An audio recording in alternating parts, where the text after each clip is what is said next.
podcast network as a pixel-based prophecy. Some say the rise was foretold, others say it's just a really good podcast. We're talking twisted nipples, milk, and a sock puppet who doesn't talk. It's dangerous to go alone. Watch this. Welcome to the Nintenbyte podcast, bitch. That's right, ladies and gentlemen, you're watching the greatest Nintendo podcast ever! Yeah! Is that a Joy-Con in your pants, or are you just happy to see us?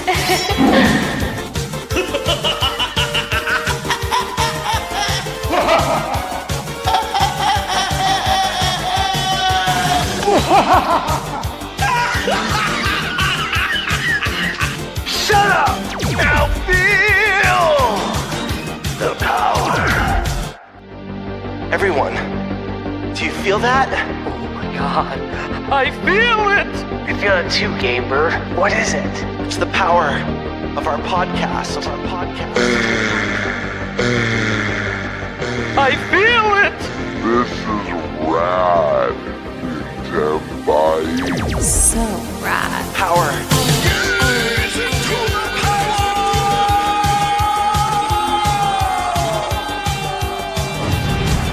Now bask in their glory. I'm Nintendo Prime. Oh, baby.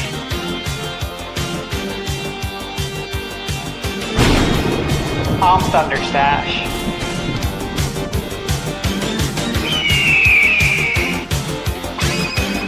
I'm Gamebird Classic.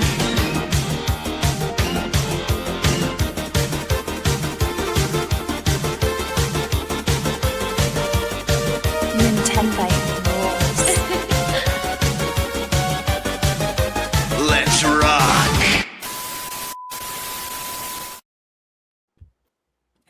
Welcome to the Nintenbyte Podcast Season 3, Episode 6-7. How we doing, everybody? We have a packed show for you guys tonight, a little different than what the show was going to be, but hey, I like the way that it came together. Literally in the last, 5 minutes. Kind of crazy. Let's go ahead and welcome in our as many guests as host panel. We'll start all the way over to the right there with N64 Josh. Welcome back, buddy. Yo, what is going on? It's so good to be here. You called me up from the minors, so I'm ready to hit some home runs. All right. Everyone on the bottom row but Mike was not on the schedule. I feel the power. Another man coming up from the minors, although he appears so often, he might just be part of the majors. Sandstorm McDowell. Yeah. Actually, I was supposed to be on last week, and I was taking care of my lovely wife, so I feel like I'm back Gotta make to the up for it. future. Yeah. Back to the future. I love it. Love it. It's a good reference there. And then for the first time ever, you might recognize him from the live stream chat, especially on my end. But also, did you know he makes some kind of cool music remixes and stuff? True, dude. Hello, everyone. Just go check out his YouTube channel. I'm serious. He makes some pretty cool video game music, guys. Go check it out. Yep. And he's hyped for Ocarina of Time, as you can see. Hype! Yes. And then back from the grave, going for the current day since he's appeared on the show. My Back God, from the grave. What's up, guys? Rise from your grave. I mean, it's close to Halloween, so it just makes sense. Come on, don't tell me that. You're right. Still stubborn. I want to be thinking. You love Halloween, though. Hey, everybody. Glad to be back. Awesome. And then Eric, the Spice Lord. Yeah, hello. It's Wednesday. Hell yeah. Heck yeah. Then we got the Birdman and the CEO and founder, apparently, of the Nintenbyte podcast. Gamer Classic. I thought that was common knowledge, dude. Come on now. Glad to be back. Another epic Wednesday. I'll be here. Obviously not as long as I normally am, but that being said, we're gonna have one hell of a show. So good to see everyone. A lot of faces now. I kind of miss having a lot of guests. It's been a while since we haven't had a big episode yet. It's fun. Josh, I haven't seen you in forever. I'm back, baby. I'm back. Where have you been? You forget about us or something? Never. Every Wednesday, I'm like, there's Just like you. a little charm that goes off. It's like Navi. Like, hey, listen, the Nintenbyte. I'm like, okay, all right. Yeah. Well, there you have it. But yeah, great to see everyone. Excited to be here. Let's talk some Nintendo, shall we? All right. And then wearing the N64 hat. Is that, oh, look, I'm sure it's for a different reason, but is it because I hit 164,000 subscribers today? Hey. No, Absolutely. congratulations. But not to toot my own horn. No, I'm just like, other people were making the joke today, and then Stash shows up with the N64 hat. I'm like, wait a second. I know it's not because of me. But no, that's a good reason. No, it's almost September. 30 years. Yep. Figured that was the reason. Yeah. And I, honestly, I didn't have time. It's been a crazy day. I pulled an all-nighter editing. So I didn't get to sleep till about 8:30 this morning. Slept for about 2 hours. Getting woken up by telemarketers. God. Oof. Yeah. So that was annoying. I was like, you know what? Then my mom called and she wanted to give me something. She's like, I'm by your gym if you want to meet me here. Because I live obviously out in the mountains. And I was like, yeah, okay. I'll meet you there. I was like, I gotta pack a bag, Mom. I just woke up. The telemarketers just keep calling nonstop. So I go down to the gym, meet my mom, hit the steam room, come out, getting ready to go home. I got some stuff to do. Car won't start. Oh. Oh no. Yeah, and I sent you guys that message in the chat. My dash read 123 degrees outside. Ooh. Yep, I saw that. Yeah. Yeah, and Sweet. I just came out of the steam room, showered, but still, like, your body takes in this kind of heat a couple of hours to cool down, and then I'm right out there. So I'm like, oh my god. So it's been a day. It's been a day. I'm glad I'm here. That should be the easy part of the day, right? The fun part of the day. Yeah, dude, actually. So I'm excited. Awesome, guys. And hey, what's up, everyone? I'm Nintendo Prime. If you don't know who I am by now, what's wrong with you? As Reggie. Living under a rock, man. You're living under a rock. Yeah, my body's been ready for PAX West next week, which we are going to talk a bit about that today. So we got some cool topics for you guys today. Obviously, we got to talk about the week of announcements. There've been just so many new trailers and announcements for new games coming to Switch 2. Really exciting stuff. Obviously, The Witcher taking some headlines. We'll talk about that. We got a lot of stuff to go over with the third parties. Basically, are coming on strong with Switch 2, including Stash getting to go hands-on. You guys didn't know he published a bunch of stuff today. He went hands-on with Sega at a different event. Not like you guys are seeing gameplay of Metaphor Refantasio right now from Gamescom. Stash already played it on Switch 2 and did a whole preview video today for it. So you guys should go check that out. But we're obviously going to let Stash kind of talk on some of the games he's played from the Sega event that's coming to Switch 2. Like Crazy Taxi, Metaphor, Alien Isolation 2. Those are all confirmed on Switch 2. You got to try them out. I don't know if you played them all on Switch 2. Don't know. We'll see. We could talk to him about that, though, a little bit. And obviously, we'll go into all the other stuff from Gamescom. And there's a crazy, crazy week so far for game announcements. And it's just got started. We got to talk about Zelda, guys. I don't know. There's a new rumor going around from a really reliable person who keeps being right about things. But, of course, the way he does things, he's made it cryptic every time. This time might be his most cryptic one yet. And he clarified something about it that defeated the number one theory, which actually made a lot of people happy. So, in the end, it actually just means that it's something even crazier or something unexpected. So, we'll talk about that one. And yes, we have some fan topics as well. One of them is actually we'll probably do it after the Zelda one, because I feel like we should have the more serious conversation on leak and leak culture afterwards, submitted by a fan who had quite a lot to say about it. So we're gonna go over that one.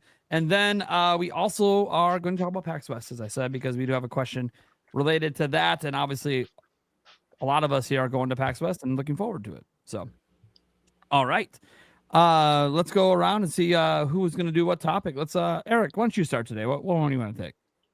Otherwise, if you want to start with Bird. You know what? Yeah, sure. Bird, he's not going to be here long, sure. You want to take one? Oh, God. Okay. Let's see. You know what? I'll just take I'll take the Zelda topic. I'm actually this is new information for me. So I'm gonna dive into it blind and get your guys' thoughts. Oh, it's gonna be great. Cool. It's a great first topic. And then let's go to Eric now. Now let's go to Eric. Yeah. I mean, we can always save this one for the end, but I'll do the people want to know what we were most excited about for PAX West. Okay. Because Stash. It's a good one. Okay. I'll do the week of announcements for Switch too. Sure, makes sense. Since part of it is literally, hey, you played some of this shit, so tell us. To be honest, I haven't read these yet because they've just been so nuts. You're gonna get to the end of the first paragraph and see, hey, Stash invited to this and played these. We should ask him about it. Perfect. So it's like a perfect topic for you to take. All right, Awesome. guys. That leaves me obviously with the giant leak one, which I guess is probably pretty relevant for my channel, anyways. Not that this person's mad at my channel. I'm not want some the when we read it, you'll see I'm not like kind of person that they feel like crossing the line, but we'll get into it because obviously there's a lot of thoughts around that, and it's a nice fan perspective versus a content creator perspective as well. So that'll be fun. All right then. Well, let's just get started, Gamebird. Actually, can I have a request? Can we actually start with Eric's topic? Because I think that's one that I'd actually like. As much as I love the Zelda, I really no. You don't want to start with that one? I don't think so, man. I don't Okay. think we can approve that request, can we? I mean, this is a democracy. Are we gonna vote? I don't know. I'm just kidding. I'm I'm so joking. Let's excited. do it, dude. Let's start with PAX West. Let's get it going. I'm excited for PAX. I think All right. almost everyone here is going to be in attendance. I think it would be fun to hear everyone's thoughts. All You right. know, Yeah. I'll get a chance to talk Zelda with you guys all the time. So All right. All right. Well, let's go. All right. This one was submitted by Pokey91. They asked, what companies are you most looking forward to seeing at PAX West? All right. Josh, you want to start it out? Oh, sure. I'd love to. You know, since the company that we're all here talking about is not going to be there. Well, we never know. Last minute. Sadly, I do know. Yeah, he informed me earlier today, and then I double checked with other people, and like no one's saying anything. I'm like, this sucks. Yeah, it's unfortunate. But Atari has got some cool stuff going on. Oh, The nice. mix is always amazing, where we get to hang out with a bunch of indie game developers and Go see our some boy smaller Vincent. publishers. Yeah. Yes, exactly. Yeah. You know, I'm super curious on how much stuff we're seeing at Gamescom is going to be at PAX West. The name just escaped me. It's that Guitar Hero clone. It's like front, like something stage. Do you guys remember the name? It's basically Guitar Hero and Rock Band. And so I'm curious if they're going to be around to be able to see what that's all about. That game launches in like December, I believe. So I'm thinking who knows, they might make the rounds, but Stage tour. you know, what's that? Stage tour. Stage tour. There it is. I knew it was stage something, but I couldn't remember. So, but yeah, like sometimes I just go into PAX blind. I'm not going to lie. It's like if Nintendo's there, it's like, that's all I think about. I'm stoked. Everything else is just like the cherry on top. Right. Or just, and so the thing I'm the most excited about is hanging out with all you guys, to be perfectly honest. Like that's probably the thing I'm the most stoked. Last year, some of the biggest highlights were I took second in a Mario Kart tournament, and then watching Stash take first in NBA Jam. Like it was great getting to interview him between rounds and stuff. Like I don't know, it just felt like it's almost like a family reunion of family members you choose. So, you know, it's just it's great. That's a good way to put it. Yeah. All right. Gamebird, since you wanted to go.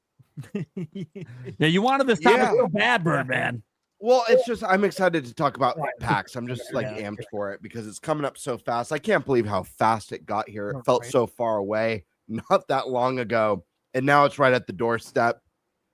I'm already trying to figure out like what I'm packing, make sure I've got all my stuff to vlog. I mean, like Josh said, for me, I think the most exciting part is, you know, getting to hang with you guys and make these memories and kind of have this like gamers journey through this convention with all these great developers and companies and demos, and each year is going to be so unique, you know, that we have a lot to look forward to, a lot to be excited about. Whether or not Nintendo's in attendance, it's going to be an epic and killer show with so many cool games. When I think about like who I'm most excited to see here, I mean, how do you even pick one or two companies? There's so many cool things. Like, guys, Konami's back. You know, the Pachinko company is back, and they've had some stellar releases. It's so wild. I'm gonna be at a show with you guys playing Castlevania Belmont's Curse, which is insane. So exciting. One of the coolest old school series rising from its grave once again to haunt all of us. I can't wait for that one. Sega, that's a big one for me. I know Stash has gotten to have some epic hands-on with Sega, so this won't be anything too crazy or new for him, but Sega's got a lineup that I'm extremely excited about, from Persona 4 Revival, my personal favorite Persona game of all time, getting remade. Really excited to check that one, go hands-on with that. One of my most anticipated games from Sega, Stranger Than Heaven, from the Yakuza team. Really excited to check out that one. We also have, they're reviving their freaking classics from like the Dreamcast and Genesis era. So we'll be seeing Crazy Taxi. I'm so excited. And Stash, you got to play that. I know you just posted a video on that. I cannot wait to not only watch your video on that, but go hands on. I love Crazy Taxi. Yeah. Love it. My daughter, I got her into it on Dreamcast. We have a couple spots out here that have little mini arcade cabinets, and they have a Crazy Taxi, and she gets so excited every time we go there to play. So I'm excited to experience Crazy Taxi again in the modern age, share that with her. So that one's pretty high up there for me. And then, guys, you can't forget about Square, who's dropping one of the biggest and greatest RPG revivals of all time with Final Fantasy VII Revelations. Yeah, I don't know. It's hard to pick. And Josh, you mentioned the mix. The mix was, obviously I got sick last PAX, but the mix was a massive highlight. So a bunch of great indie games. Stash and I played Toxic Crusader last year together. That was a ton of fun. We both got to play Ukura. Yeah. That's right. So it's going to be a good time. I'm excited for all these companies. There's going to be stuff that I didn't have that wasn't on my radar at this event. I'm going to walk away and it's going to be one of my favorite or one of the coolest things that I've seen at the show. I already know that because I was like somewhat interested last year, if you guys remember, at the Bandai booth at the Digimon game. And then that was a highlight demo for me. So yeah, I'm really excited. It's gonna be a badass time. The vlog's gonna be epic. If you thought last year's was fun, if you thought last year's was good, you've got no idea. You got another thing coming. It's gonna be epic this year. But yeah, hard to pick one company. I'm excited for everyone. And if Nintendo shows up and it's like a top secret surprise, that'll be the cherry on the cake. But yeah. Nice. We can keep hoping. Right. That's all we can do is be like, look, maybe all our contacts are full of shit. I won't believe it. They were excluded from the conversation. Anyway. Well, and they've only missed once in 10 years. Is that correct? Something One like PAX West in like a decade. Who's that? Nintendo. Yeah, so I brought this up on the podcast last week or the week before, and since 2004 they've missed for COVID, which doesn't count. Yeah. That's wild. So it's like wild that they're not there. That's really weird. But I think personally it's because they didn't show us Zelda yet. Yeah. And that would be the reason that they would be there, is for Zelda demos, and they're not ready to show yet. Maybe they wanted GTA to blow its load this week. Are they at Gamescom? They are at Gamescom. They're there. But yeah, they have a lot of the big games at Gamescom are dropping. Like Orbitals is dropping before or during right before the show starts. And like Call of Duty, we talked about this. We talked about this last week. Yeah. Like, what would Nintendo have to demo without Ocarina of Time? Because again, like Orbitals just dropped, so you could demo it. Outside of the new Switch 2 Sports, Fire Emblem isn't a good, that's a hard convention demo. like a really intricate tactics game, Yeah. that's like a hard one to put on the demo floor. They were So just at what- San Diego Comic-Con too. Yeah. Mhm. It So sucks. maybe they were like, "Hey, we got the West Coast covered for this year. Maybe they'll hit PAX East next year." Mm-hmm. Okay. The cool thing is, I imagine, or you guys would know better than me, because last year was my first gaming convention. I have to imagine at some caliber there will be Switch 2 demos there. Yes, we are literally or would it be? to play some. Yeah. Okay, gonna that's play a right. lot. We are. That's right. Yeah. Yeah. Yeah, no, so here's the thing. My thing was I didn't know if Nintendo could be there unless they had a direct or something before, because what they brought to Gamescom, like some of the biggest games like Call of Duty. Well, yeah, the public beta is this weekend. So that's no longer relevant once the public beta happens. Okay, so now that's not a demo that you need to demo anymore. Yeah, they're demoing, Sports Resort, but you're not going to spend a whole bunch of money just to bring Sports Resort to PAX West. It doesn't look like they're doing any public demos for Fire Emblem, which is fine. It is a hard game to demo, so I get that. It's probably just media previews only for that one. Dustbloods is another hard And demo Dustblood's for an event hard, like and that. they just did a public test thing for it. Yeah. So there's no real reason to bring that to PAX. So it's just No without Pokemon. Yeah, and no Pokemon this year. So literally, Zelda would have been the reason, and because they haven't shown the gameplay yet, they're not like this. Just to me confirms there's no direct before PAX, basically, which I didn't expect it anyways. But that was like the one shot, like, oh, maybe they'll do a direct next week.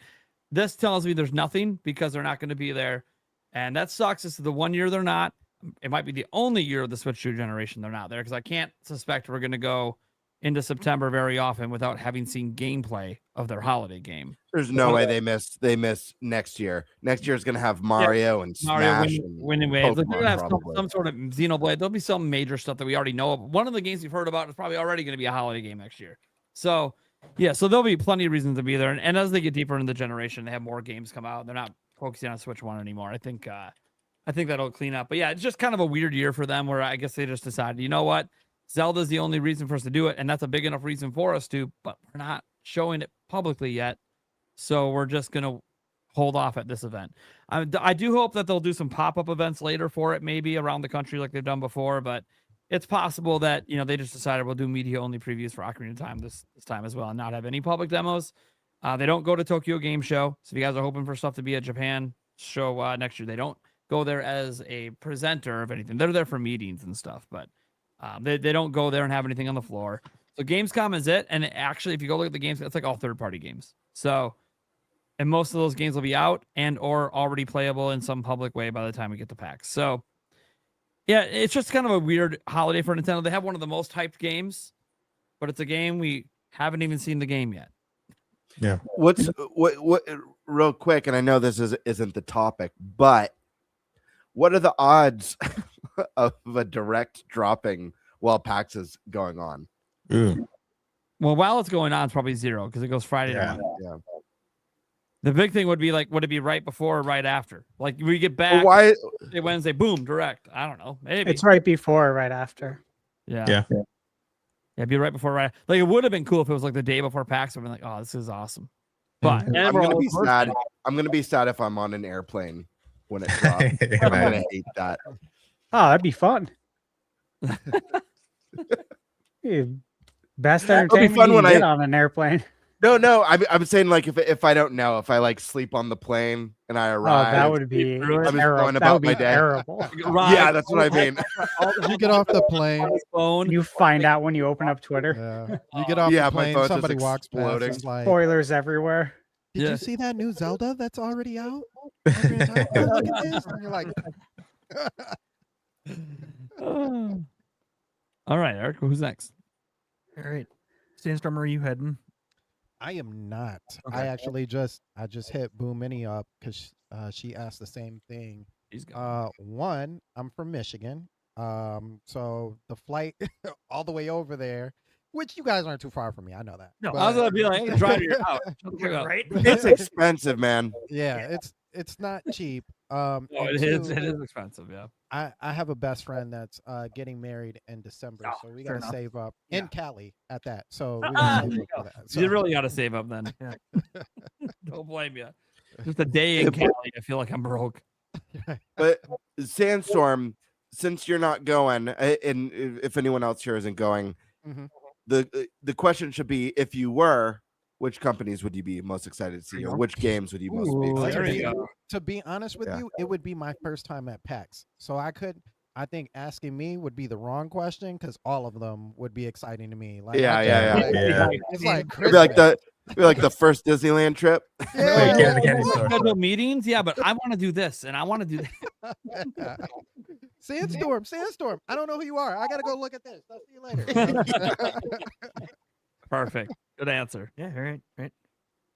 Trudit, are you heading out or I am not, fortunately. what would you be interested in if you were going?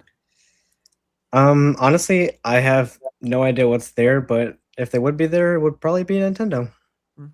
Be doing some Zelda. They're almost always, or literally Right, since almost always, 2004. yeah, right. But it's okay. Besides Yep. this, All right. And well, I think now we everyone can- here would agree that would be the dream demo.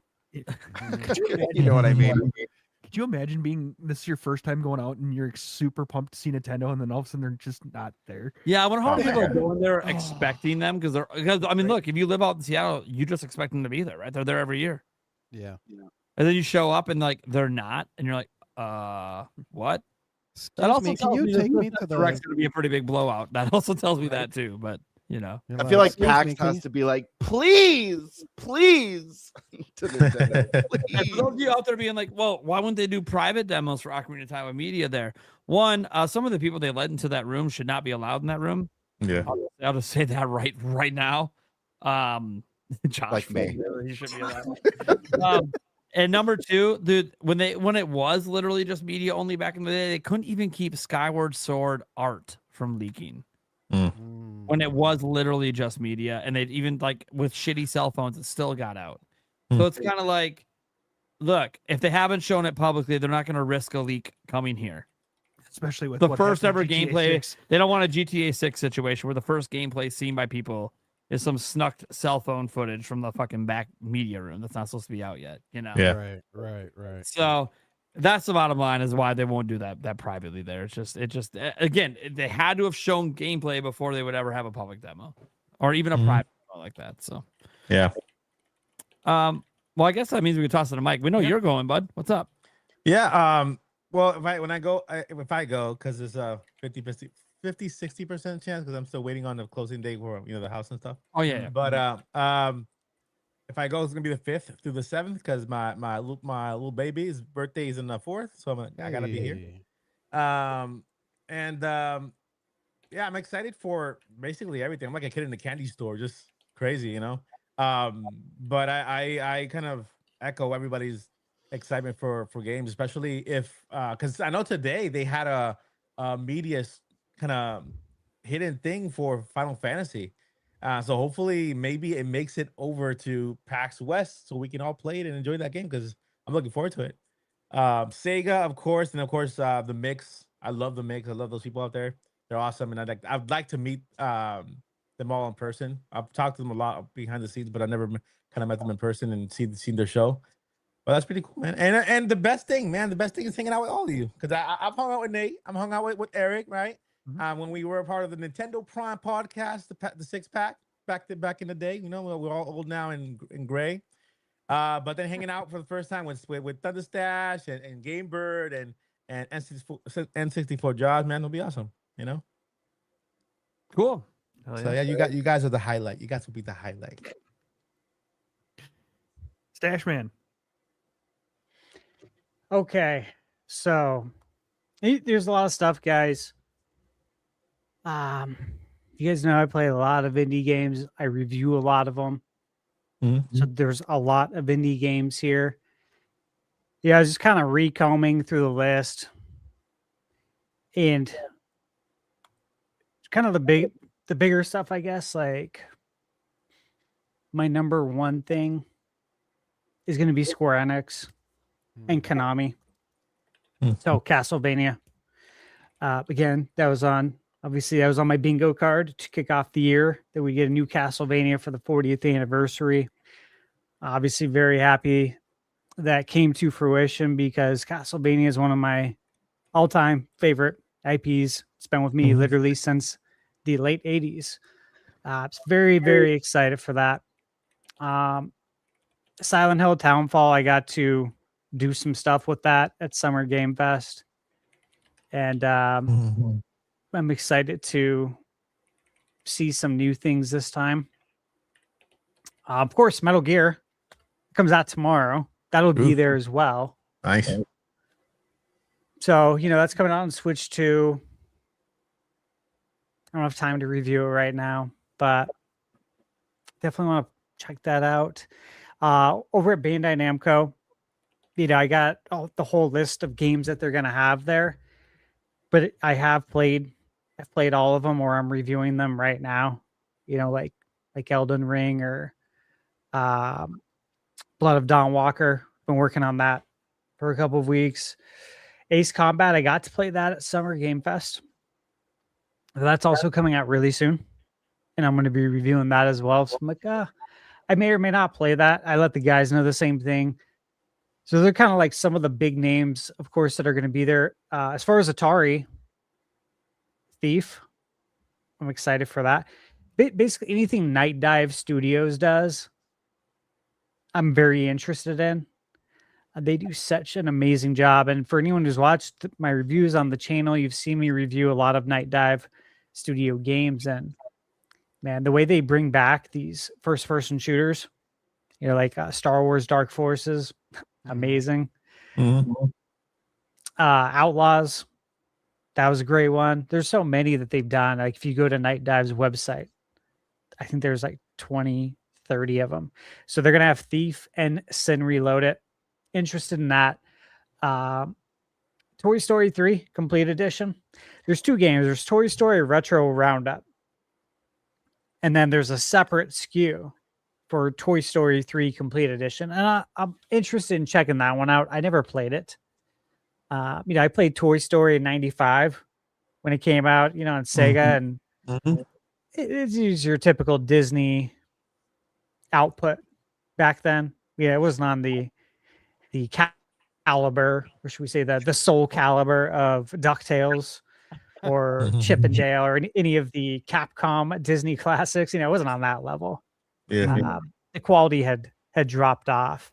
Now they're more cult classics now for interesting reasons, like the Lion King game.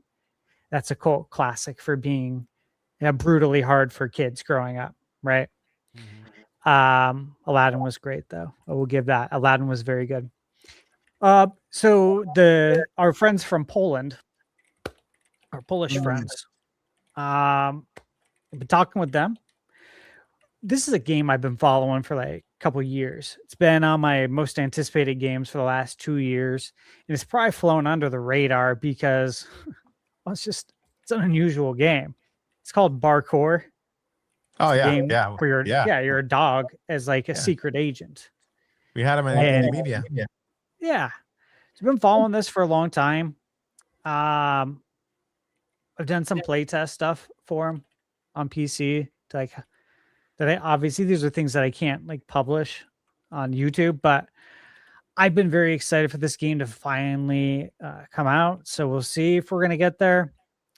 There's been a lot of games getting delays the last few days. I don't know if you guys have noticed. GTA, man, GTA. And that one's staying, but Valor Mortis, played that Summer Game Fest. That will be there. But again, that comes out in October. So not super high priority because I'll be reviewing that as well. One game that I haven't played yet, and it's by a developer called 9-Bit Games. It's called Terra Nova, Legend of the Runes. That one looks interesting. I'd like to check that out. You guys remember? Godzilla? Yeah, Godzilla's on there for Atari too.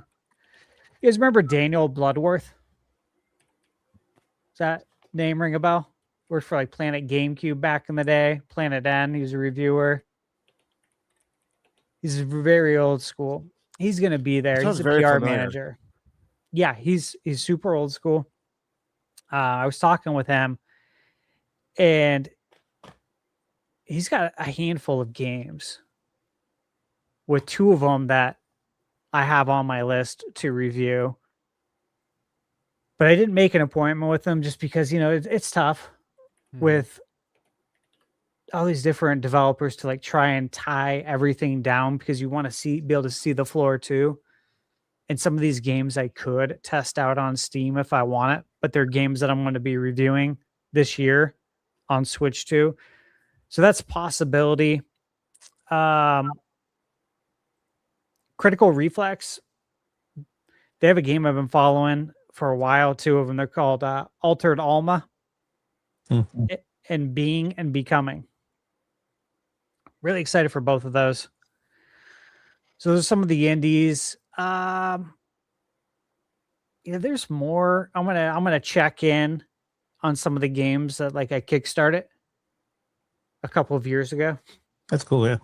It'll be there. Yeah. Like Nate, the game that we sat down and played on Monday. Oh yeah. Yep. Yeah. I just was emailing with them, said, definitely stop by and say what's up. Yep. DigiPen's going to be there. Mm-hmm. So maybe I'll tell them my story about how I really wanted to go there when I was a kid. Mm-hmm. There's a lot. Double Fine. I was just telling the guys Double Fine reached out to schedule an appointment. Yep. And their game, whatever it is a secret. It says in the email. We literally do not know at all what Yeah. Dude, For all I we wanna know, meet it could be called Secret. The actual name. I want to meet Double Fine so bad. I love Yeah. their Double games, man. Yeah, I'm a big fan of Double Fine. Tim Schafer. The man, the shape. Yeah. I always thought he was cool. And, you can see actually, you see where I'm pointing right there? That's Maniac Mansion Day of the Tentacle sealed. And, Tim is the co-creator of Maniac Mansion Day of the Tentacle. And I have very fond memories of the game. My cousin Jim and I bought it at Costco back when it was called Price Club. You guys remember that? Yep. And it came in a LucasArts Archives. It was called LucasArts Archives Volume 1. And it came in like this big box, and you could see the disc through it. And it had the Indiana Jones point and click game, Day of the Tentacle, Sam and Max, which was like the shit back then. And Star Wars Dark Forces. I don't know, 2 other games. But man, fond memories. And of course, I grew up on the OG Maniac Mansion.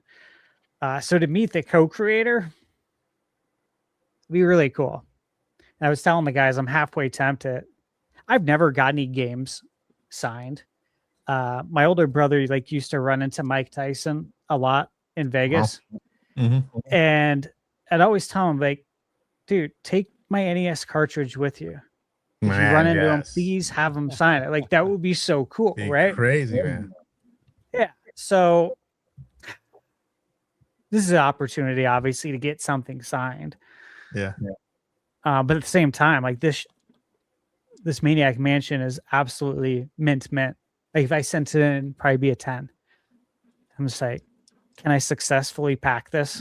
Not without messing it up? That would be scary. Yes, I don't know. I think I'm good on that. I think just meeting him and do you have? I'll actually ask to get a picture. Do you have an opened copy? You just haven't signed that one. No, I might have the Apple CD of it. I'd bought one years ago on eBay, but who knows where that is? And I'm sure it's scratched to hell. Unfortunately, Get a protective sleeve that'll fit over it. Have him sign that, and then just slide it in when you're all done. I have a cart of Maniac Mansion, and when you said that, Stash, I was like, oh my gosh, I should I should bring it. I wish I had a sealed copy of Day of the Tentacle. Day of the Tentacle is my favorite point and click adventure of all time. That on your shelf is a treasure. But Maniac Mansion was actually my very first point and click game that I ever played. Me too. First one, it was on NES. Yep. The NES version. I didn't play it on PC because, back then you only had PC if you were rich. Yeah, CD-ROM. Yeah, right. Only time you got to play on a computer was at school. Library, and that was playing word numbers and number munchers. And using Claris Works on the Apple IIs back in the day. Dominated number munchers, baby. In that email though, with Double Fine, I was telling Nate, they were talking about how they have their independence now from Microsoft. Mm-hmm. They were really excited about it in the email, like, hey, we're independent again. We're no longer owned by Microsoft. And I was like, they replied back and said, congratulations on that. And because of that news, I'm already really excited for you guys to now bring over Psychonauts 1 and 2 to Nintendo. Because obviously that's going to happen, right? That's where it should be. It's where it should have always been. Perfect home on a Nintendo console. I gotta pause for 1 second. Yeah. I don't know if you saw the news. I only just saw it. What? Confirmed. NBA 2K27 60 FPS on Switch. Yeah. Yeah. I just saw it myself. I'm like, oh yes. Yeah. Yeah. So side note. So I've been talking with Blake. Blake's probably in chat. I'm not looking at chat right now since I'm talking, but Blake's been keeping me up to date. And then I've talked to Switch Hands on YouTube. And he's been covering that as well. We've exchanged some messages. It looked very promising about 2 weeks ago when he discovered some details about games that Nintendo was promoting on the eShop that have game chat functionality and are only 60 FPS. All of them were. And then there's 2K27. So it's like, okay, you're either 60 FPS or you're the odd man out, which wouldn't make sense. And also, if it's not a good experience, why would Nintendo promote it? And then he discovered some more stuff, and I didn't pre-order it. Obviously they have the loyalty bonus on PlayStation where you can get like 10% off if you pre-order it, if you have last year's copy. And I didn't do it because ultimately I don't think I have time with how many games I'm reviewing to like sit down on the couch and enjoy 2K. But I can swing it on the Switch too, right? And this is what we wanted. This is what I've wanted. 60 FPS on Switch 2. The only thing that sucks is, again, everyone started playing today. There's no early access for Switch 2. There's no early access edition. All they do is sell the standard edition. You can't even get the WNBA deluxe edition on Switch 2, which is weird because you'd think they'd want to include the ladies and not upset that market. You'd think. But anyways, yes, very excited. Guys, look, there's so many games. What I really love, again, you mentioned this too, Josh, is just I like that we have the stuff scheduled and it's very important. We need to do that, and everything's taken care of when it comes to that. But it's nice to just walk in almost like you're a kid at Toys R Us. And back in the day, we didn't have the internet. All you had was magazines. And like for me, if I wanted a subscription, I better find out how to pay for it myself. And I'm sure a lot of you guys were the same way, where like parents weren't really buying you magazine subscriptions back in the day. So the only time you really got to read it was when mom goes to the grocery store. You say, oh, let me go with you. I'm just going to hang out in the magazine section and just read the whole time. Right. And I'd get all my video game news.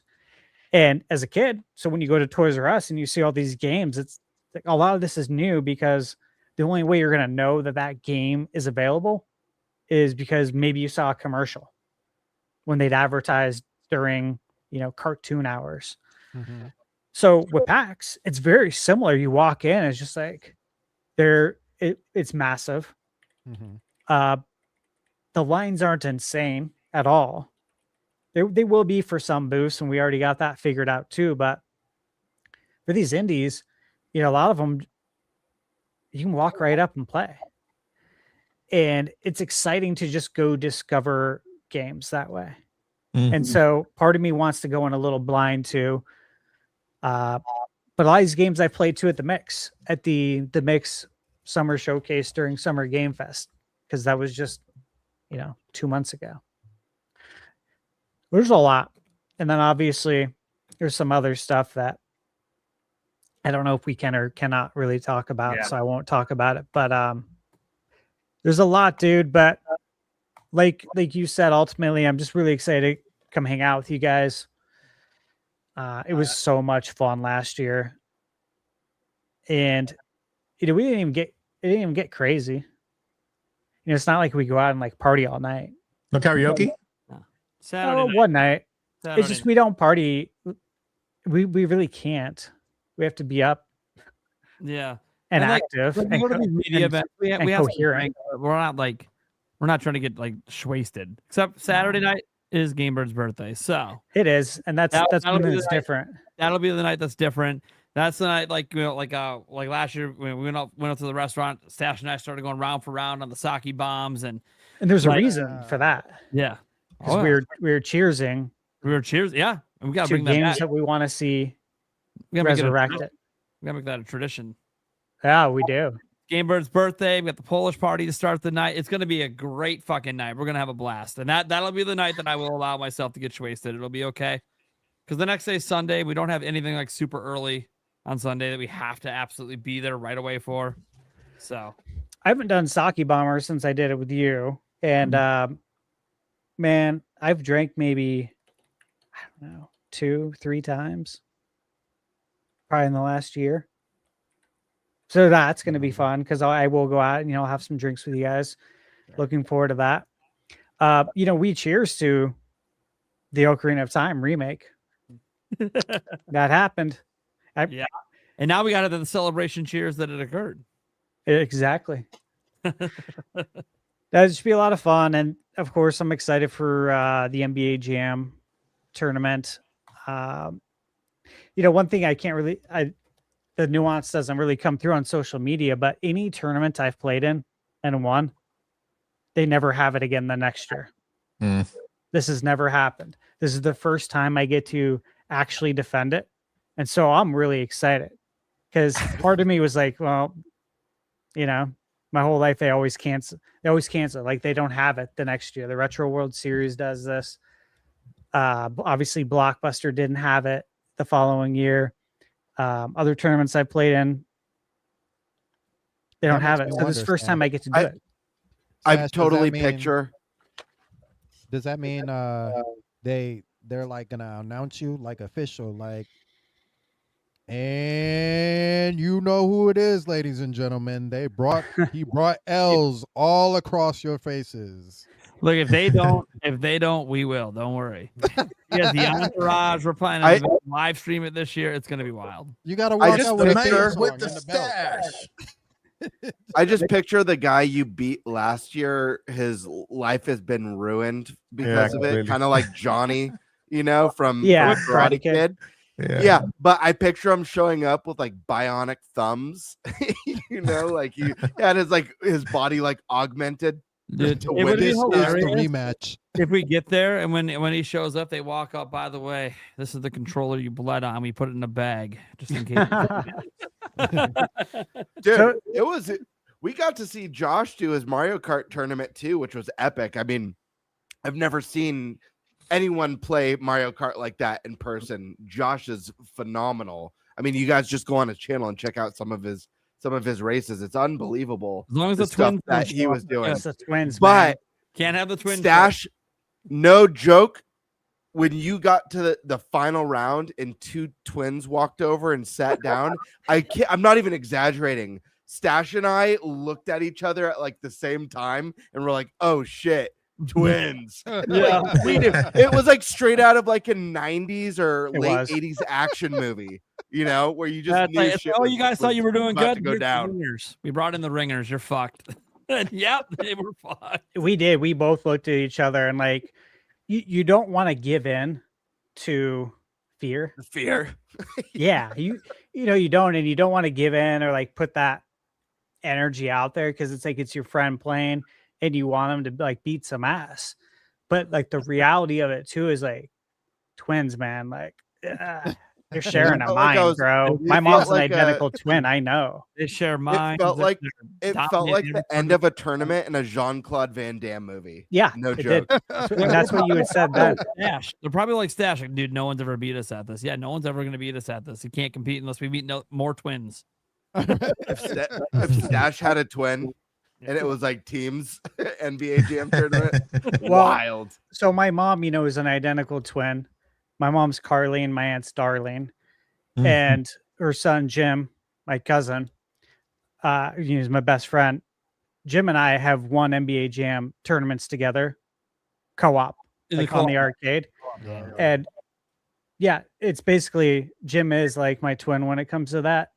We're always the sons, Barkley and Marley, and absolutely murder people bad by over like literally we win. We have pictures of it where we've won by like 120 points, and I'm not exaggerating. And this is on normal quarter length. It's insane. It's insane because it's like there is like two of us at the same time coming at you. It's really cool. So one of these years, I hope they do a co-op. So I'm like, Jim, this is the year you have to go now. It's time to go win it, baby, on the big Does he have stage. to- wait. Does he have a stash too, or do you have to buy him more like you wear it? And you guys No, walk in the door with the stash. He doesn't, but he grows one sometimes. Maybe he would for that. But If you do it ahead of No. time, he's like, all right, let me grow it out. Dude, No, no. windbreakers, and the stash. Just walking with the yeah, Easy. That's an easy. That's how you know Well- you're the final boss at that point. Yeah. we always wear our Barkley and Marley jersey, so it's fun. No, he's got complete opposite. You of bring in your own controller? Stash, just a beard. Yeah. No, because as soon as you bring in your own controller, that's when everyone starts complaining and writing some sort of BS narrative. I've dealt with that stuff before. Now, give me whatever controller everyone else is using. It's fine. I'll bleed into that one. Yeah, so I'm looking forward to all that stuff. We can't wait. I can't believe it's literally Next week. yeah. We leave on Now, I'll Tuesday. be in Seattle. I will be in Seattle a week from now. Right now. We leave Tuesday or Wednesday. We Tuesday, leave, right? We leave Wednesday. We leave Wednesday morning early. Yeah, early Wednesday I morning. think you are arriving on Tuesday. I think you're arriving the day before us. I could be wrong. I have no idea on your schedule. Oh no, we leave Wednesday morning. I just looked. Okay, Yeah. Wednesday morning. Yeah. We're Wednesday early morning too. Like we're early. We're gonna be there at like 8 or 9 a.m. over there. Yeah, it's nuts. I want to be.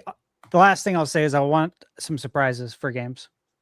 Again, like I mentioned, going in there and going in blind, but I want some games to really surprise me and make it to my my game review list. There's games on that list I've been following for years that I think still nobody knows about. It's kind of like Fun Crimson stuff Desert like that. for you last year. Hmm? Kind of like Crimson Desert did for you last year. Surprised the audio. Yeah, that and the game I played that's like the Game Boy Color game. Oh, Or like the yeah. Game Boy. Yeah. Yeah, that was Obviously they're still working on that.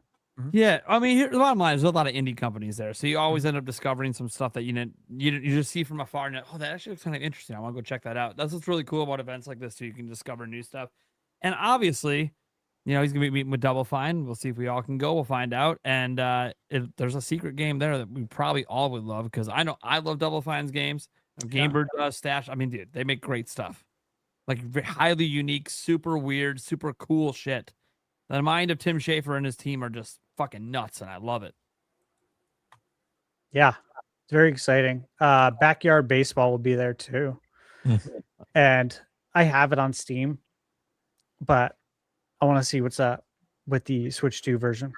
Yeah, That's what I'm waiting for. yeah, backyard baseball. Hopefully it's good. If you guys are I- pin collectors, I believe Pokemon is back this year too, which they always do an exclusive pin in their booth, which is really fun. I love pins. yeah, Pokemon same always here. at all I these have a- things. Half the time, No, there's they nothing haven't. going on. I had Stash in Prime get me because I missed out on these Mortal Kombat, the little Mortal Kombat 2 cabinet pin, Yeah. which I love. And you guys also got me the Mina the Hollower bone up pin, which Yeah. I absolutely A lot of love. people have But that. I collect Yeah. pins. And Stash, I took after you because this year. So I patched up my backpack this year with Oh, a lot of good. stuff that means a lot to my childhood and stuff. So yeah, it's an exciting time, man. Backpack's fun, man. It's become a real talking point. That was never the idea. So I think you'll have fun with that. You know, people will come up to you and talk to you about whatever's on there. Castlevania, Cobra Kai. A lot of games, but I sprinkled in some non-gaming stuff that's just nostalgic. I think it'll be fun. Well, Nice. I can't wait to see the bag. I guess that leaves me, huh? Yes. Well, one thing I know we can talk about, there is going to be a Final Fantasy VII Revelation presentation. We're all going to be going to that. Nice. That's really hyped. Media seating, baby. Yeah, we get media seating, which I've never had for this. Obviously, we'll just sit in our own section and we're just close, which is fine. Maybe we get priority to ask questions if they do a Q&A section. But I'll be taking notes, guys, of course. This is a game that's not coming out next year. Super hyped.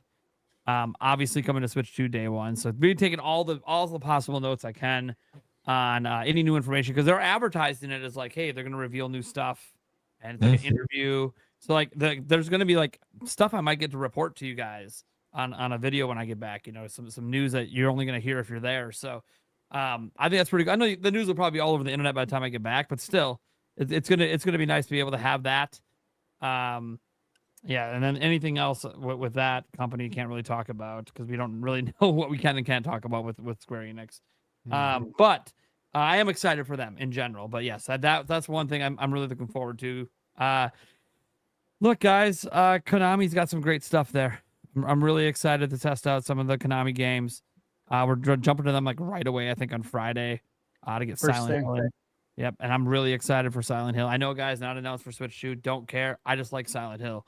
So I'm super hyped about it. Just like last year when we played. And it could just be like last year. We went on one of the final days, got to play Resident Evil. Didn't know at the time it was coming to Switch 2. I would have made a video. So it's like, maybe I should just make a video anyways, if we're allowed to record and stuff, because you never know with these Japanese companies what's coming over. Maybe you should just assume everything. If it's Bandai Namco, I am under the assumption it's everything. So we have a thing with them. I don't remember what their entire game list is, but I'm really excited for that stuff because all of that's coming to Switch 2. Even stuff that Stash has played, I haven't played yet, so it'll be really nice to go hands-on with all that. Not going to care as much about the Elden Ring because literally it comes out this week. So you guys can just play it. Like there's no reason for me to have to go hands-on with it there. Literally, you could just buy and play it, right?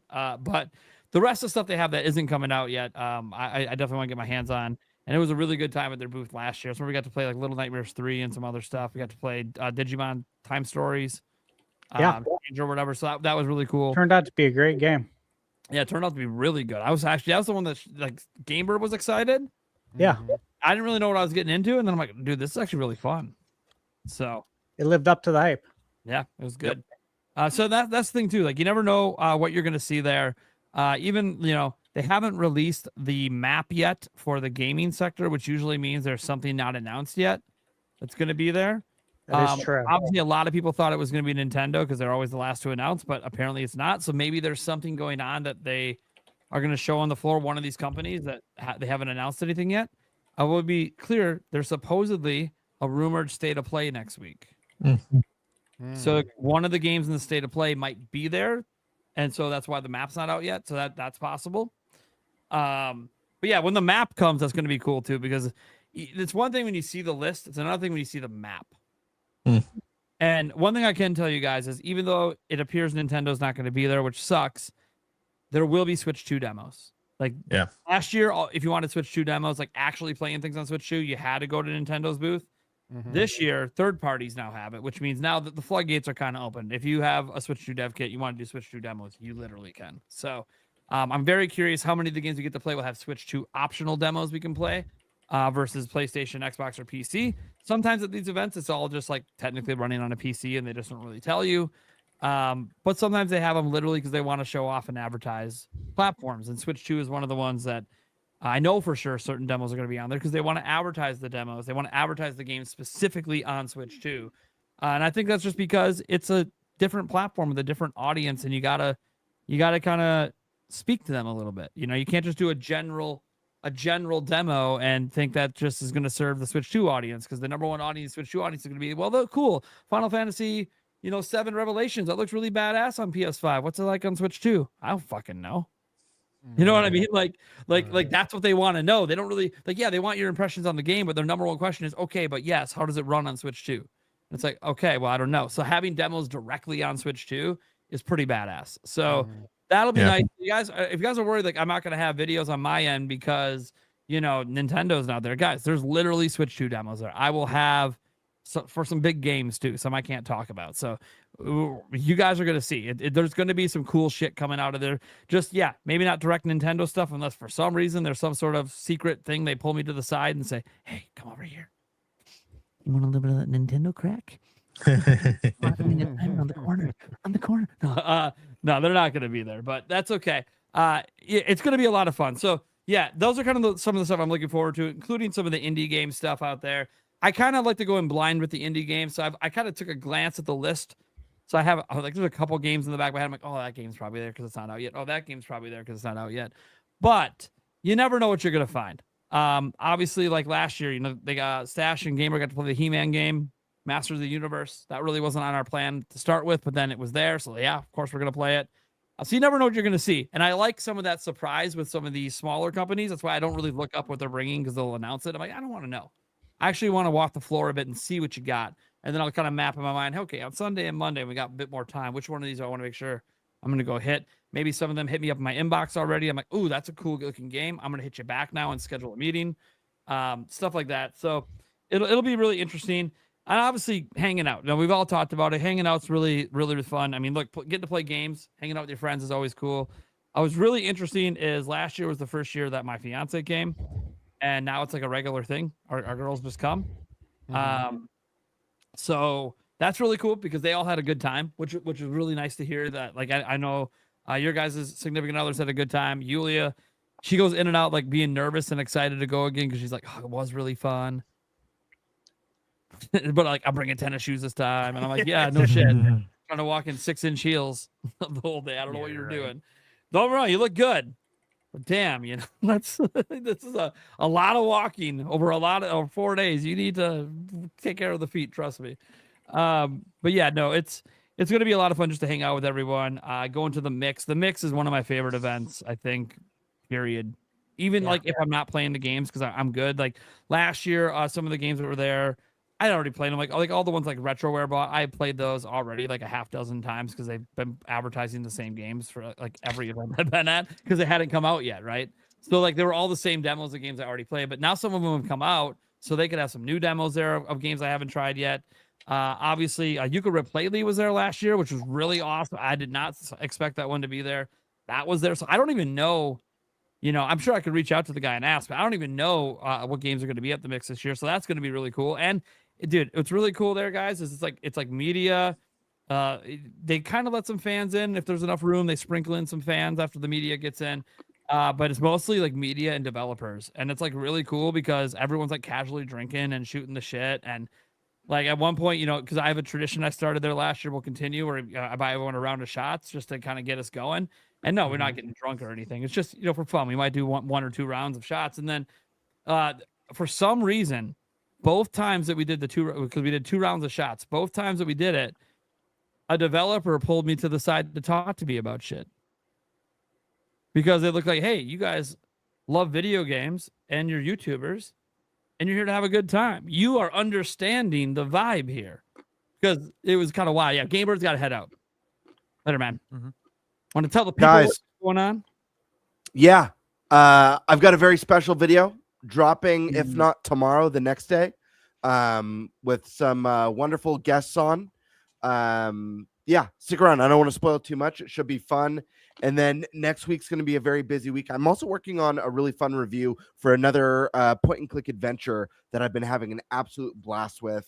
I think I'm about halfway through it. Real excited to share that one with you guys.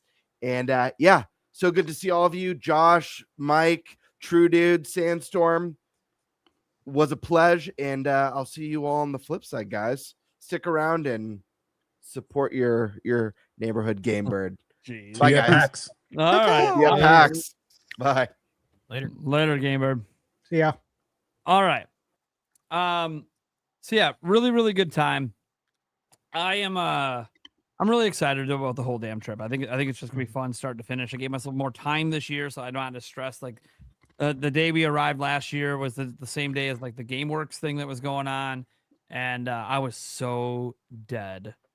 Of course, maybe it was the $50 pizza, but I was so dead that I could not go, and I felt so bad. Here we go. Bring it up. You brought it up on your show. Of course, I'm going to bring it back around. It's going to be full circle. It's just going to happen. I got to take you to some bougie ass place that I like and just make you spend money on shit you don't like. Yo, I will come.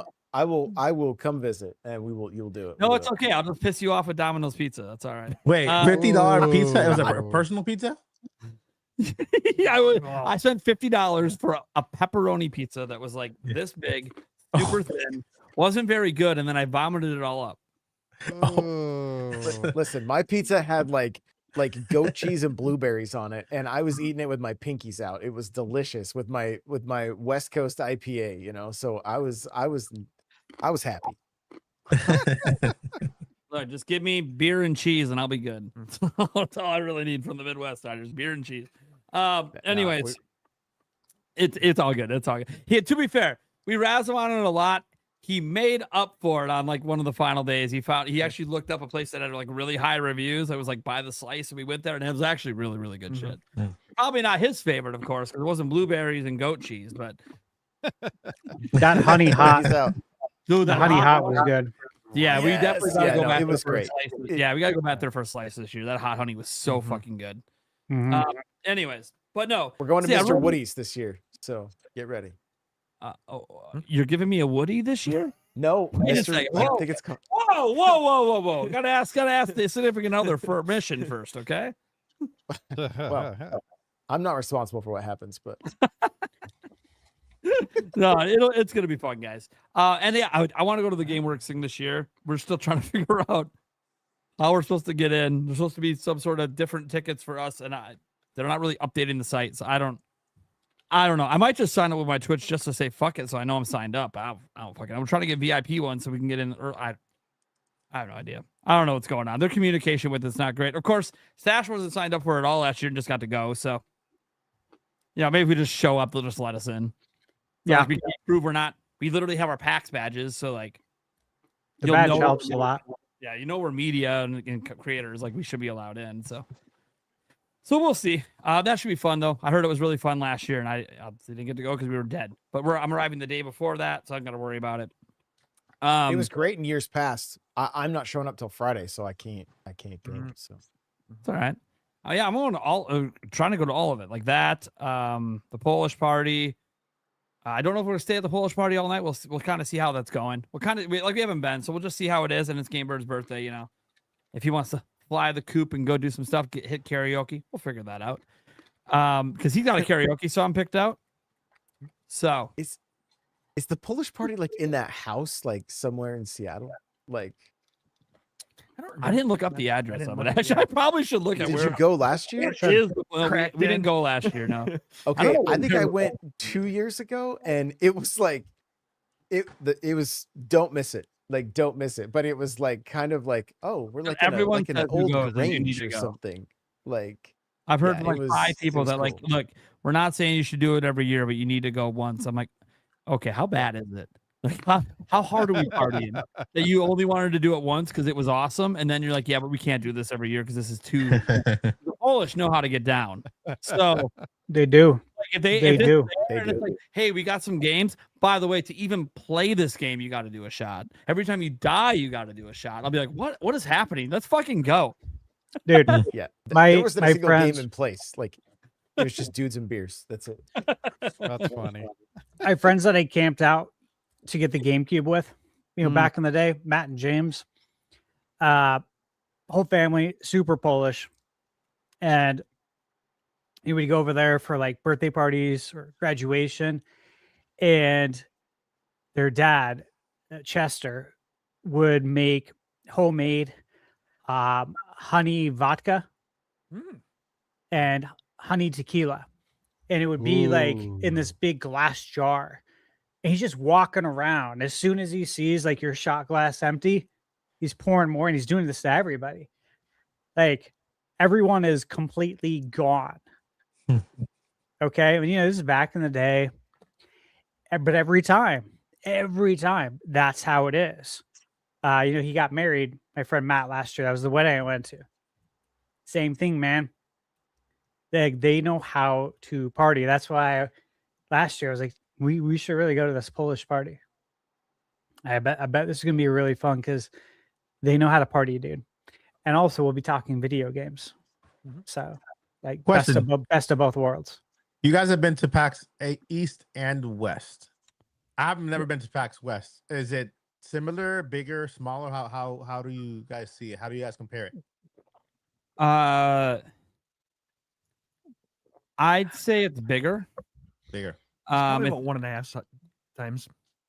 Like my biggest It's takeaway split after between last two year rooms. is more big Japanese companies come here. Mm. That's kind of the thing you can bet on every year. Big Yeah, Japanese, it's closer. usually you can bet on Nintendo, but like obviously this year they're not going, but it's fine. Mhm. Because they'll be there in future years too, so I'm not worried about it. But yeah, they have a really nice just the amount of Japanese companies that come like compared to PAX East is just really nice. Yeah. 'Cause PAX East is like if Nintendo doesn't show up with something, I mean you're playing indie games. It's pretty much all you're playing there, which is fine. Yeah. But here you're getting the mix of the indie, the AA, the AAA. Mhm. I mean, look, you just heard like Double Fine has something they're going to be privately showing off. Mm. You're getting this really cool like Final Fantasy VII presentation going on. Like that's really badass. So Yeah. that's kind of the thing. And by the way, guys, the number one attraction is the Nintenbyte podcast. I don't know why are we talking about them? You're coming for us. We got some fans coming out. They've already reached out that they want to come say hi to us while we're there. So yeah, guys, if you're going to PAX West, don't be afraid to come and say hi to us, even if like we're doing something. Chances are all 4 of us, 5 of us, 6 of us, however big the group is, chances are not all of us are talking at once to whatever's going on. So it'll be okay. You can just come up and say hi to whichever one of us isn't involved in talking, and be fine. It was like when we met, I think we met Boo Minnie last year and her husband.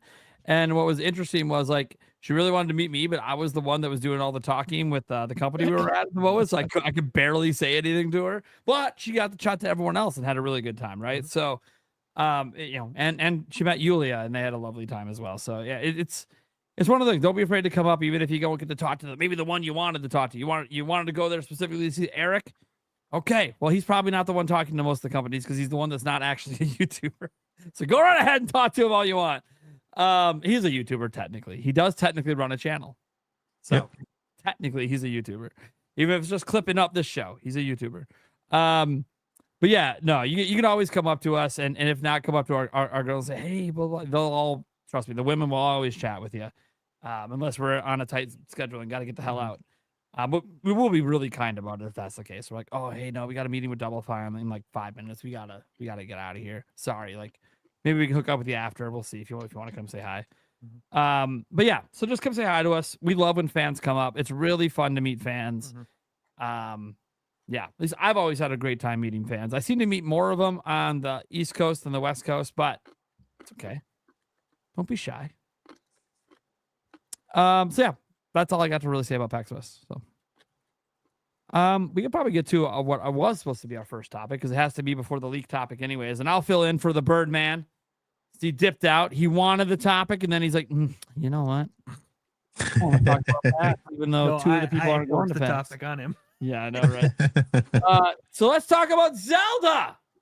Oh my gosh, the headliner. What you guys are here for? We're getting it out early in the cast. And if you think it's not early, You don't realize how long this show is. Welcome to your first ever Nintenbyte podcast.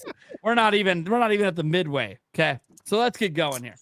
All right, so Nintendeal. Have you guys heard of him? I don't know if you have. I don't know if everyone's heard of him. He's a very popular X account. Well, he's more than that. Deku Deals. If you've ever gone to Deku Deals, he works there as well. So he helps run that website and get all the deals up there for everyone from all the various websites in the eShop. Deku Deals is one of the best places to find discounts on all platforms games. It's great. You should literally have it bookmarked. If you're looking for deals, that's the way to go. If you're not a day one buyer, even if you're a day one buyer, sometimes they'll have pre-order specials where you can save money. They'll have that, like all the stuff with Amazon and Walmart. Keep discounting, the pre-orders for Switch 2 games by $10. They'll be on that website, links to it and everything, ready to go. Well, he has an X account. There's a few people that run it, but Nintendeal runs a one for just Nintendo. And he doesn't post like a billion posts a day like Wario64 does. Wario64 is insane. Probably has bots and other stuff helping him run that stuff at this point because he's posting more stuff. I don't think one person could do all that. He's got to be a team of people at this point. But it's a very successful account, right? And when YouTubers have had problems, he's helped YouTubers out, get in contact with YouTube and stuff. So, but yeah, whoever runs the account is a very nice dude. Helped out Jake Randall back in the day when he had some problems. So, yeah, no shout out to Wario64 and whatever team they got over there because they're incredible. But Nintendeals is like that, but just Nintendo. And it usually gets out a handful of posts a day. But over the last year, he's put out, like, this started all the way back. I would say the earliest I knew that he knew information was back for the Switch 2 reveal. So Nate did the Switch 2 reveal thing. I had heard something about it as well. And then Nintendeal reached out to me and being like, hey, like, how sure are you about this Nate the Hate thing? I'm like, well, Nate the Hate's really sure, so that should give you confidence. But if not, I mean, I've heard stuff. He's like, yeah, I've heard stuff too. I don't know. And then obviously it happened, right? The Switch 2 was revealed that week.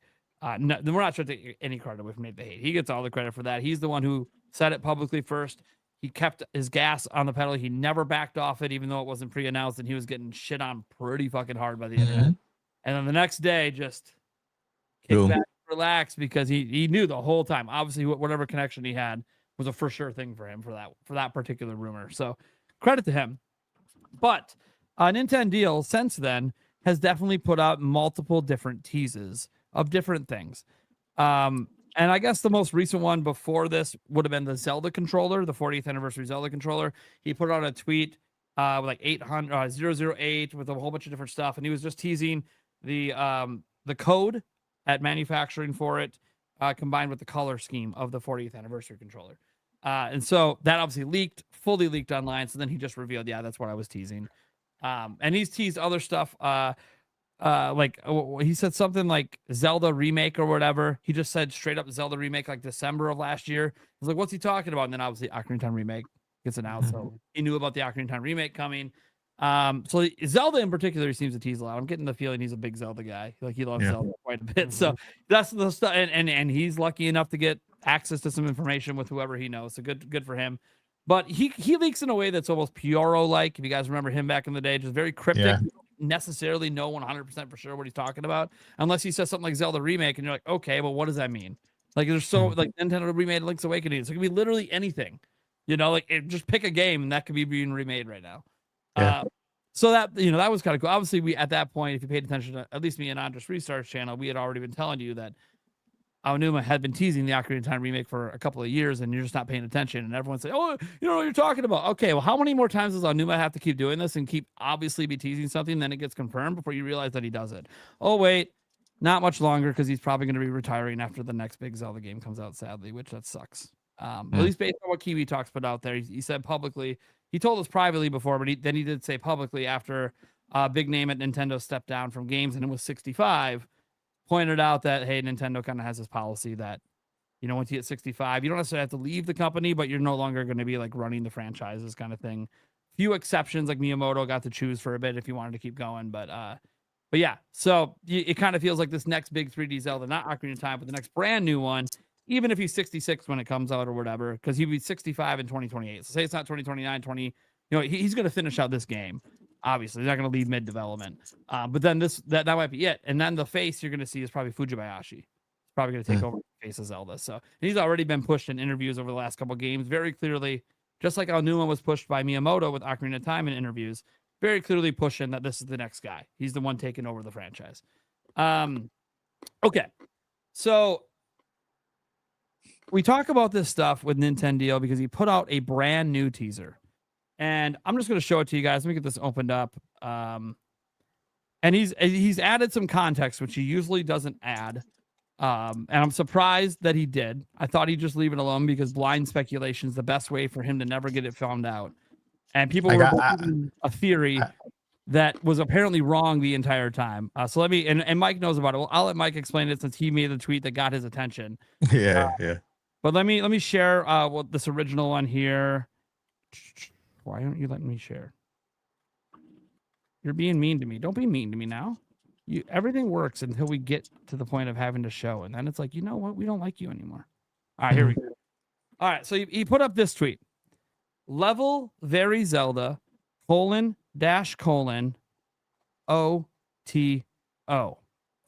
And you can see, looking at some of the comments and stuff, there's some guesses out there, and Mike Odyssey had his initial comment here saying, this is what a lot of people were thinking. Like, if you first saw this on Gaming Leaks and Rumors Reddit, their title for it was this. Like, this is what everyone thought it meant. Okay, was the teaser implies that the Legend of Zelda: Ocarina of Time remake will be a direct one-to-one recreation of the original game? Question mark. Obviously, Mike's just guessing; he doesn't know, and you can go to AI and ask, and they would come up with the same stuff and say the same thing. And that's most likely what it is, because everyone likes to use AI to solve riddles. Sometimes it's right, sometimes it's wrong. And so a lot of people, like, you can see one-to-one. You see that being a really, really common interpretation of OTO. But Mike, what happened when you decided to quote tweet it and say the same thing that, oh, this is probably blah, blah, blah? Yeah, I mean, what I did was I quote tweeted and I said, Nintendo just released a blah, blah, blah, new whatever, code for us to guess. But this could potentially be related to the Ocarina of Time remake. And this is what I believe it means. And so just kind of giving my 2 cents on it. And then he went and replied and kind of confirmed that, like, and not confirmed, but more like, gave us the good news that at least he confirmed that that's not what it means. So yeah, was, so it does not mean one-to-one remake of Ocarina of Time. And he literally just straight up said, no, that's not what. Like, I'm not hinting at that. That's not what this is about. So it's not about it being a one-to-one remake. So for those that were worried that it was a one-to-one remake, well, it still might be. We don't know, but he's not teasing it being one. Yeah, that's number one. And we do know he knew about the game as of December of last year. So, like, he probably does know some information on the game. And that could be, and he could be teasing something for the game. A lot of people think he is. He could be teasing something for the Zelda's 40th anniversary. Some people noted that OTO is actually a Japanese word for sound. So I could throw that out there as a possibility. And maybe he's teasing some sort of 40th anniversary soundtrack of some sort. So there's a lot of speculation out there about what this means.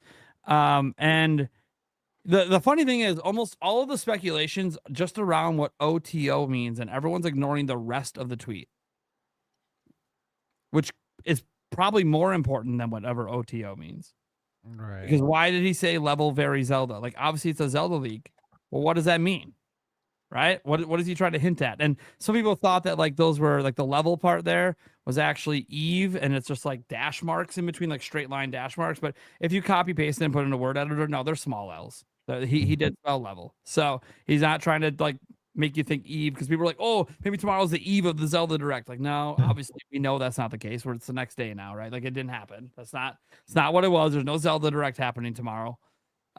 Which, by the way, be really crazy since GTA is tomorrow. So probably a pretty good reason to not have a Zelda Direct tomorrow. So kind of people even thought that he was teasing the eve of a Zelda Direct the same day that they were going to have GTA. Like, I don't know about that. Nintendo likes to have a day to themselves.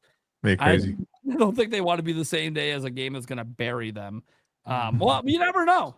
Maybe after all the leaks with GTA 6, it wouldn't bury them, because people will be more interested to now see what Zelda looks like. So you never know. But that, in hindsight, Nintendo obviously didn't know all that stuff would leak out there.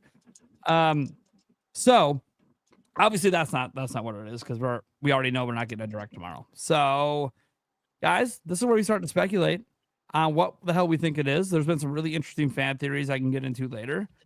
I mean, it sucks that Skysword had to drop out for this, guys. If you saw, we advertised she was going to be on the show. Unfortunately, due to some personal stuff. She couldn't come on the show because I really wanted her thoughts on this, but it's okay. We'll razz her later. I'm sure she'll be on again before we actually have have the Zelda Direct happen. Because it might be, it could be up to a month or more away. We don't know exactly. So, I tapped the backlog. I wanted him to come on tonight. He knows. I was gonna razz him and try to get one more hint of what at least what week is it? Is it at least next month? Get September confirmed. That said, let's throw it over to Eric. Would you like some other people to go to kind of get your brain rolling on it? But okay, yeah. So I was gonna go to Eric first, but I was like, you know what? He might want to wait to see what other people are doing, and then he might get some ideas for inspiration. True, dude. Let's go to you. You haven't talked in a long time because obviously not a lot to say on the PAX topic. What are you thinking on this? I like the idea of the Oto could be like the sound thing and have it be like a 40th anniversary music disc that they have in like a collector's edition, because they did that with the Mario 25th anniversary that was on the Wii for Mario R-Stars, I believe. So I think they could definitely do something like that. Okay. I mean, that's fair. And obviously, since OTO means sound, it's one of those things where, a soundtrack, some sort of collector's edition or a 40th anniversary soundtrack or something. Sure. Possible. All right.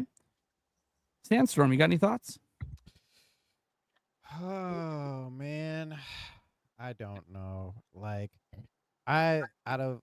when it comes to like these secret things, I'm like I'm like a consumer watching a movie. Like, what does it mean? What happens in the next scene? Like, I couldn't even begin to guess. I'm sitting here like scrambling, like, what does OTO mean? Like, what is the closest thing to OTO that nobody has thought of that it could possibly even be? And I can't find anything. I'm like, I can't even make up an acronym of what OTO could be outside of sound.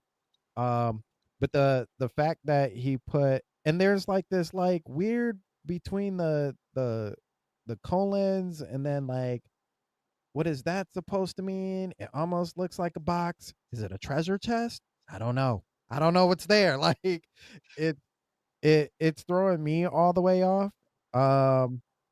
Let's see. EVE VE. Yeah, man. You don't want me with puzzle games because like I suck. I'm I feel not like this good is one at of it. those riddles that would be in like an escape room you got to figure out to get the hell Oh my out. gosh, I would be the worst. I'd be like, everybody find something. I can't figure it out. Keys right there. No, that's not it. That's too obvious. So, but I mean, I think it's really cool that like we continuously get like these little small like tidbits of like hints for people to try and crack before we actually see the game. I'm just excited. I think if it does have something to do with sound, I mean, I think this almost goes without saying. I don't know how long Nintendo's been doing it, but they've been using orchestras and like real instruments for a while now with a lot of their soundtracks. So I think it would be amazing if we got like a I was gonna say disc and age myself, but if we get some sort of collector's item that plays the original soundtrack of Ocarina of Time, in my opinion, probably, and even over Majora's Mask, because we all know Majora's Mask is the greatest. We're gonna stop it right there. But as far as the soundtrack goes, Ocarina of Time is like it's peak. I think that's peak Zelda. So, if this does have to do with something, and it's I don't know what level very Zelda, and then has to do with sound, I want to say that all of the songs there are going to be amazing. So that's my thoughts on it. I'm sure somebody has better thoughts than I do, though. Okay, that's fine. Josh, is your brain percolating over there? Are you getting bricked up looking at these Zelda leaks? Oh, you know it. Yeah, I'm channeling Jake right now. it obviously means we're gonna be playing every level as Zelda. Like they're just gonna channel echoes of wisdom. Ooh. They're gonna do some, instead of having the Ghost Link we're gonna have a Ghost Zelda. I mean, obviously. No, speaking of music, if it is soundtrack stuff, he may not even be talking about the game at all, and this is strictly Nintendo music related. Because how often, I mean, look at what we just saw with Mario Kart World. It was like every day it felt like a tweet coming out like, hey, we got more Mario Kart World music for you. And then finally the last one hit, like we finally have every track from that no pun intended, from that game. And so yeah, it very well could have nothing to do with the game. And so because not that I don't think any of us would really care all that much about a Nintendo music leak, but maybe every Zelda means that I don't know what's missing on Nintendo music Zelda wise, but maybe they finish it off. Maybe that's part of the 40th anniversary, just getting all of the Zelda soundtracks on a Nintendo music. And honestly, I'm just having fun just speculating with this stuff at this point. Like I'm throwing on the old detective cap and just looking and going, okay, are they when it comes to Zelda games, Ocarina of Time especially, Nintendo loves reusing assets. So, we talked about it tonight. In fact, there's a Majora's Mask remake in the works. And then I took it a step further. I mean, look at what they did with Link's Awakening into Echoes of Wisdom. Maybe we get a third game. And chat was speculating about maybe it's Sheik. Maybe it's maybe we play as Ganondorf. Just having fun. So I know it's for the later topic but leaks like this, so much fun. If it's even a leak, whatever it is, these cryptic little messages, and it's also fun when companies do this stuff. I don't know if you guys remember back in the day, but Bungie used to do this with Halo stuff, right? Like they used to have all kinds of strange websites and things that they would do. And just to get everybody talking and everybody just a little bit more excited, I think it's great. If it's a blatant, hey, here's leaked actual gameplay and stuff like that, that stuff's not that fun. This is just fun. This just makes for great conversation. I don't mean to throw this in too, but I was trying to think of acronyms for OTO, and the fact that it says level very Zelda, OTO also stands for overcoming the odds. So what are the chances of it being 1-to-1 or not 1-to-1? I guess I don't know, but overcoming the odds, I guess it could do either way. Overcoming the odds. What if it launches the same day as GTA 6? Oh, that'd be sweet. Be awesome. Overcoming the odds, baby. Overcoming the odds. Head to head. Let's go. Of course, I don't know how you would be able to predict it's overcoming the odds as a leak. It would just be a prediction. It would just be like, yeah, I think it'll overcome the odds. Right. That's a good one, though. That's a good one. I hadn't thought about that because I'm like, wait a second. That can't be what it means, because the only odds that would be out there, what? The odds that it's going to be good? Okay, we already think that. Right. Well, the only odds it would have against it would be trying to launch head-to-head same day as GTA. By the way, you know what company's not going to shy away from that is Devolver Digital. Yeah. Oh, they on that. Every time they delayed it, they're like, you can't run from us. We're dropping a game the same day that you release, no matter what. Where you going? And now we heard they're making another Volvy. They're making a Volvy game. And I'm like, oh my god, is that going to be the one? They're going to drop a Volvy game head to head with GTA. I would laugh so fucking hard if they dropped a Volvy game. They are. Yeah, I know they are, but I'm saying if they're going to drop it head to head with GTA on the same day, because Devolver Digital has not announced which game it is they're going to launch on November 19th yet. They're kind of, I think they're trying to keep the suspense a bit, because every tweet from GTA, they're literally the top response to every tweet, because they're trying to come for him, they're gunning for him. Great, I love it. Yeah, they announced it today. Oh, did they announce the actual release date today? Yeah. Is it the one head? Volvy's Adventure Reslimed launches November 19th. That's funny. I'm buying 2. Do it. That's That's awesome. funny. They better, Or they better be in the responses of every future tweet by Rockstar, just dropping Volvy memes. if you pre-order it now, you get 25% off. So you get it for $4.99. That is awesome. Oh wow.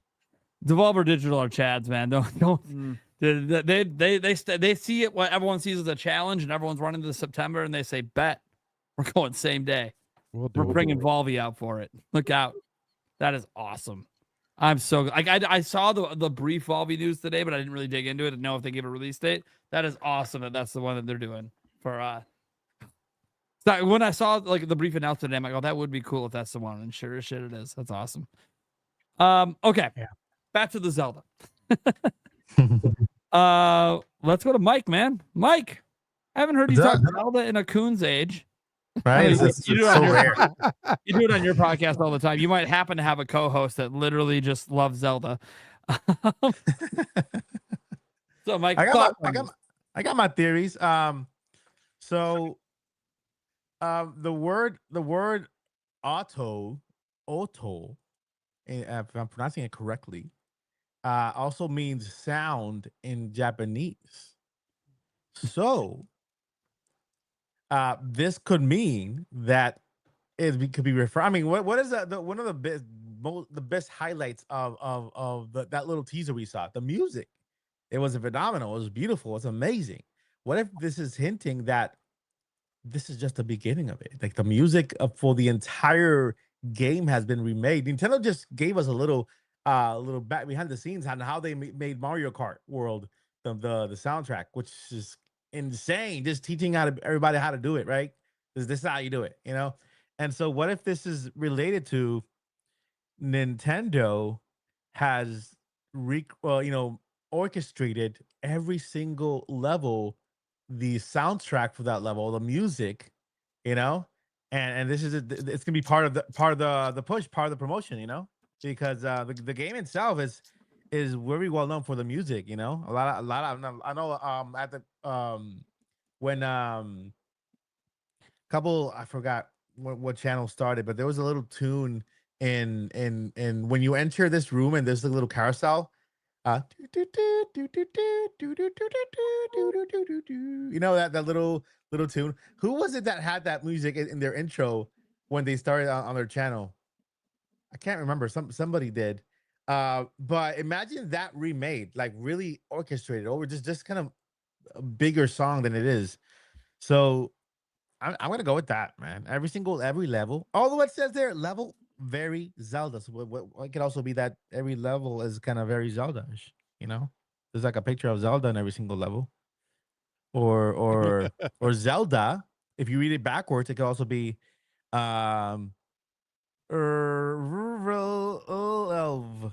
That could be part of it too. That could be, that could work. And yeah, I'm gonna stick to my guns. I'm gonna stick with the auto, meaning music, or out of time. Maybe they're going back to the past. Actually, wait, they're going back to the future or back to the past. It's out of time, so maybe that's it. I don't know. It's not a Wonder Woman remake, so I'm happy about that. Mhm. There you go. Stash Man.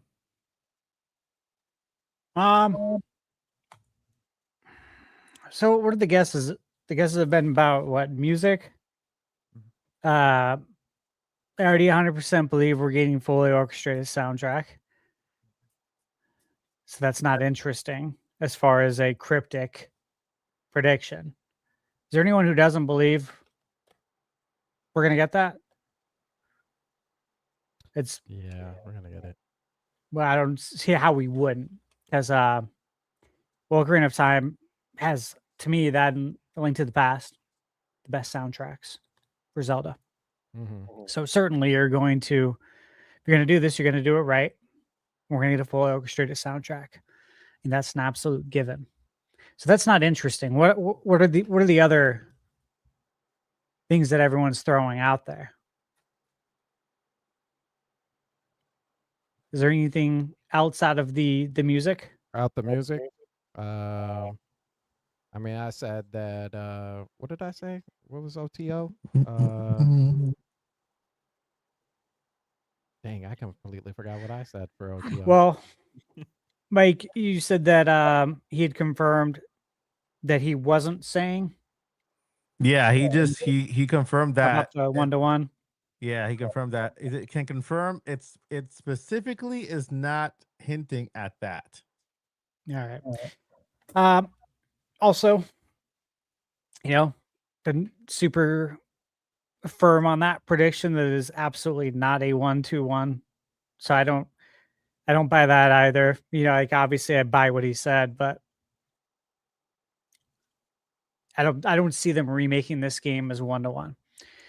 The only thing I could think is that if you read it, level varies Zelda, every Zelda level. What I've predicted a lot on this podcast for like 2 years is that they're going to put every level into Ocarina of Time that was cut. All the cut content, all the cut dungeons, every level. That's what he wants to call it. If that's what he's Master hinting quests. at. Yeah, Master Quest, Euro Zelda, the 64 DD Zelda. To me, again, I've always said this too, is that if you're going to go back and you're going to remake the greatest game of all time, because that's what it is, numerically, and I think in many people's hearts, as well as mine, right there with a link to the past. If you're going to do it, you have to do it right. You are Nintendo. You don't remake this game half-assed. Absolutely not. This is not a time or a place for that. So if you're going to remake it, you got to do everything right. How do you do it right? Well, you take everything you want it in the game in the first place that you had to cut to get the game out on time, to get it out for the November, I think it was November 23rd, 1998, for that November holiday. This was a different time in video games where patches obviously don't exist for the young kids. That's not a thing. DLC does not exist. Once it's out, it's out. That's it. Rarely will you get revisions. Of course, Zelda did get a revision with the chant in the Fire Temple. That was revised, of course, because it was a religious chant. But very rare circumstances, I have a copy of Maniac Mansion on regular Nintendo. I have one of the first ever copies sold that allows you to put the hamster in the microwave and blow it up. Nintendo found out about that and told Lucasfilm, yo, you got to take these games back.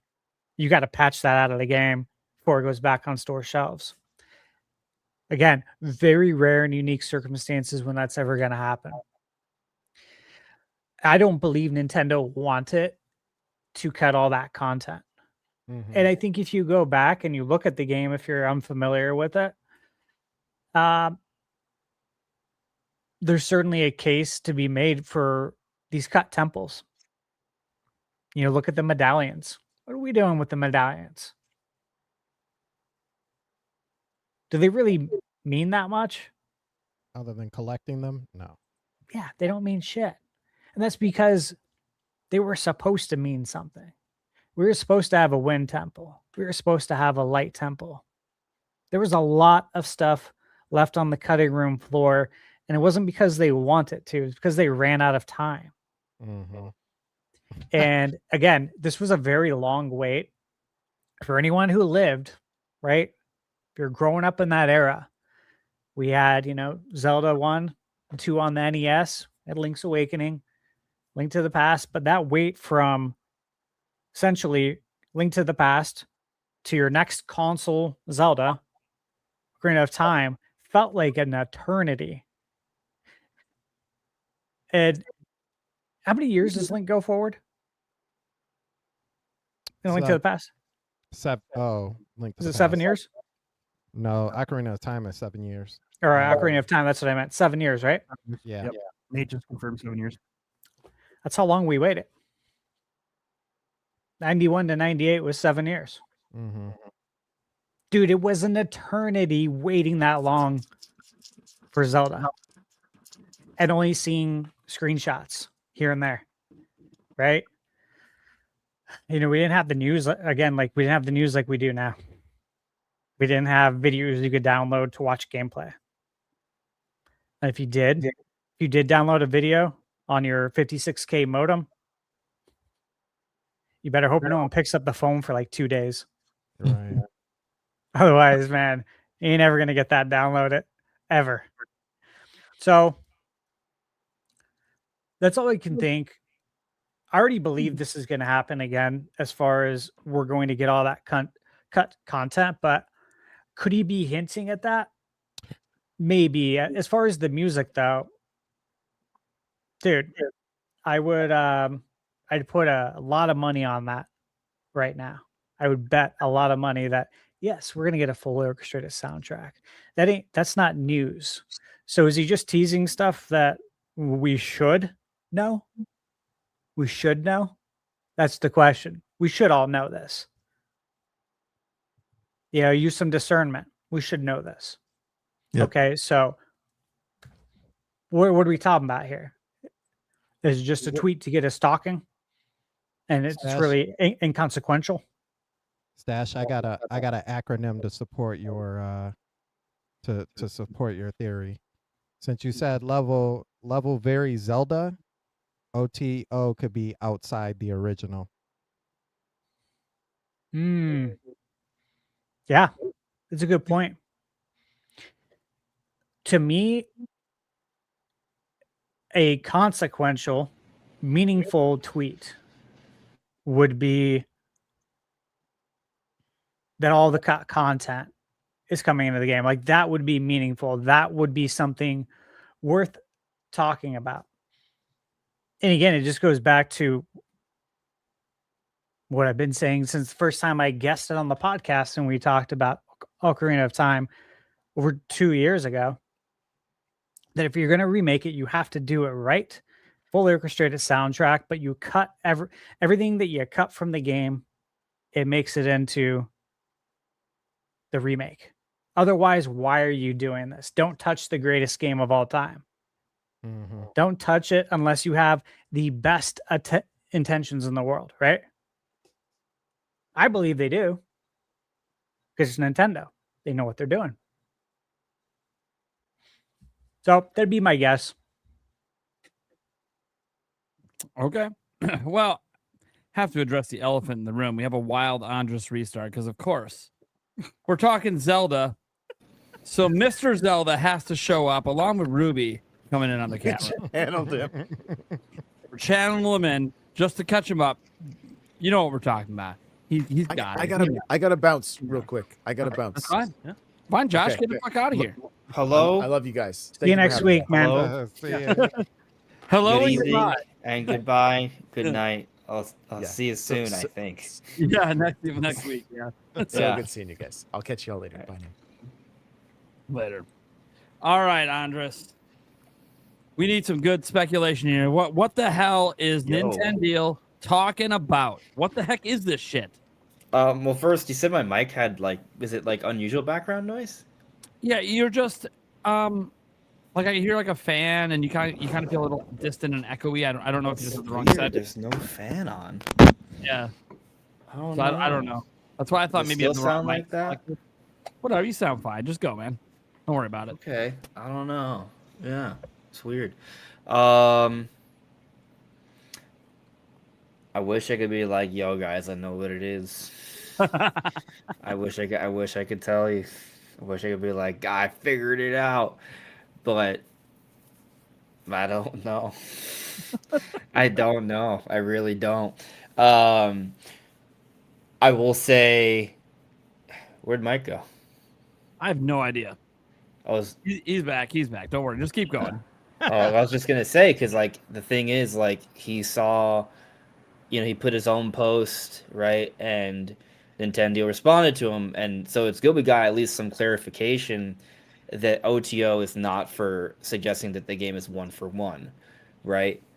Which is very cool. My personal perspective is that what this is more likely having to do with something that isn't Ocarina of Time, actually. Just because from what I've seen of Nintendo does tease Nintendo products. Nintendo has been doing it for a little while already.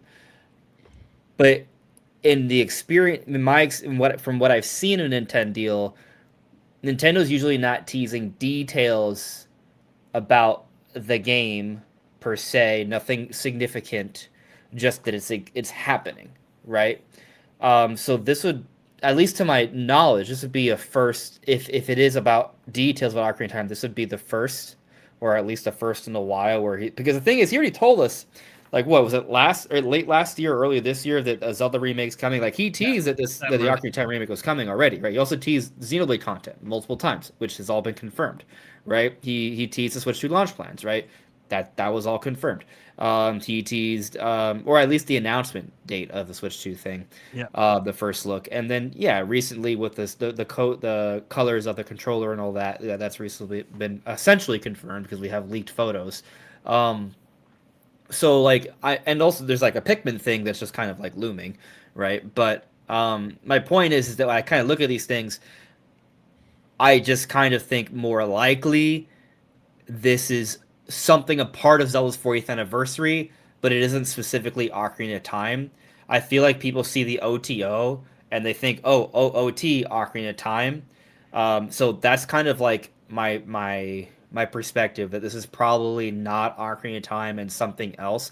I thought you brought up a good point in your video, Nate. I know some other people brought it up in the Twitter post that maybe OTO has something to do with sound. You know, because that's like the Japanese word for it apparently. And I saw some people speculating that it could be amiibo related. Like it could still be Ocarina of Time related, but not necessarily for the game itself. Like maybe it's an album or a fully orchestrated like soundtrack they're showing from the game, right? From every level, right? Or maybe it has to do with the amiibos. The thing that kind of gets me kind of wondering though is the part where it's like what every Zelda level or every level Zelda. Yeah, level vary Like, Zelda. Level vary Zelda. Like so, like is it is it something where the words are being put out of order on purpose? I don't know. Right, but that does sound very gamey for some reason. So level vary Zelda. Like if it's every level Zelda, then maybe we could argue, oh, maybe it's like every level is getting getting music. But it could be like every Zelda level, and then then it's just music, right? That's a common theory out there now. Once people realize OTO means sound, then you're like, oh, maybe it's just every Zelda level, so it'll just be a soundtrack or something, right? Which is possible. It is possible. They've done soundtracks before for other anniversaries. They did the whole concert tour that seemed to never end. True Dude has his hand up. What's up, buddy? If it is every level Zelda, it could be a new set of challenges that are Zelda related, and you're playing a whole bunch of Zelda levels from all the different games. OTO stands for one time only because it's limited time event. Yeah, it could be like the DK challenge. I guess so. That is interesting. That does seem like something Nintendo could do for the 40th anniversary, which I think that's a good point. But then I then ask myself though, is that something Nintendo would bother teasing? Well, I'll say this: he's done a lot of he's done guys. Most of his teases have been over the last 18 months, right? He hasn't been doing this for very long in terms of actually leaking things or teasing things. Zelda though is one that he keeps going back to. Like that seems to be his most consistent thing. And Xenoblade. And Xenoblade, yeah, but like the Zelda stuff, like he just keeps going back to that well. And I think, one, I've had private conversations with him. I know he's a huge Zelda fan. Like that's number one. Like he's really excited for this remake and stuff. So that's cool. And obviously he knew about the remake back in December. And again, I mentioned this before. If you follow me in Andres Restart, we've been talking about Aonuma's been teasing this for years. Like this isn't Wasn't Yeah. shocking to us to see there. Now the art direction, everything else, that might be shocking, but it wasn't shocking that this game exists, right? Like we had heard that, we had rumors about it being a big budget and all that, and then we saw it and it's like, oh, that does look like that's a big budget remake. Like Nintendo does not do remakes like this. This is okay. Okay, this is okay. All right. What the hell are they cooking? And everything they're showing us looks new. Every single thing is completely different than it was in the original game. All of it. Like when people kept saying this was 1-to-1, I was like, yeah, but the only thing they showed was the opposite of 1-to-1. Right. So it's like, it's not that it's just a teaser. It doesn't mean anything, right? Like we had that teaser of like the big battle in the forest and all of that with Twilight Princess. That never manifested in the game, right? So I think it's different because Well, this game is coming out it's coming this year, right? Like the Twilight Princess stuff is stuff that we saw when the game was very early on, Yeah. right? They're still making ideas for the game. This what we're seeing is in the game. Yeah, I think all this is in the game. Link rides this horse. Link can swing his sword on a horse, and we're going with a realistic art style. That's what they wanted to tease for Twilight Princess to get people hyped. Yeah, they basically were just showing off the graphic, like a tech demo. Yeah, proof of concept, and saying that this is going to be a game. Yeah, and it was shocking because we just got Wind Waker the holiday before, so it was like really weird. 6 months later, we were seeing another Zelda game, but obviously it worked out and it helped launch the Wii.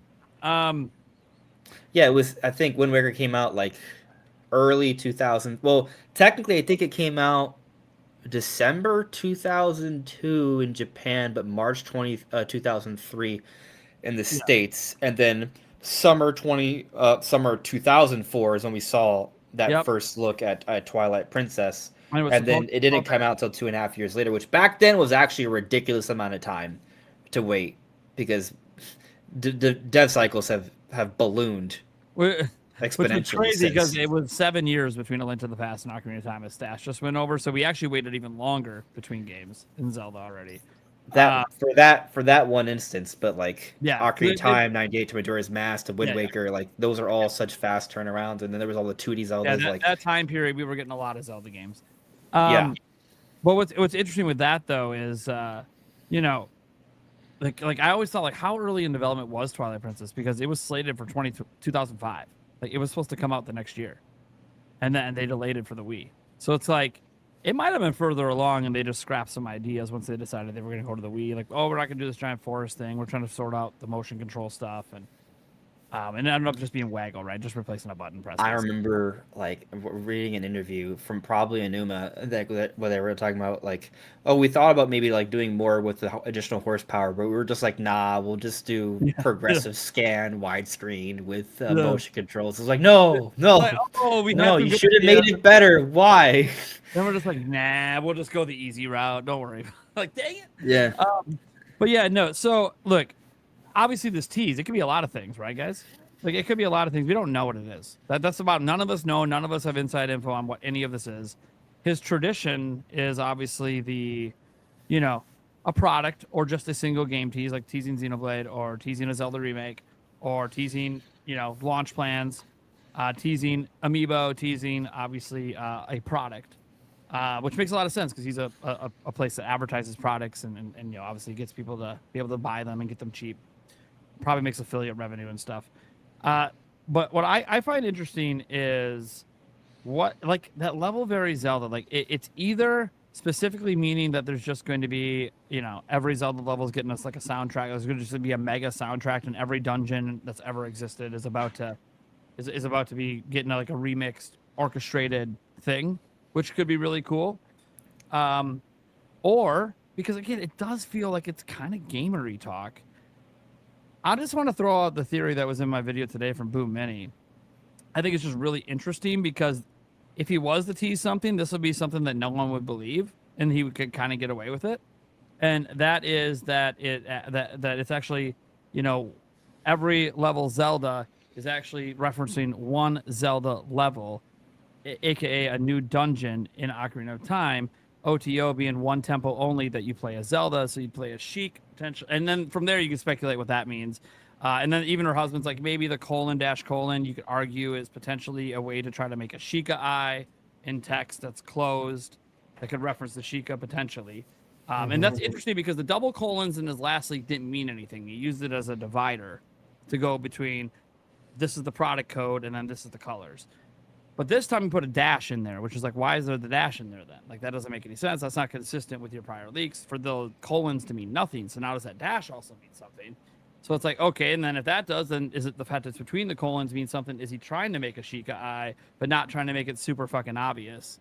And if that's the case, I've heard some people say, well, okay, if it's a Zelda dungeon, and let's say it's a Sheik one during the 7 years, right? Like, let's say they decide that, hey, we're going to put an extra dungeon in here. It's going to be the light temple that we originally were going to do, but never did. It's actually going to be Sheik that goes through it and wakes up Link from the 7-year slumber. Like, that's how Link wakes up. That could be really a really interesting angle. And if you do it Sheikah, you don't have to spoil that Sheikah is Zelda. If you want to keep that still as a surprise for the end for new players, like it could just be Well, this now you badass just spoiled character. it, damn it. No. Well, in this community, we all know, but you know what I mean for like new players. No one in this community already knows. We don't worry about spoilers for Ocarina of Time with this stuff. Now, obviously, if there's like new content, yeah, you worry about the spoilers with that. And would he spoil new content like that? Well, it doesn't really tell you anything because this is still just highly speculative. Like the chance of it being this specific is probably way off. I mean, look, for example, he pointed out how he hinted at the Switch Troop Zelda themed controller, right? And like in hindsight, it's kind of obtuse. Maybe did he put BEE in there, right? So at least we knew it was a Switch Troop product code. Yeah. Right? Is that am I remember? I think he had 008. He had the end of the Switch Troop product code, so you didn't know which product. Let me pull it up so I know what I'm looking at. Unless you have it on hand. I might have linked to it in my video today. I don't remember. That's what I'm probably going to my. I'm going to my video just to look at it. That's just the quickest way to find my links. Like, hey guys, I source everything, so I go to my. That's how I find stuff because I'm like, oh, where was this? So I look through my videos and check the sources until I'm like, okay, that's what I was looking at. So I think it was the second one that I linked. I was in my video before. That's what it was. Okay, so yeah, all right, yeah. So this was pretty obtuse. Like, so July 10th, he just said 00840 lowercase z : B, G, G. I think there was a person who was very close that Nintendo liked that statement, but for them, like, I don't know what that that's yeah. And then when he explained it, we didn't even know it was Zelda related at the time. Like, this is a product code, Z40, Zelda 40, and then BGG is the colors. And it was actually like exactly. He was just describing the product without you realizing he's describing a product. Now, Z40, some people had thought was Zelda's 40th. That was the only possible hint. But no one knew, right? We didn't know 100% for sure what this was.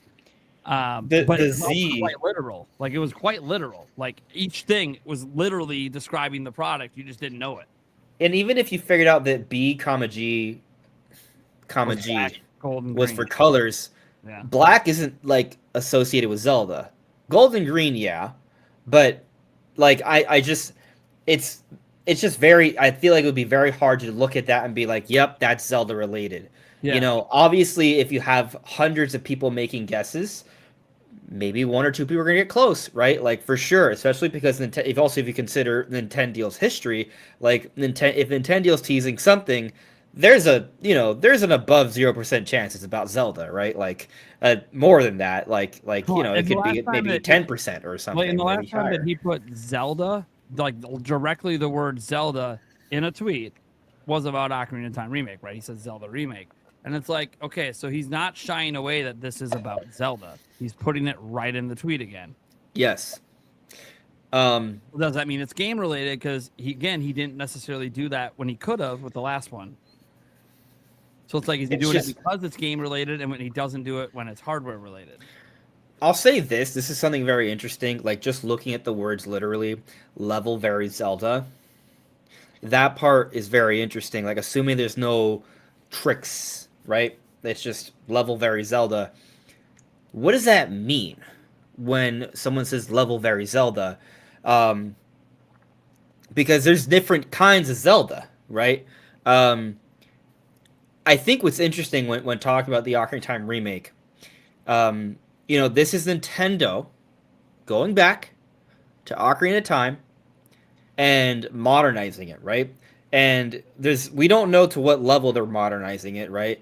But we have some clues, right? And I think most of us will agree this is probably the most ambitious reworking Nintendo's ever done. Are we all on the same page there? Like whatever this is the most ambitious one yet, right? More than Prime Remastered, more than Xenoblade Chronicles Definitive Edition, more than Ocarina of Time 3D, Majora's Mask 3D. It's more ambitious. Even Star Fox, it's more ambitious than Star Fox, which I would say, if you look at Star Fox, that's pretty ambitious, right? But they still treat it as a budget title, And that Star Fox thing has new story content, has a new online multiplayer mode, visually is made to look like a modern game. All the like cutscenes.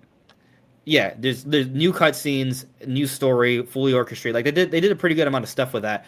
This Ocarina of Time thing is bigger than that.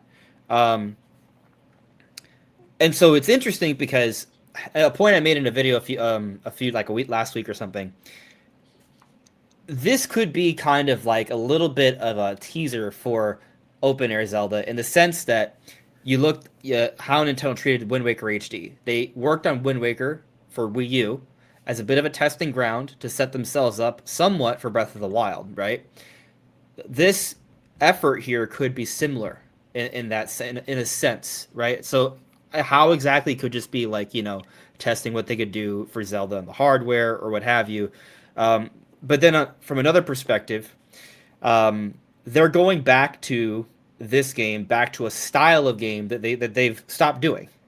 And so we look at this phrase from Nintendo, level very Zelda, maybe they're using this as an opportunity to kind of rethink how dungeons can be worked with that classic essence in mind, but under the modern perspective at the same time. Like it, obviously we don't know, right? But if Nintendo is saying this is not one-to-one, then we ask ourselves, okay, if they are going to kind of rethink the dungeons a bit here, what does that mean exactly, right? If it's also kind of saying that the levels are very Zelda, right? The dungeons feel very Zelda. It's interesting to think about. What they could do with that. Personally,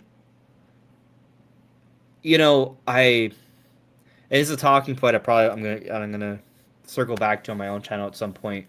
I was talking about it with Lexi the other day, but about how far can they go with Ocarina of Time before it's no longer Ocarina of Time?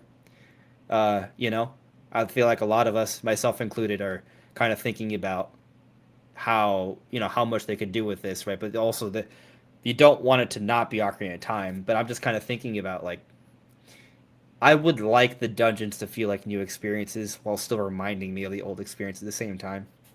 So I'm just very curious when I consider the words level very Zelda, if that's kind of like Nintendo maybe saying that they've seen a part of the game and they're just kind of saying, hey, this is going to feel very Zelda, whatever that is. But obviously, it may not even have to do with Ocarina of Time. We're pulling at straws here.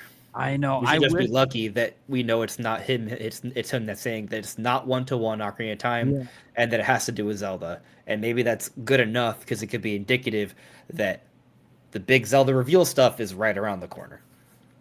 I mean, we should expect it anyways, right? Like it's September. They always have a direct outside of COVID, basically. And like the other year they did was 2024, but then they had that double direct right at the end of August, right? So it was like, okay, it was literally right at the end of August, so that could be your September direct. So it's like there's probably going to be a September direct, guys. We just talked about how Nintendo's not at PAX West. Why? Because they don't have a direct right now to show off the game that they would want there.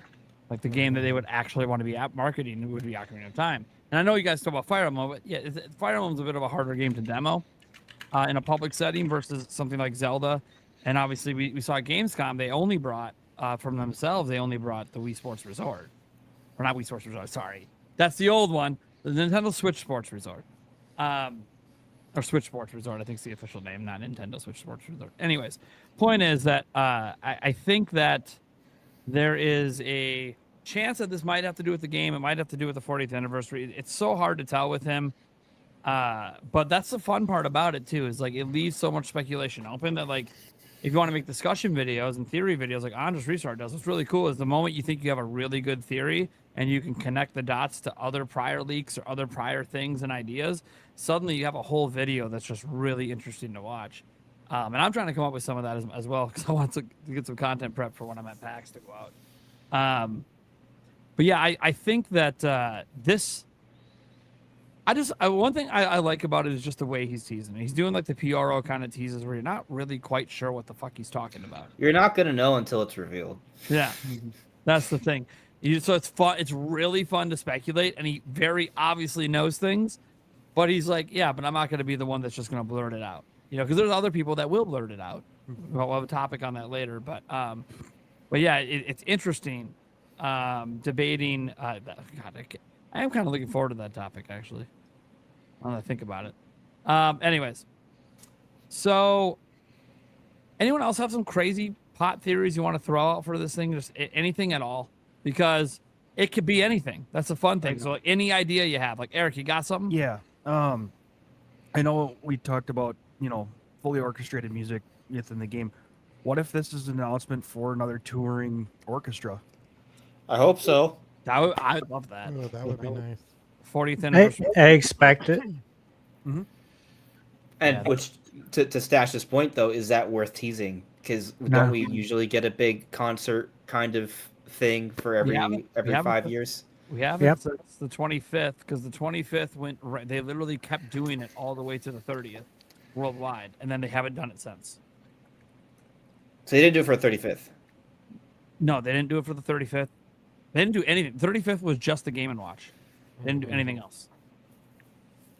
So Officially. I've been talking about mute this entire time. Yep, Mike.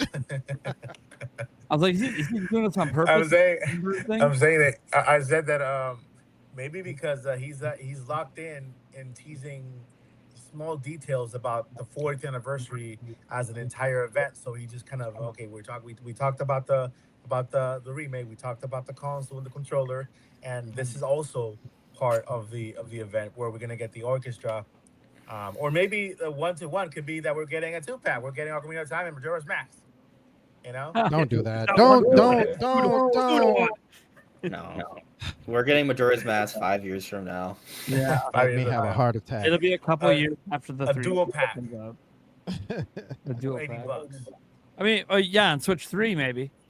On Switch 3 maybe. Yeah. Although So probably individual with $20 upgrades. I did get email from someone. It was me. Sorry. Was it you? I'm kidding.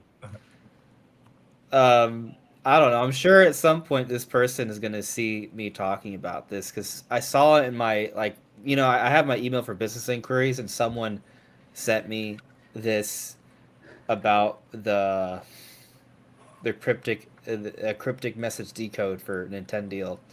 I assume this is just someone's theory, but what if it's not? Right? I'll just say it's from Joe. Shout outs to Joe. And I covered this in today's video, but they sent me level equals even, vary equals more. Zelda, so even more Zelda. OTO, October 21. Even more Zelda coming October 21st. So is that hinting for an Ocarina of Time Direct on the 21st of October, which actually would kind of make sense. So we would probably still get a general Direct maybe in September, similar to last year's September Direct, where half of it was about Mario's anniversary, and the other half was everything else. They do that this time, Zelda's anniversary, and everything else. And then they also announced on the Direct there will be an Ocarina of Time presentation late October, and then 3 weeks later they come out with the game, which is kind of in line with how Nintendo's been handling their games to be directs, where they come out about 3 to 6 weeks away from release. I think that's plausible. I think odds are this is just a random. I don't want to say. I don't want to say this is just somebody who sent me something where they feel like they figured it out, but it's not actually inside information. It's a random email I got. But it's fun to consider. Yeah. Could it be that more Zelda could be related to the movie? like after we don't get nothing movie related on the direct, but then we do get an additional event dedicated to the movie, presenting the cast, maybe trailer. I mean, maybe a movie teaser that teases just one area of the movie from Zelda. I mean, it could be referencing how the movie it feels very Zelda, I guess. Level very Zelda, which makes you think of a game, but maybe it's trying to suggest that the movie does kind of give a little bit of the spirit of the game, but He's good. He's good. He's good. I love when I see stuff like that Carcon coming in all dungeons from Ocarina of Time in the Zelda movie. I doubt it. Probably an original story, but that would be wild. That would be wild. But there's got to be dungeons in the movie. Yeah. Yeah, probably. Yeah. The producer Dojo also said, "Could the Zelda leak be level very Zelda on the outside?" Meaning the dungeons on the outside are the same, but on the inside they're completely remade. It's interesting. It would be funny if they keep Jabu Jabu looking way too small for what that dungeon is. Yeah, That but would that's be- the thing. They're not going to do that, or they shouldn't do it. They shouldn't. He should be mad. I mean, it should be like a giant. Like we have to consider, because of the improved visuals now, and because of just standards have changed over the last 28 years. These designs aren't going to hold up exactly as they are. We scrutinize things far more now. Our suspension of disbelief it's not the same as it once was, right? It's why the Great Fairy thing probably is not the same anymore. It's probably why the SRB update it no longer has suggestive themes, because they can't just have it be suggestive. They have to be more clear cut. It can't be obscured, and they don't want to go for a higher rating, so they probably change the design of the Great Fairies, right? I think like the Deku Tree and Jabu Jabu probably have to. I mean, we literally have seen the Deku Tree design in the tapestry. It's not the same. We already know that they're changing the designs. They're probably being designed in a way where at least things are to scale, or close to enough to scale where people can buy into it and feel immersed. These things got to be different. What? I still would laugh if he's just the same size but still a massive dungeon inside. There's also Well, I mean, there's actually, if you want to get interesting with it. So a tree, right, has like, how big a tree is on the surface is one thing, but then there's below the ground with all the roots. And the thing is, when we go into the Deku Tree in Ocarina of Time, there is a whole other level to the Deku, and you could argue, or I mean, the Deku Tree on the underside is probably actually bigger than the top side. So it makes sense actually. Yeah. Yeah. So they could do more. All I know is they better leave in the King of the Zoras 30 seconds to move. Please leave that in. Yeah. Just with an updated sound effect and looking hilarious as hell. I don't know if that would work in modern day standards, but I would, dude, as just a throwback. You gotta give us the nostalgia. The throwback nostalgia of that moment where he absolutely should probably move faster than that, but he doesn't. You know how many? That's one of those things I would like to stay the same, because it's kind of a meme and a joke at this point. Right. Just like I want Kapora Gabora to ask that stupid question when you go to Hyrule Field the first time, that has it reversed so you accidentally repeat it. Let me tell you again. Yeah. Let me Did tell you get all that? Every other time, yes is at the top and no is at the bottom, except this time it's no at the top and yes at the bottom. So if you're spamming through it, you're gonna repeat it. Stuff like that I'd like to see stay in. But then I would like to see other stuff maybe get changed. Obviously, there's a lot of things I'd like to see change about the game. As you guys know, it's not in my top 10 Zelda games. It's still one of my all-time favorite games, but like I just find 10 or 11 Zelda games to be better than it. But that's just because I feel like a lot of the Zelda games that came after it that Ocarina of Time helped set up just did it better. But that doesn't take away from what Ocarina of Time was at the time. And there are certain things about the game that I don't think anything's done better. Like soundtrack start to finish, I don't know if there's anything better than Ocarina of Time in the Zelda series. Every track is a banger and hits you in the nostalgia in ways that no other game does consistently with literally every track it has. And so like that's one thing I always give it to. The shocking moment of coming out to a ruined world when the world wasn't ruined. What? Like that's What? really really cool in this game, and Don't different. spoil the To be big fair, one. at the time I wasn't like as shocked about it because A Link to the Past kind of pulled the same trick, right? Light World, Dark World, thought the game was over, Yeah. but it's not. So like I kind of saw the trick coming, you just didn't know what it was until you experience it, and then you're like, okay, this is kind of cool, this is kind of different, I like this. But ever since then, it kind of feels like Link is existing in a world that's already falling to ruin. And like Twilight Princess was that way. Wind Waker was clearly that way. You know, Skyward Sword literally is in a post-apocalypse because you're up in the sky running away from what happened on the ground. You know, look at obviously with Breath of the Wild and Tears of the Kingdom. So it's like they haven't really had a Hyrule where it was at its normal full strength in a while, and that existed in a period of time, like it did for the first half of the game. I know that in Zelda 2, when you read the story, I think that's the strongest and most prosperous Zelda world or Hyrule that we've had. So if they were to incorporate that part as the game, you know, give us that in the game, that'd be cool to see Hyrule actually flourish and be successful. Well, that's one thing we're going to see that's cool in this. We're going to see a modern day Zelda using what seemingly looks like a pretty realistic art style, especially for Zelda. Like this is a pretty realistic art style for them. And we're going to see Hyrule at its heights. The king is on the throne. Yeah. You know, we're going to see Hyrule at its heights, which is really, really cool. That's just going to be like I see it, dude. I might cry when we finally see actual gameplay of this game in the trailer. Like seeing my childhood come to life in a way I only ever imagined, never thought would become reality, is going to be so cool. It's going to be so cool, man. Especially coming off of Breath of the Wild and Tears of the Kingdom, which are like my favorite Zelda games, and I love them to death. But it's like, okay, this is such a drastic turn in art direction and world building. I'm almost ready to kind of revisit this kind of Zelda game again. Yeah. And then to have it completely rebuilt for like new stuff, and like probably some of the things that annoyed me over time as I felt like combat and stuff got better in Zelda will probably be cleaned up in this one. We'll probably have a jump button, so it's not an auto jump anymore, where it annoyingly will sometimes jump when you're not trying to jump.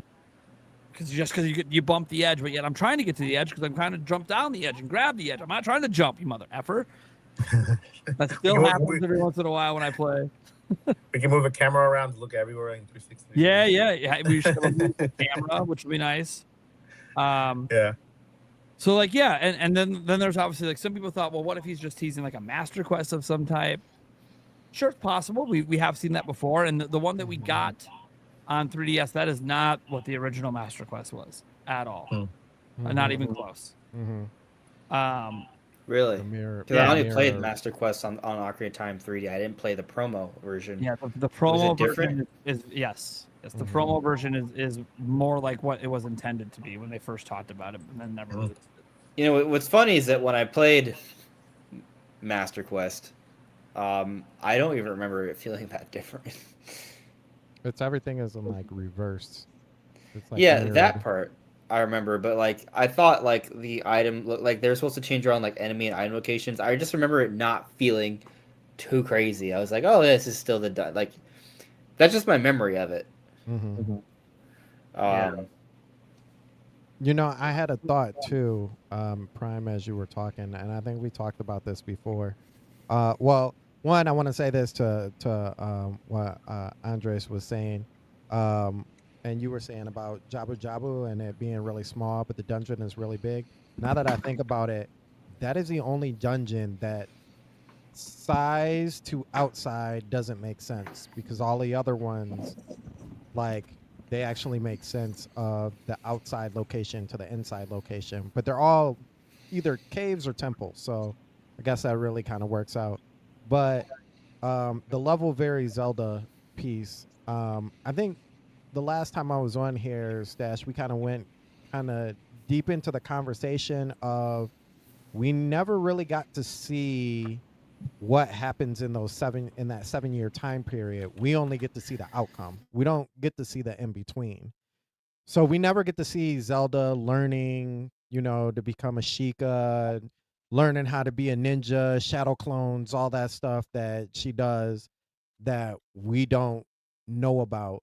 So I wonder if this has something to do with that piece of like, okay, yeah, we're still going to be Link, but this level or this section of the game that you don't get to see in the original version of the game, you're going to be Zelda. This part you're going to be Zelda, and you're playing that part of like, it's time to stop being the princess and grab some metaphorical balls and turn into the BA Sheik that we know that we see in 7 years, right? So maybe that has something to do with the level very Zelda. Yeah, maybe. There was Polito wanted to clarify what they said as well, saying I didn't mean the dungeons would be the same size, but the layout on the inside would be different. It's possible. I mean, there's also this thing with like the ice cavern, like that was was originally supposed to be like a full-fledged dungeon, and then they kind of didn't really finish that off and left it as it is. And Andres has got a thought here. So what do you think, bud? I'm sorry, my mic sucks. Yeah, I keep muting you just so, in between you talking. I don't know what's going on. Yeah, it's usually not like this. Like, and Mike's Hold on, let me try something. Let me know. Is this better by any chance? Yeah, a little. Did that change things or no? Yeah, made it a little better. How about now?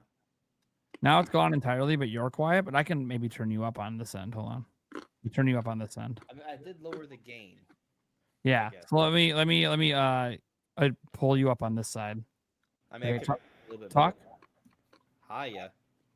Hello, friend Amico.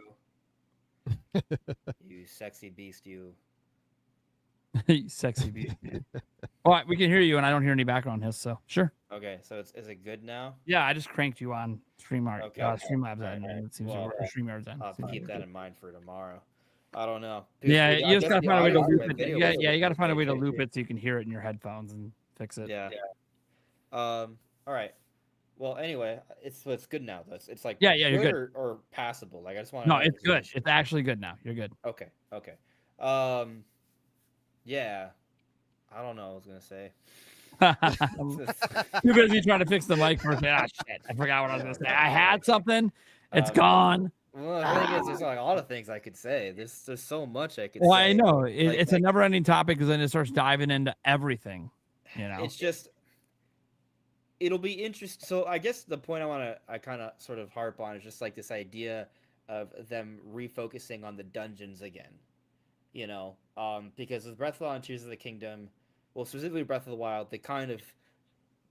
dungeons kind of lost a lot, and with Tears, we got a little bit of that back. I felt they did better with the bosses and the themes, but there's still more work to be done. And then with Echoes of Wisdom, they showed that they still wanted to kind of have a little bit of like those prior tropes, like with the dungeon key and stuff, like the boss key and stuff. And so now they're going back to Ocarina of Time, which essentially in the 3D, I understand A Link to the Past is what created that form. That's a holy jug. But A Link to the Past kind of created the format we knew for like what, a couple decades or so, more. But yeah, now I'm thinking about that jug. Anyway, with Ocarina of Time, though, was the first 3D Zelda of that format, right? And that kind of like set the stage for all other future 3D Zeldas until we got to Breath and that style of dungeons. Now they're going back to Ocarina of Time. It's an opportunity for Nintendo to perhaps do something with this dungeon format, and so I'm very interested to see that. I definitely personally want it. I feel they should make it more of an experience, something new. Like I understand there's like this balance you want to strike between it still feeling like Ocarina of Time, but I think there's got to be some new things. Like, I mean, listen, in Majora's Mask, they did change the bosses, not for the better, as a lot of people have argued. But what if they did change the bosses this time around for the better? Like they made them bigger, more epic, more phases to them? What if you could ride Volvagia briefly, for example? You know, like what if there's more to taking out King Dodongo? You know, like what if Morpha doesn't suck like as a boss, because it does. Like they could do more with these bosses, make them like these bigger set pieces, really help them to sell this game as kind of like that quintessential like epic adventure, you know, which is what Ocarina of Time was back in 1998. You consider the skill of some of these bosses now and what they are now. If they just replicate them exactly, they're just gonna be pushovers. So I do think there should be something done there. I would like to see the dungeons something. I mean, if they just replicate the dungeons exactly, I don't know how much I would love that, but I would hope they would at least add like maybe one new dungeon. I've argued the Light Temple is the easiest one to just kind of throw in there, right? Because it's technically not even on the, it wouldn't even be on the map. It would be, you know, some like it would just be kind of, you might not even be able to revisit it because it would be when you just go to the future and you have to kind of like beat it just to progress, right? But they could do something there. I do like the idea of kind of exploring more about the Sheikah stuff too, though. That's something that there's a lot of potential there. You know, if we assume that Star Fox is kind of like the bare minimum standard now, I feel like there's got to be new story stuff. And that's another thought I had earlier. Because now that they're making Ocarina of Time, there's a lot of new Zelda lore that's involved. So, for example, in the Wind Waker, Ganondorf has this big monologue at the end, right? He actually shows motive. He actually shows gray to his character, you know. But this is the same Ganondorf in Ocarina of Time, just older, right? Just having been through some trials, but it's the same dude. It's not a reincarnation. It's the same dude. And so those motives he expresses, that gray he expresses, technically we know that to be the case for the same Ganondorf in Ocarina of Time. So they could have like actually add some new dialogue or so use some new cutscenes where some of that motive is referenced. You know, maybe we could see a little bit of the struggle in the lands of the Gerudo, and we can see why Ganondorf wants, at least has an initial motive, to, you know, go and take out Hyrule, right? Maybe we could see a little bit more of the history of Hyrule. We could see that struggle. We could see more with the Civil War because we go to the bottom of the well. We go to the Shadow Temple. Like if they're even if the dungeons are literally 1-to-1, because they're going to be redoing them visually, there's going to be a lot more details to be seen. We may be able to extrapolate more story details from that, see more of what happened in the past. So there's really a lot they could do. Also, Goddess Hylia now has to be embedded into the lore, or at least it should. There should be goddess statues. That should at least be subtly referenced this time around. So there's a lot of like little things like that that they can definitely do that I would think would make the story a lot richer. Okay. All right. Well, I think we'll leave it at that because we have a couple more topics to get to. Andres, did you want to stick around, or you're good for just that? What's next? I'm tired, but what's next is Stash's topic, which is about a bunch of third-party games. I'm gone. All right. I'm gone. Although the Guitar Hero thing with it, I don't know if you're talking about from Gamescom stuff, but that seemed cool. Oh yeah. It's like a Stage rock tour. band kind of thing. Yeah. Stage Yeah, tour, Stage tour. yeah. Stage tour. Stage Yeah. tour. Looks pretty cool. Yeah. All All right, right, man. that's it. Yeah. Thanks for All having right. me. Well, thanks for popping in for the Zelda discussion. We appreciate it. Yeah. Yeah. All right. Have a good night, guys. See ya. Be right. All right, you guys go check out Andres Restart over on his channel, talking Zelda almost every day these days. All right, Stash, what are we going to be talking about next? All right. So, guys, it's always busy. I talk about it every week. Sound like a broken record about how damn busy it is. This week's no exception. There's been a lot of news. We still got 2 more days. Got Grand Theft Auto tomorrow. It'll be interesting to see if anyone's been holding on to announcements, waiting for GTA to finally do their big reveal and then make their announcement. So some of the highlights, right? Let's see. So first things first. Yeah, I was in LA last Wednesday and Thursday for the Sega Summer Showcase. I got to play a bunch of games. Specifically for this podcast, I'll talk to you about the games that are coming to Switch 2. So, Metaphor, Refantasio. Look, I played it on Switch 2. Played it docked. I have a full video on it. We're talking about the performance because I think that's obviously something that people are going to want to be. They're going to want to know, I Yeah. guess, how it performs, even though I've played and beat the game. Yeah, it's one of those Yeah. things, like, we know it's a good game. Like, it's a known quantity, right? So it's all for a lot of people. It's just like, okay, does it hold up on Switch 2? That's what people really want to know. You know? Yep. Yep. And so, again, it's going to be different for everybody, which is obviously the whole point of a review or a preview, is so you can see it for yourself. It's they're aiming for 60. It's still in development. One thing that I mentioned in my preview is that I think a lot of people are looking for hard stats. They want to know the frame rate. They want to know the resolution, even though they're probably not going to play the game, which is funny. Console wars. Yeah, I guess, or they'll just say, well, it's not worth my time if it's not 60.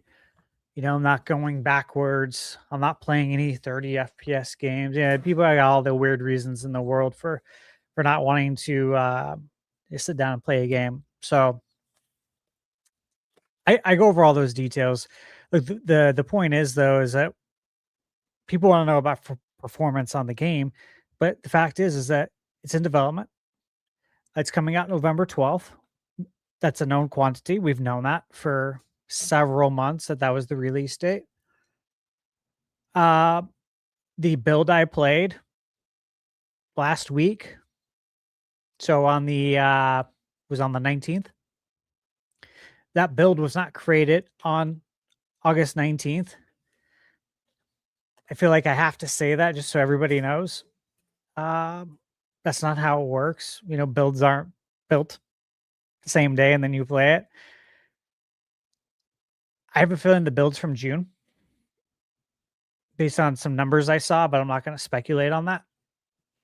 But point is that they're still working on performance, and I'll have a full review on it. But if the performance is exactly how it was when I played it last week, that would be perfectly fine. But again, there are people that will cry about it. It will cry because it is not 60 FPS. Even though they haven't played the game and they don't understand that the 60 FPS is absolutely inconsequential to the gameplay. So that's why I say you got to have the nuance. I'm not going to go over all the nuance. That's what the video is for. Crazy Taxi. Got to play for an hour. Actually, a little over an hour. I really like what I saw. What platform did you play it on? I haven't seen your video yet. It's on an Xbox development kit. Okay. And I pointed out in the video, because again, if I don't talk about performance, everyone will ask about performance when it's completely inconsequential, considering the game is coming out sometime in 2027. Yeah. And we're in August 2026. It's got a long way to go. Again, I mentioned in the video, oftentimes performance boosts are done towards the end of the game. We're not there yet. So yeah, I point out though in the video that I literally put an arrow in my video so people can see that, look, this is on a dev kit. Got a long way to go. Frame rate for the most part though was 60. There's moments where obviously it's not. And that's how game development works. I think we know that. But again, I don't know that everyone knows that, because then you're in a room with someone who can't understand why Elden Ring wasn't performing at 60 FPS last year. They're part of the press. Yeah, it was bad. You know what I mean? So like I feel like I'm spitting I common literally sense, can't but believe I you know even- I'm not. I still am in shock that person said that. I'm like, dude, do you know anything about the industry that you're trying to cover right now? What are you doing? Dude, I'm reminded of it though every day. And I said in my video that giving you guys hard facts would be extremely unprofessional. Which, a lot of people in this industry do, unfortunately. So yeah, these are things that you don't talk about really in a preview. What's important as a preview is that it has strong bones. It has a strong foundation. And what is the foundation built upon when it comes to a game? The gameplay. Is this game fun? Because it's not fun. Why are we doing this? Right? We play video games to have a great time. So is that strong? Do we have a good gameplay loop here? Is this something I would want to come back to? Yes or no? If it is, okay. Let's look at the other things now. What can we do to improve performance down the line? So again, what's important right now is this a good time? Yes, it is. And what's also a good time, quick, is Mike Odyssey's got to head out. So I want to make sure that he can say his little shindig here, advertise his show, his channels, whatever he's trying to do here, and go be with his wife. So what's up, buddy? I appreciate it, man. Thank you so much for having me. Really miss being here. So you can catch me at Mike Odyssey in the channel. And of course, on Friday nights, we got the Topic podcast where we're live there with Joey C, Paul Gale Network, and myself. We're also looking for 2 co-hosts. It doesn't matter if you're not a creator or not. If you love Nintendo, you have a lot to say, DM me. You can pop in, and be part of our podcast. And yeah, I'm in between studios. That's why I have to get my wife a room so she can go to bed. The room so you can go to bed and work tomorrow morning. But thank you guys so much for having me. Nate, Stash, Eric. I'm legally blind, so I gotta zoom in to read the rest of the names.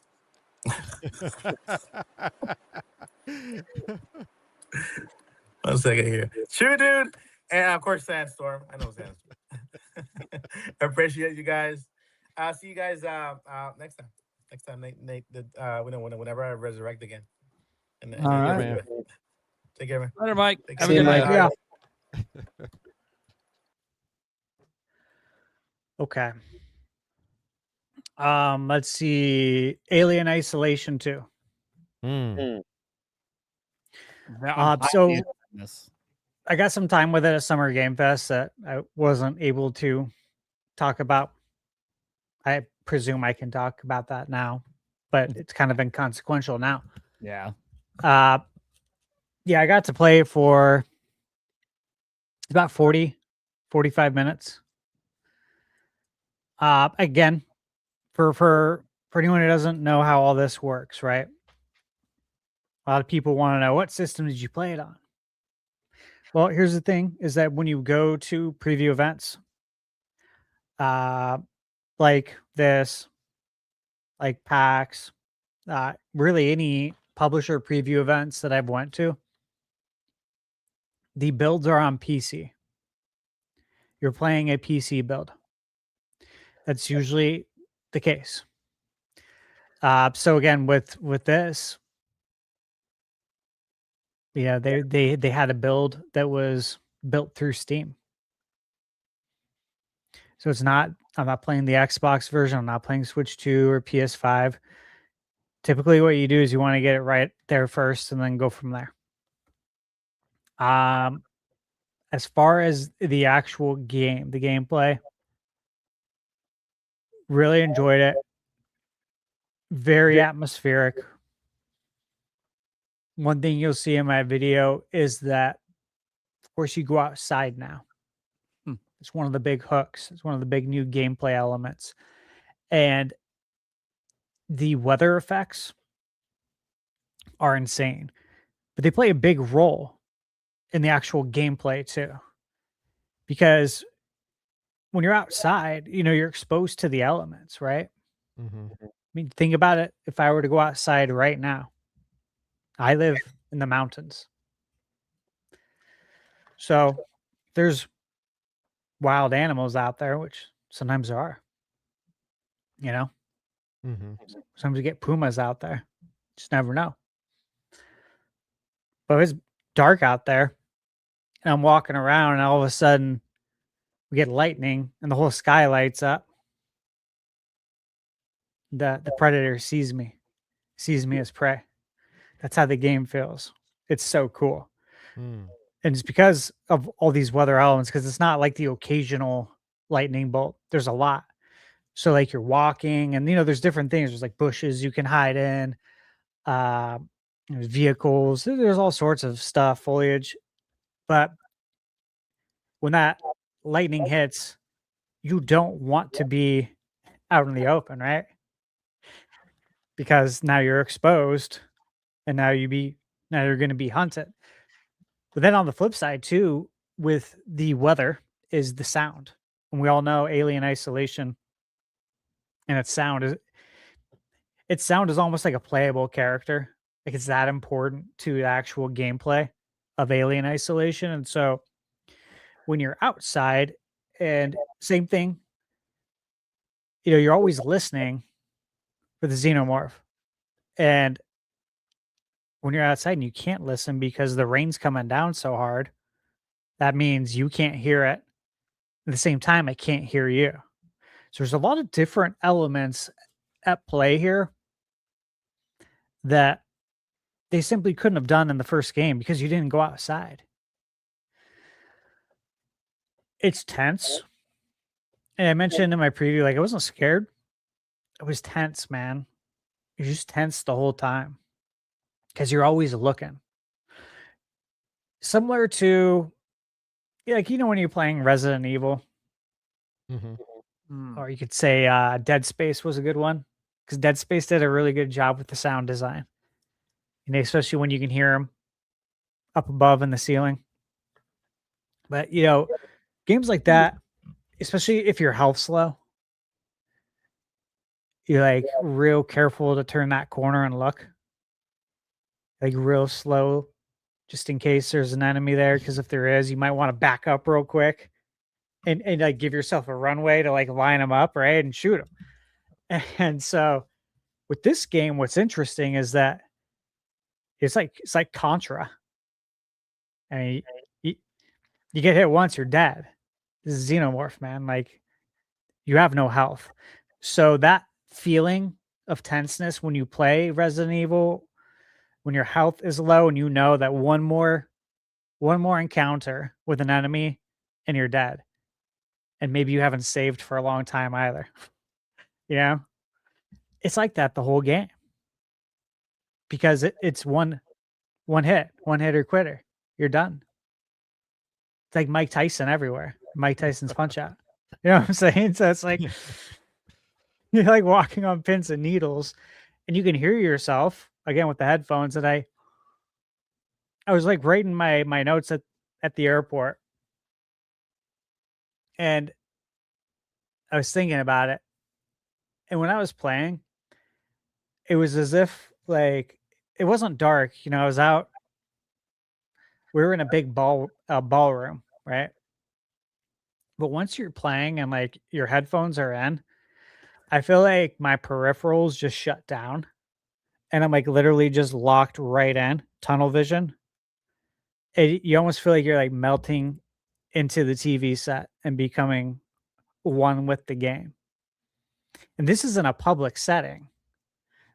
That's like not something that normally happens for me at all, especially because I have ADD as well. Mm-hmm. Now, granted, I take something for that, right? But still, there's not something that happens really in a public setting. That's something that's more obviously accustomed for when you're at home. You really lock in, lights are off, phone is flipped upside down, all communications shut down. You're just locked into what you're doing. That's one thing, but to be able to do that in a public setting and to not even notice it until after, I was like, man, I was like in another world playing that game. So overall, obviously, I'm really excited for it. Definitely does a great job drawing you in. As far as release date, and I got to ask this too in the chat. He wasn't willing to give a date. And, you know, nobody should if it's not public knowledge. And I don't try to trick people into giving me like a release date. Right. I don't do that stuff. Not to say any of us do. It's just not something that it interests me. I'm more or less like, hey man, ballpark, any idea? Again, just the vibe, using some discernment. I'm thinking Q2 next year would be a W if they can get it out by then. I'm not expecting Q1. Q2 would be a W. I think it would be, from like a PR perspective, for advertising, be best around October next year. I think it's got a ways to go, but not based on performance. Performance was good, but I played through the prologue. Another thing that is really cool I'll mention, and again, I mentioned this in the video, is that there's multiple solutions to your problems, just like we've seen in Zelda, right? You know, like Tears of the Kingdom was a great one. I remember live streaming that once, and you know, chat's like, "Oh, do this," but it's like, "Oh, well, I have a different game plan in my head. I'm going to do this." And the reality of it is that either of those answers would have solved it for us, right? That's how this Alien game is, in that there's no one clear path. Like, there's many ways to move the story forward, move the game forward, which I like. Also helps with replay value too.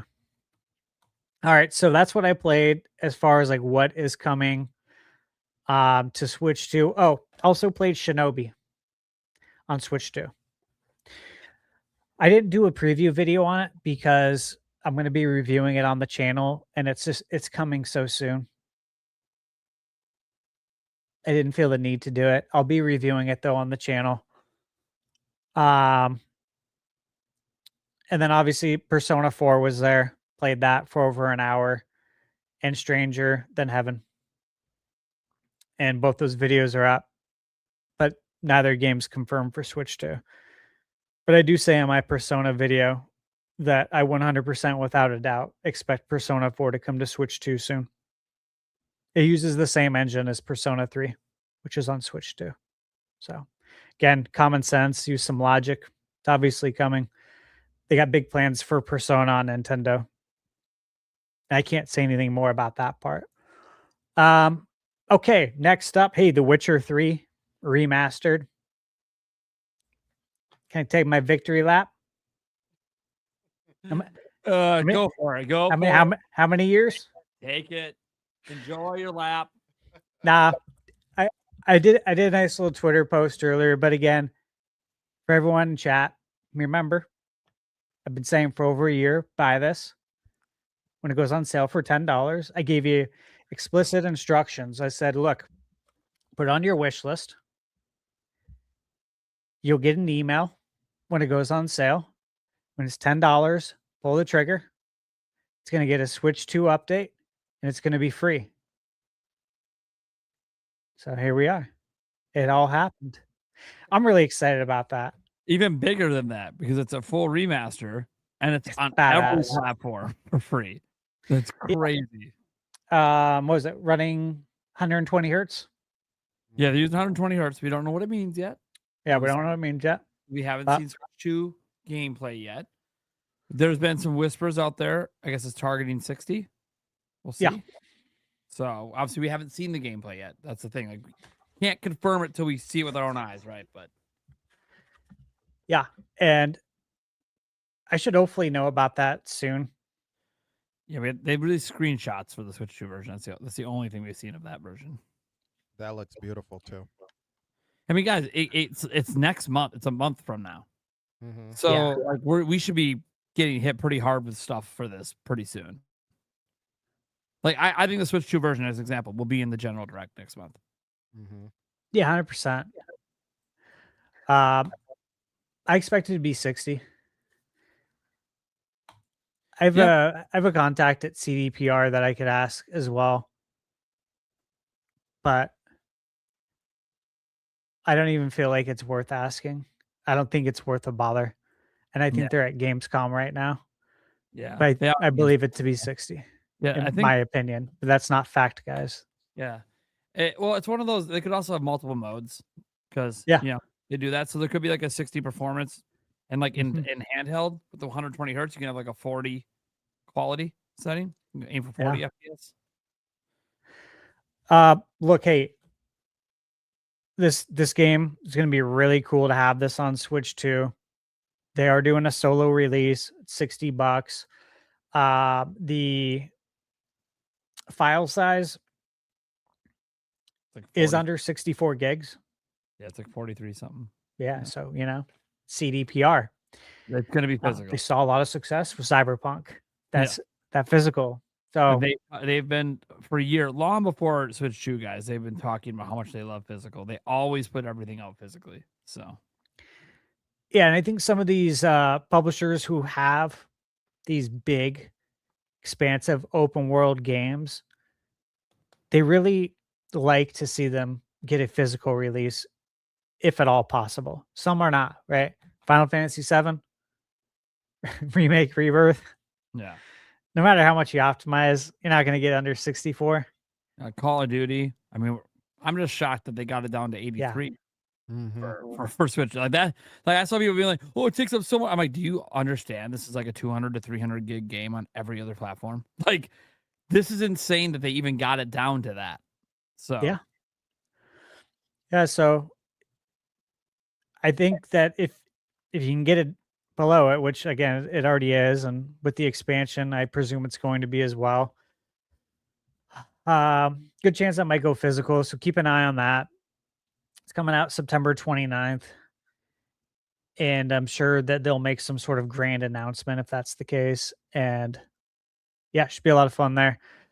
And one other point, if you own it physically on Switch 1, the upgrade is available also. And the reason why that's important is because there's been several cases, where if you own it digitally, they roll out the red carpet for you with the free upgrade.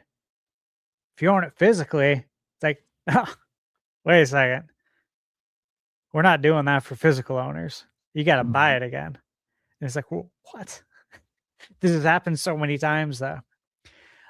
So that's why that news is important, is that, hey, no matter how you own it, upgrades there for you. Yep. Free. Stellar. And again, the newer DLC is coming next year, Songs of the Past. looks so good. Yeah, I think it looks awesome. Like think about people going into this for the first time. Look at all that content you're getting. My God. Did you mention that the free upgrade, even if you don't own the DLC, includes the DLC? Yeah. So if you just own the base Witcher 3 and never bought the DLC, you get the upgrade for free, and then they're also giving you the DLC for free. The both major DLCs that they got massively praised for back in the day for being some of the best expansion packs they've seen in ages in this industry. Highly regard it. Especially the Blood and Wine one. That's literally That's still really as good a one, tentpole yeah. expansion for a game, because it literally felt like they just released a new game. Yeah. That's how crazy that one was. Guys, have you played Witcher, or are you planning to play it on Switch 2? I have played Witcher. I've played it all the way through. There was that. It's funny you say that because there was a list of like, name some games that like the community would probably kill you over, for saying that you like are not a fan of, and The Witcher. I've played it through, but The Witcher is like one of those games where I'm just like, it's good, but I could have lived without it. Have you only played Witcher 3? Yes, actually. Okay. I just asked because the series has actually gone through like 3 major changes. Like Witcher 1 is extremely different from what Witcher 3 is, and then Witcher 2 is different from what 3 and 1 is. Like it's like even how they play, it's actually the evolution of it's kind of wild. Interesting. Yeah. So I'd wonder if like you might enjoy one of the earlier Witcher games more because they play completely different. I'm gonna have to try it. If they're on Steam, I'll just pick them up. Yeah, they're on Steam. See, I'm excited for that. I don't know. I You love know, Witcher.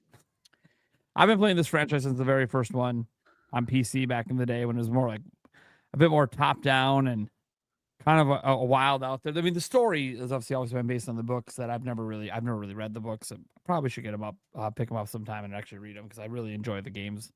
And I enjoyed the Netflix series too. So it's like I should actually read the damn books because the books are almost always better than all this stuff when it comes to the story and the characters building. But that also means that that the games and like the show can kind of stand on its own as well, which I think is fine. Like with the Zelda movie, I think it should stand on its own. It shouldn't necessarily be based on anything that Zelda's already done besides like maybe locations and enemies and stuff.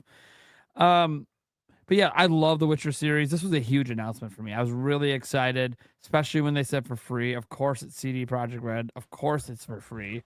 They are mega chads like that. I don't know how they keep doing it, but they do.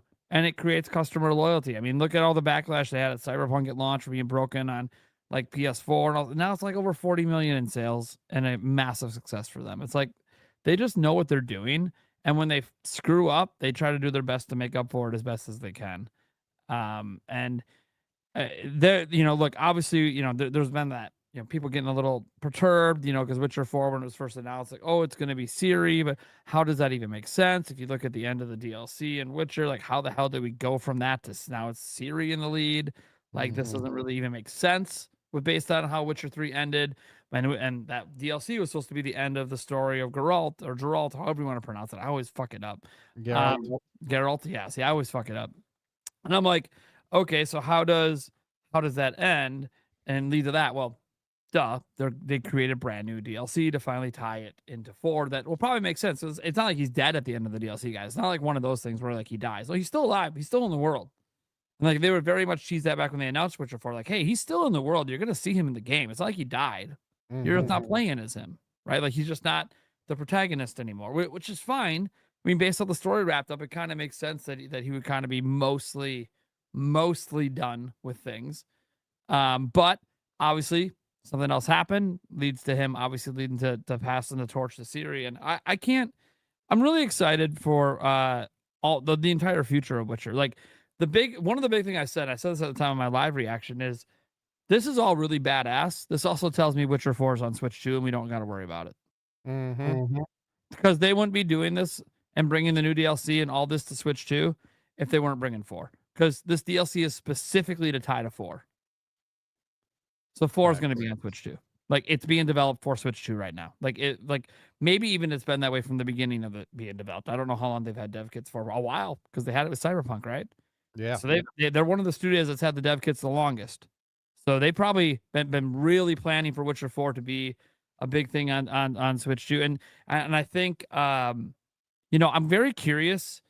This is the one company I would like to hear some sales figures for Switch and Switch 2, because I'm really curious if like this consistent loyalty they're now showing towards Nintendo is like paying off for them. Like they did Witcher 3, obviously one of those miracle ports.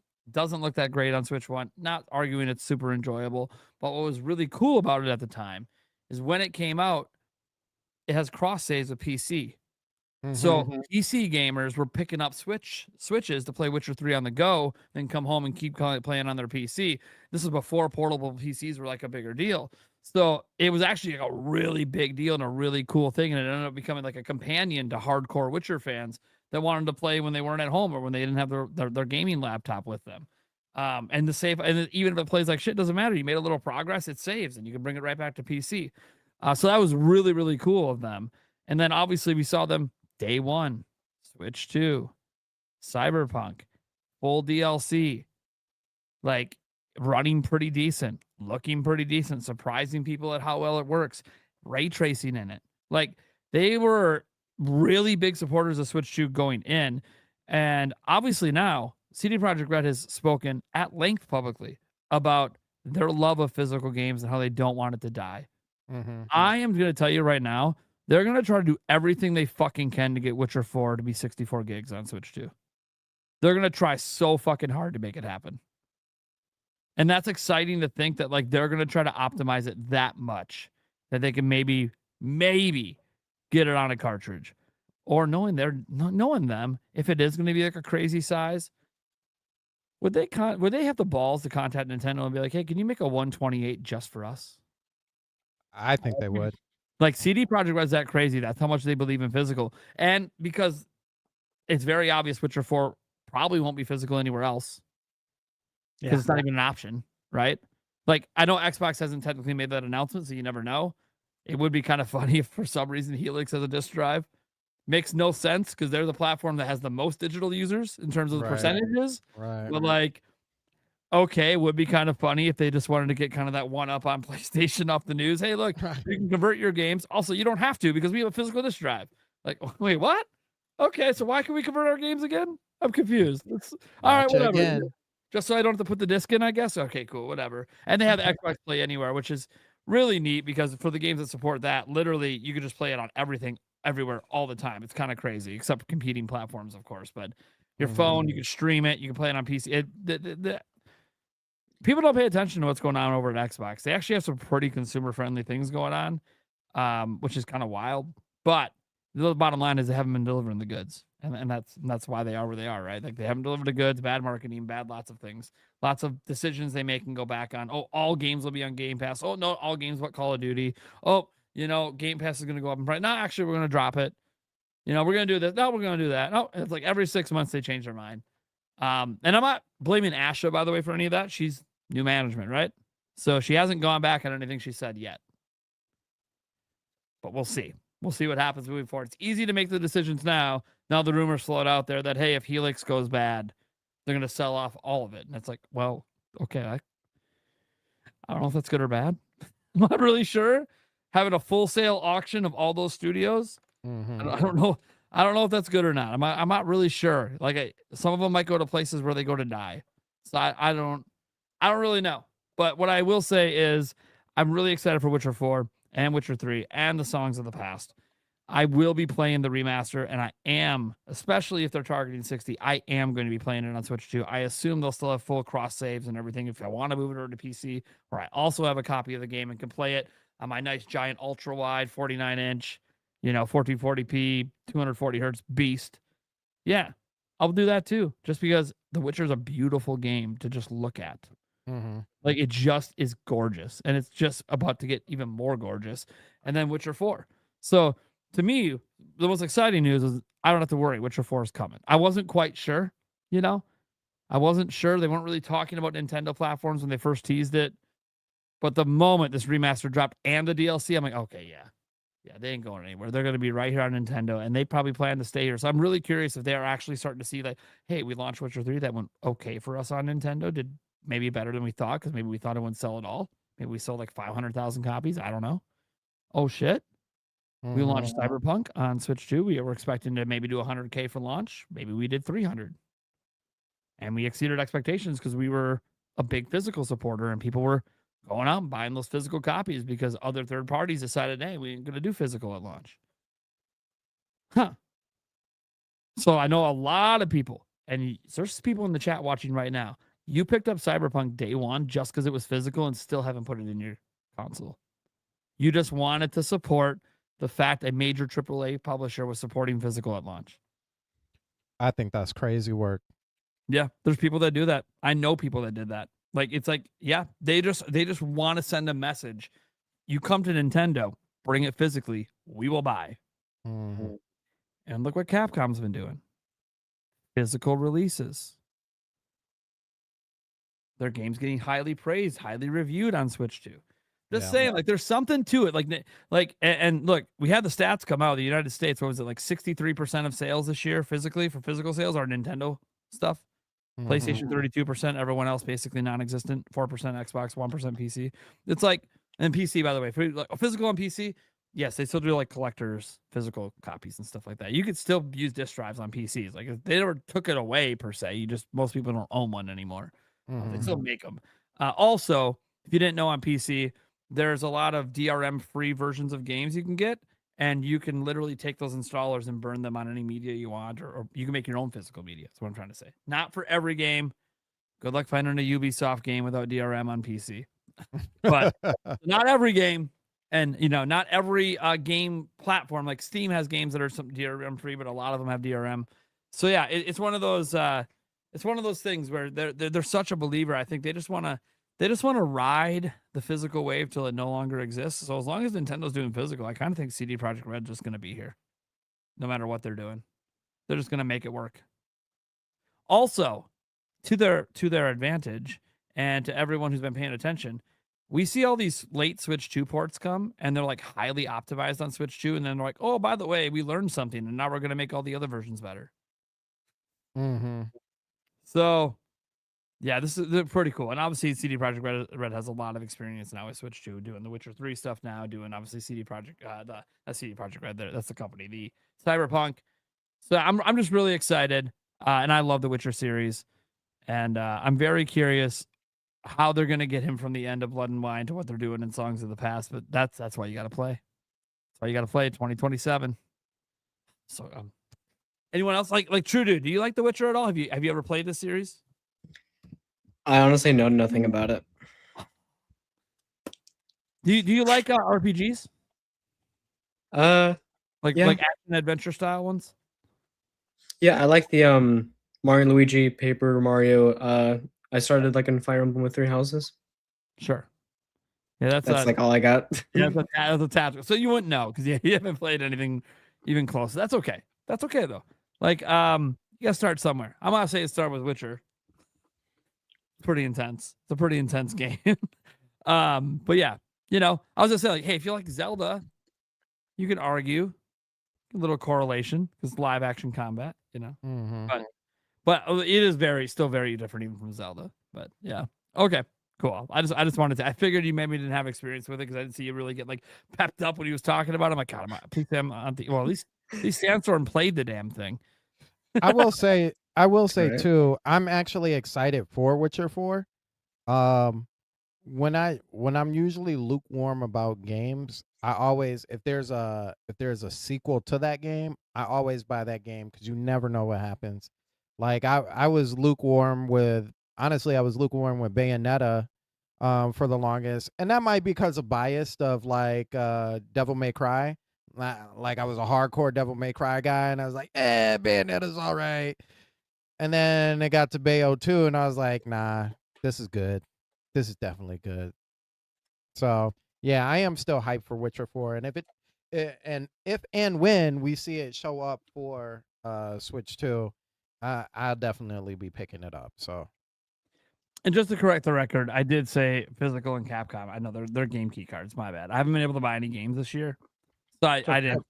Yeah, I kind of forgot that they were actually key cards because I do have a copy of Resident Evil, but that's because someone gave it to me and it was digital. So, but yeah, there's been some other companies doing physical games as well, that seem to be doing pretty well on the charts. Okay, I guess what's next, Stash, for on the games? True Dude, you got your hand up?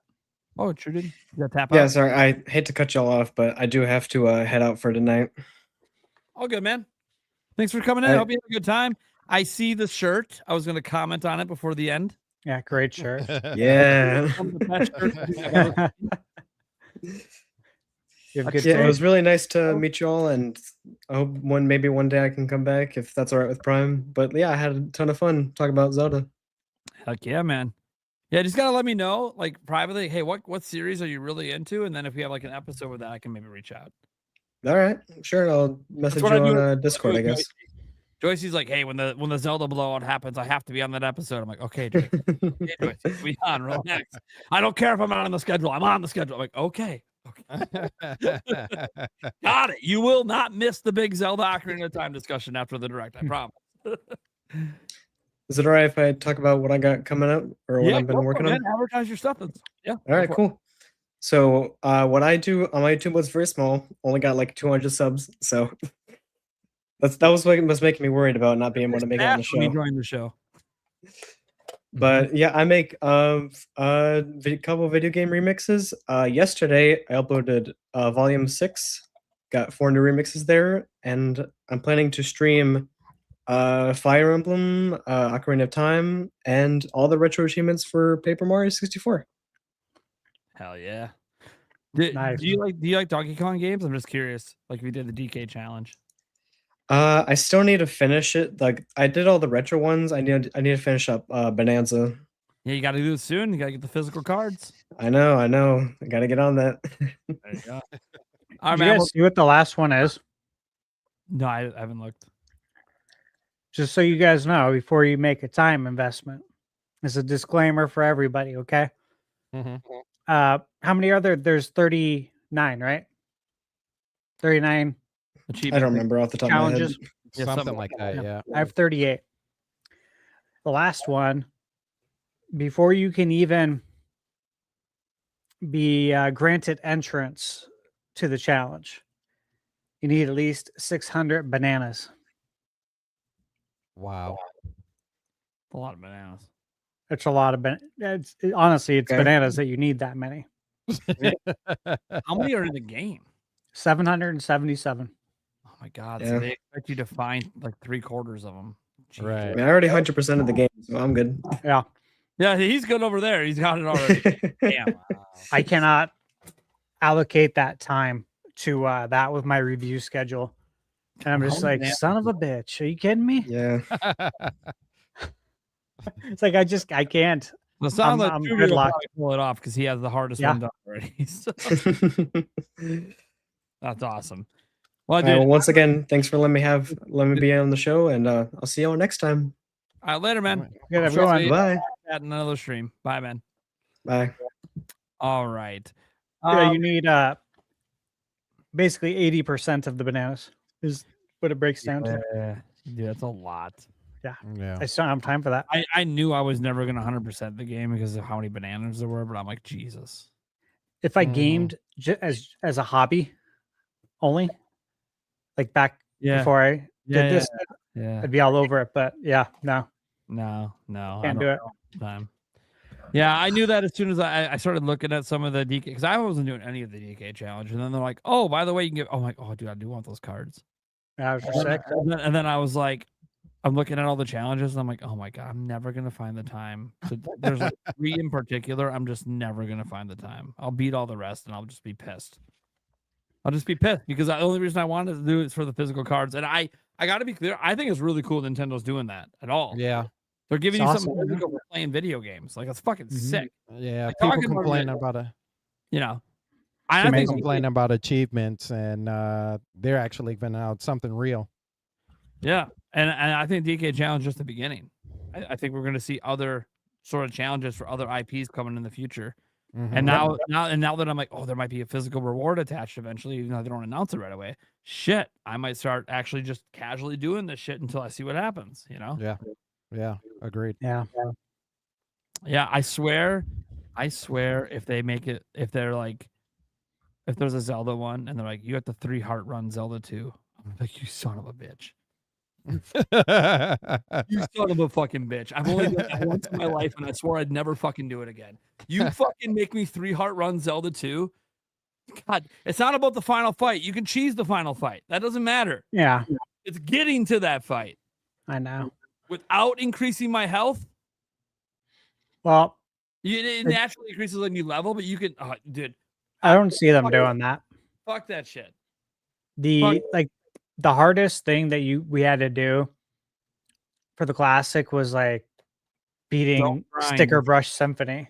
It's like this is a required level. This isn't hard, Yeah. Oh my you God. know, but it's harder probably for the younger kids. Yeah. For the younger look, when generation. the achievement is just beat the game, fine. Cool. Yeah. That's good. But when it's just like, you get an achievement to just beat World 1-1 of Mario. I'm like, are you fucking kidding me? Why is that even a Well, challenge? you know, They got the baby step stuff in there, which Yeah, I get. they got to make some people feel good that you accomplished something. Yeah, they lure you in with that, Yeah. and they hit the dopamine. But like DK challenge, one of them, you have to do a 3-heart boss challenge run. That's why I said they're totally going to do it for Yeah. Zelda. They're totally going to do it.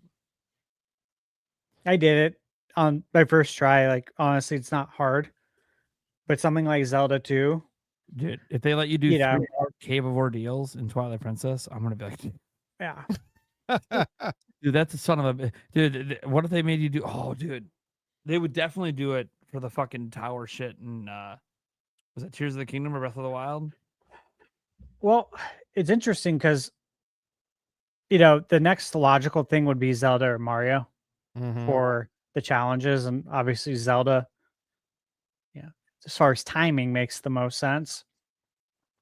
So I've been thinking about it too, and I was telling Michaela about it because she's like, "Do you want me to start collecting some of these bananas? Like I can just play in my downtime?" I'm like, no, nah, party's over, babe. This ain't happening. This ain't happening. Ain't no way. I said I'm not gonna put you through that either. Like it's a lot. It's a lot of bananas. Okay, we're not doing this. No, we ain't got time for this shit. All right. Very cool though. I love what they're doing. All right. I guess we move on to the rest of the stuff that looks like it was announced when I opening that Yep. live. Gamescom. Yeah, I actually added a few games on here too. Yeah, I see that. Yep. Well, you don't. I did on my Word doc, I know. my private Word doc. I was staring right at the doc, and you said that. I'm like, I don't. This motherfucker. He's got his own private doc. Yeah, well, I always download it. every show he's got his own private thing. I'm like, I know he's adding games that he's not putting on. You're not to tell us. There's some good stuff. Okay, so Lego Skylines, no date. I'm so excited for that one. I Yeah. love City Skylines so much. Good. So like a Lego version on Switch 2.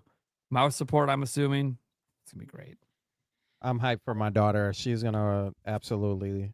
That's probably gonna be the game for her because she loves Legos to death, and just being able to build in the game and go around in the city and enjoy herself. Yeah, that's definitely gonna be the game for her. Yeah. Yep. Is her heart gonna be going like this?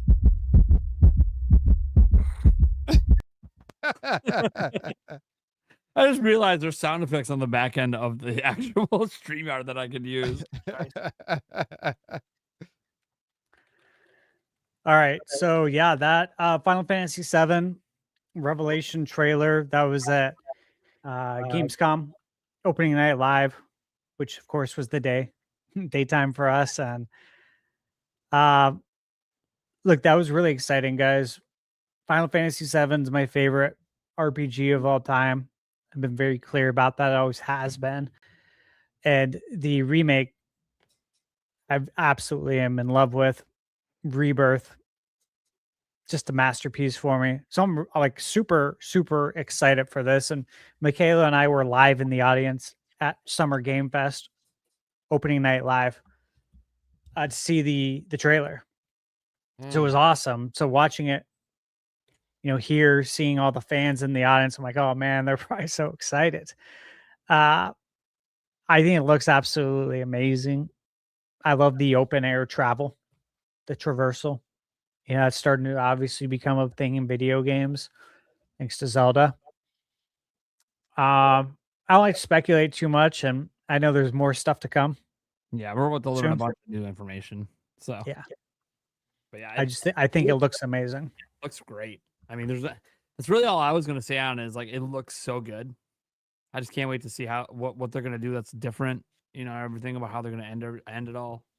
It's gonna be fun. Yeah, I just don't think about it. Like when I'm watching it, I'll think about it for a second, and I just literally will mentally cut that thought. I don't want to think about it.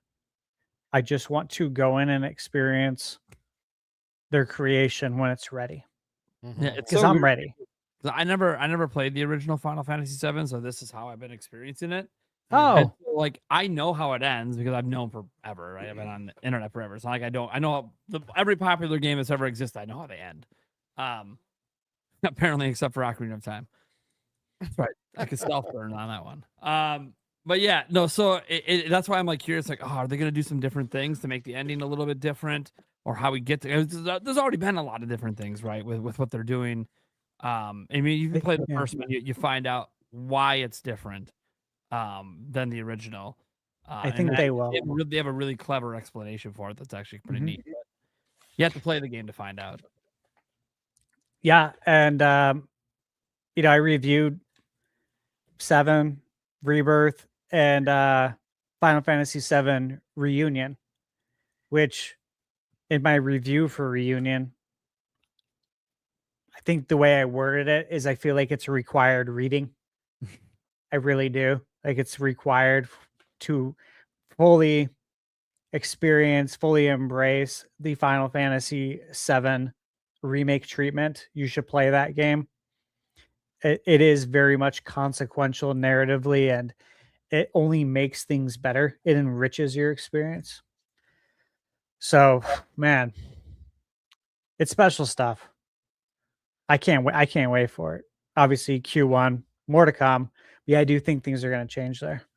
I think there's going to be some changes, which I'm excited for. I know a lot of fans. I would say a lot. There's half that wants everything exactly to be the same, which that still exists on PS1. Go enjoy it. Still a great game. Right. All right. So new Turok Origins trailer delayed to spring 2027. Which look, I saw a lot of delays this week. A lot. I was like updating my list, and of course I was going to our fantasy critic, and I'm like, more games that definitely shouldn't have been a risky pick because they were games that were like scheduled to come out in 2025 and they got pushed to 2026. So you're like, okay. I mean, you got 12 months. You were already playing on 2025. So surely you'll get it out within the next 12 months, right? And then now they're getting delayed to 2027. I'm like, some bullshit. But at the same time, like, Turok, I love you, man. Like, been playing your games forever. Got to play at Summer Game Fest twice. Got to play on PS5, Xbox, PC. I don't know. Again, normal. When you go preview a game, a lot of times they ask you what controller you want to use. Want to use PS5 or an Xbox controller? But you don't see the rig. It's usually hidden under cloth a lot of the time. It's usually a PC. Yeah, and again, it is usually a PC.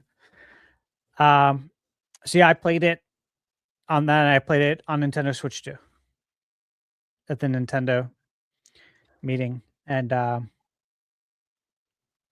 I feel like the delay is more to avoid everything going on.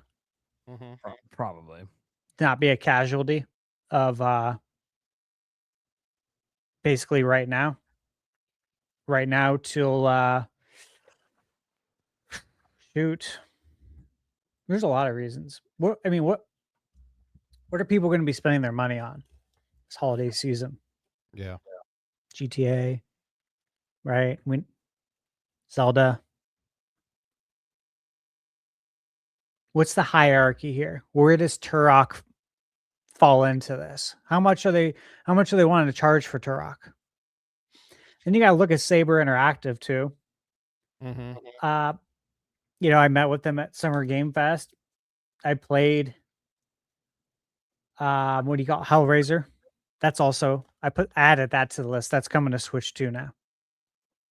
So I played it on PS5, Xbox. But that was just announced a few days ago or a week ago for Switch 2. But you got that and you got Halloween coming out. And like I got an email. I didn't ask for a review code, but I got an email already.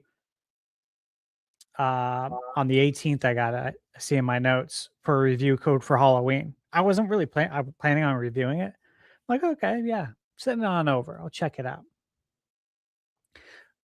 I think they kind of need all hands on deck for a game like Halloween because you need the community to come together to play this game, Yeah. right? It's a community experience game. And it's an expensive, I presume, IP. Yeah, it's not Indiana Jones expensive. It's not Star Wars expensive, but it's still a valued IP. Halloween. It's been around forever, dude. Those Mhm. movies. I mean, I think since what first one in 70, In is it late 70 70s. Yeah. 76, 7, 8? Yeah. Been around forever. People love it. So I think they really need to figure out how to get that game to move. And then you got Hellraiser too, which again, uh, popular IP for what it was in the era that it released. I don't know how much that cost, but they're working with IPs here that Mhm. cost money that are not their own, right? So I think that's a good part of the reason. I think you factor that and you factor in just all these great games, and they're like, you know what? I don't know if Turok's got a place in the fall winter here of 2026. I think our odds would be better if we stake our claim now for spring and then let people build around us however they want to, instead of us trying to get in where we fit in right now, where it's like, I mean, I have a highly curated release calendar, and it is a bloodbath. It's going to be a bloodbath with how many amazing games are coming out, because there's going to be a lot of casualties, because we only have, you know, one set of hands to play these games, man. We only have 24 hours in a day. There's Mhm. only so much we can do. And there's days where it's just like, why'd you all pick this date? And it's not just the 24th, it's the 15th, it's the 17th. Like the 17th, you got Absalom Switch 2, Another Eden Begins, Fire Emblem Fortune's Weave, Trails in the Sky second, and then Mr. Sleepy Man, which the developer, he's an indie guy, Devin Santi, just announced this like 10, 15 days ago. I knew it was coming to Switch 2. I already have it on PC. But it's just like, why'd you pick that date, bro? Did you see what else is coming out? Fire Emblem, Mhm. Trails in the Sky. These are major commitment games. So that's my take on Turok. What do you guys think? I just think it looks really fucking cool. Dude's badass. Like, Yeah, it looks good. I had so much fun. The hour flew by.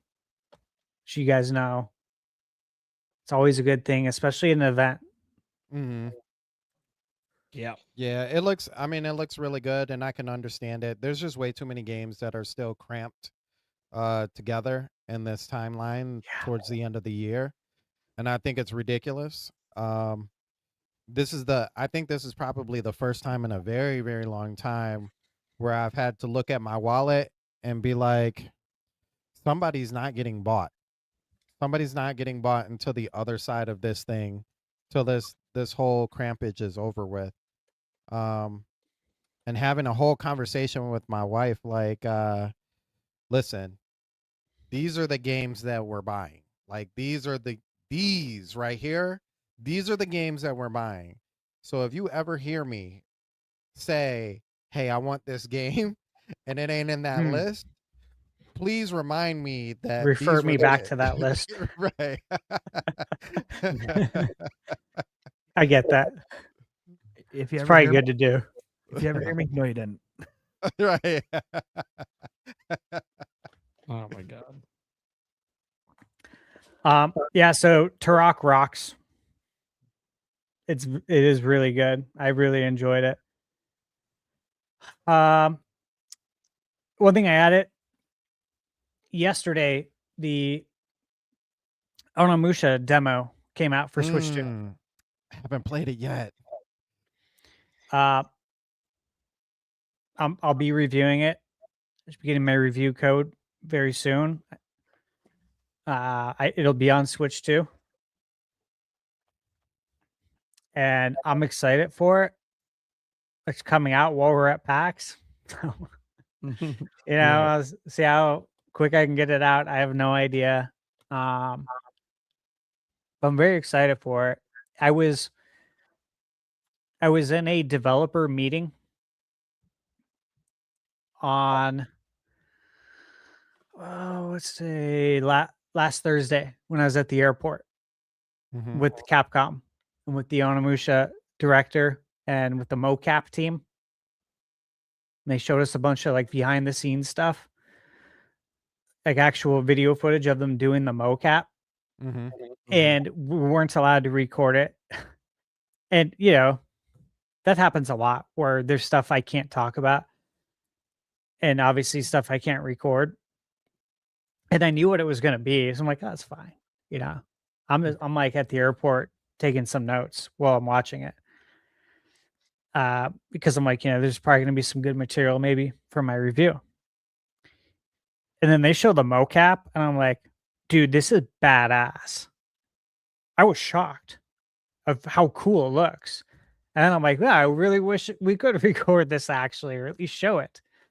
It really gave me like a deeper appreciation for this game, for all the moves, for all the cutscenes, but like just for all the animations, the sword animations, like they're using mocap, real people. I'm like, whoa, this is impressive.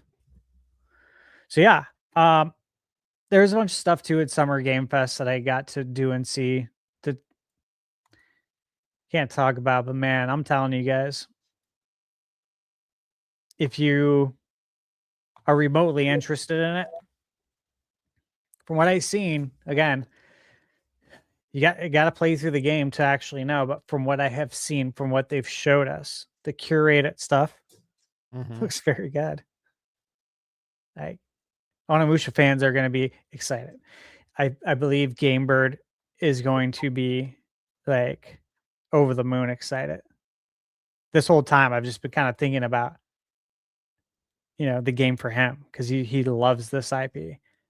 I'm just like, dude, I wish he could see this stuff because he would be all about that. You guys, one thing, the demo, the save doesn't carry over, just so you know. Unfortunately, okay. Yeah, Yeah. yeah. I think so. Like my friend Blake, who is on the podcast a lot in the chat, he played it. I think Attack the Backlog played it. Thought I saw him tweet. They absolutely loved it. So Yeah, check it out. Geronimo said he played it as well. He said the mouse controls were great. Oh, he tried the very mouse responsive. controls. Nice. Yeah. Okay. All right. So some other games, 1001 Threads of Mazan. Rayman Legends Retold. You guys, Nate, Ubisoft, I'm sure they're going to send it. Obviously, I played it Summer Game Fest on Switch too, with Nintendo and Ubi. I'm actually really excited for it. And I'm like equally excited for Rayman Origins Enhanced Edition that comes, free. But the game's like, well, we're getting 2 Raymans for $40. 2 great Raymans. 2 great Raymans, dude. 2 great, amazing games. They had a new song. They had new song levels now, and you're like, I saw that. Yes. It was like MC Hammer, right? You can't. Dad, you can't touch this, right? Yeah. I'm like, oh, really? That's awesome. We all grew up listening to MC Hammer, so I was like, oh, this is so cool. That was a nice surprise, actually. So good to see. Definitely be reviewing that. Mega Man Dual Override. So look, Mega Man's anniversary, his 40th birthday, is next year. Mega Man came out in 1987. So I'm very excited for it. I'm sure there's going to be, more celebratory stuff with Capcom and Mega Man next year. I was hoping we'd be able to play it at PAX. Capcom's usually there too. Mm-hmm. Cow. Mutagenics. Been following this. Again, I mentioned on the podcast, but when the co-creator had teased, really teased, I mean, he showed it running on Switch 2 several months ago. I was like, okay, I'm not going to review this on Steam. I'll wait for Switch 2. And now here we are again. They chose September, right? Mm-hmm. Mm-hmm. I'm like, why? Why are we doing this, guys? Yeah, September 8th. So they announced that yesterday. Again, I don't know how this is going to go down. So Alien Fireteam Elite 2, I played it Summer Game Fest. They sent me my review code yesterday. I haven't touched because I have way too much stuff to do right now. And I'm excited it's coming to Switch 2. When I talked to the community manager and when I was at the event, I was given the option to sit with the music director or to sit with the VP of the company. Mm-hmm. I'm like, well, I mean, I love music, but yeah, I'll go sit with the VP and talk with him. Sounds like a good time. I can't, like, first off, really impressed with his level of knowledge about the game, like inside and out. He's a VP, but I felt like I was talking to a game developer, like a very, very seasoned game developer, with the way he went into detail about what they did in the game, why they did it, the feedback they took, how they applied it. Like, I can very clearly see his managerial speak, Mm-hmm. which I appreciate because it is crystal clear. But I was like, man, you guys really did, like, you listened to everything everyone said, but you didn't just do that. Like, you didn't just fix the things that people want. You also did other things, and then you kept everything that was great. It was like, I mean, I think this is going to do well. The thing about this though is just like Halloween I was mentioning earlier, right? Mm-hmm. Even Turok, you need community for these games to succeed Right. because, like, you're on a team. Even with my review code, it's like they ask if you want more, so you can have your team. Mm-hmm. It's like, if you don't have that, it's tough, dude. We all know this. It's hard for these games to survive. So I hope it does well. I do. I think it'd be really cool to have it handheld. You guys have any interest in this? Not for me. Yeah. It's tough probably to coordinate, but I don't know how it will be on Switch too. If you can, like, drop in, drop out, Mm-hmm. obviously that helps, but sometimes that doesn't help. Right? Yeah, it's those games kind of remind me of like a video game version of like hide and seek. Um so they're fun while you have like the right, like you said, it's all about community. So like when you have the right people in there playing, it makes the game way more fun, way more enjoyable. But like the moment you don't have like your friends or something like that and you're playing that game, those kind of games, it's just like, eh, I don't Yeah. want to play with you guys. But I think, but you know what? I think one of the big things, and I stand by this. It's a huge factor, honestly.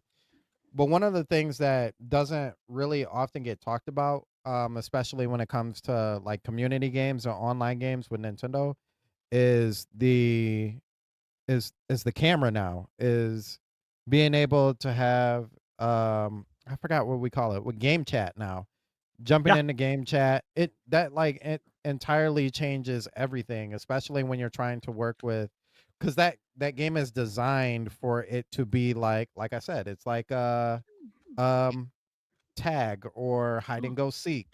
So like you can work so much better when you can see your teammates' screens and where they're hiding and what they're doing, so you can work around that. Like that's not something that's possible on like PlayStation 5 and Xbox unless you go through Discord or, what have you. But Yep. it definitely changes how you play the game with Switch versus those other consoles. So I do think that's really cool. It's hard because like for some games that I review, Mm-hmm. I'll get review code and like you mentioned Discord. Mm-hmm. They'll be like, and hey, like here's the Discord group, so you can get like multiplayer. And to coordinate with people that you don't know, that could be in like completely different time zones in different countries, to try and get into a multiplayer game Mm-hmm. is like a full-time job. Yeah. My this isn't gonna work. Like this I can see this is not going to work. So I'm gonna review the single player, Mhm. and I can have a very good idea of how the multiplayer is going to go down based on playing the game, right? But this is completely unrealistic. And if it's unrealistic for me, I don't know what's it going to be like for other people when it comes out. Mm-hmm. Stuff, man. Okay, NBA 2K26, 60 FPS. Again, we mentioned it earlier. I'm very excited. I didn't pre-order it Mm-hmm. on PS5. I waited for official communication, and we finally got it. So this is massive W. Do you guys play MLB The Show? No. So they're next. They're next on our radar.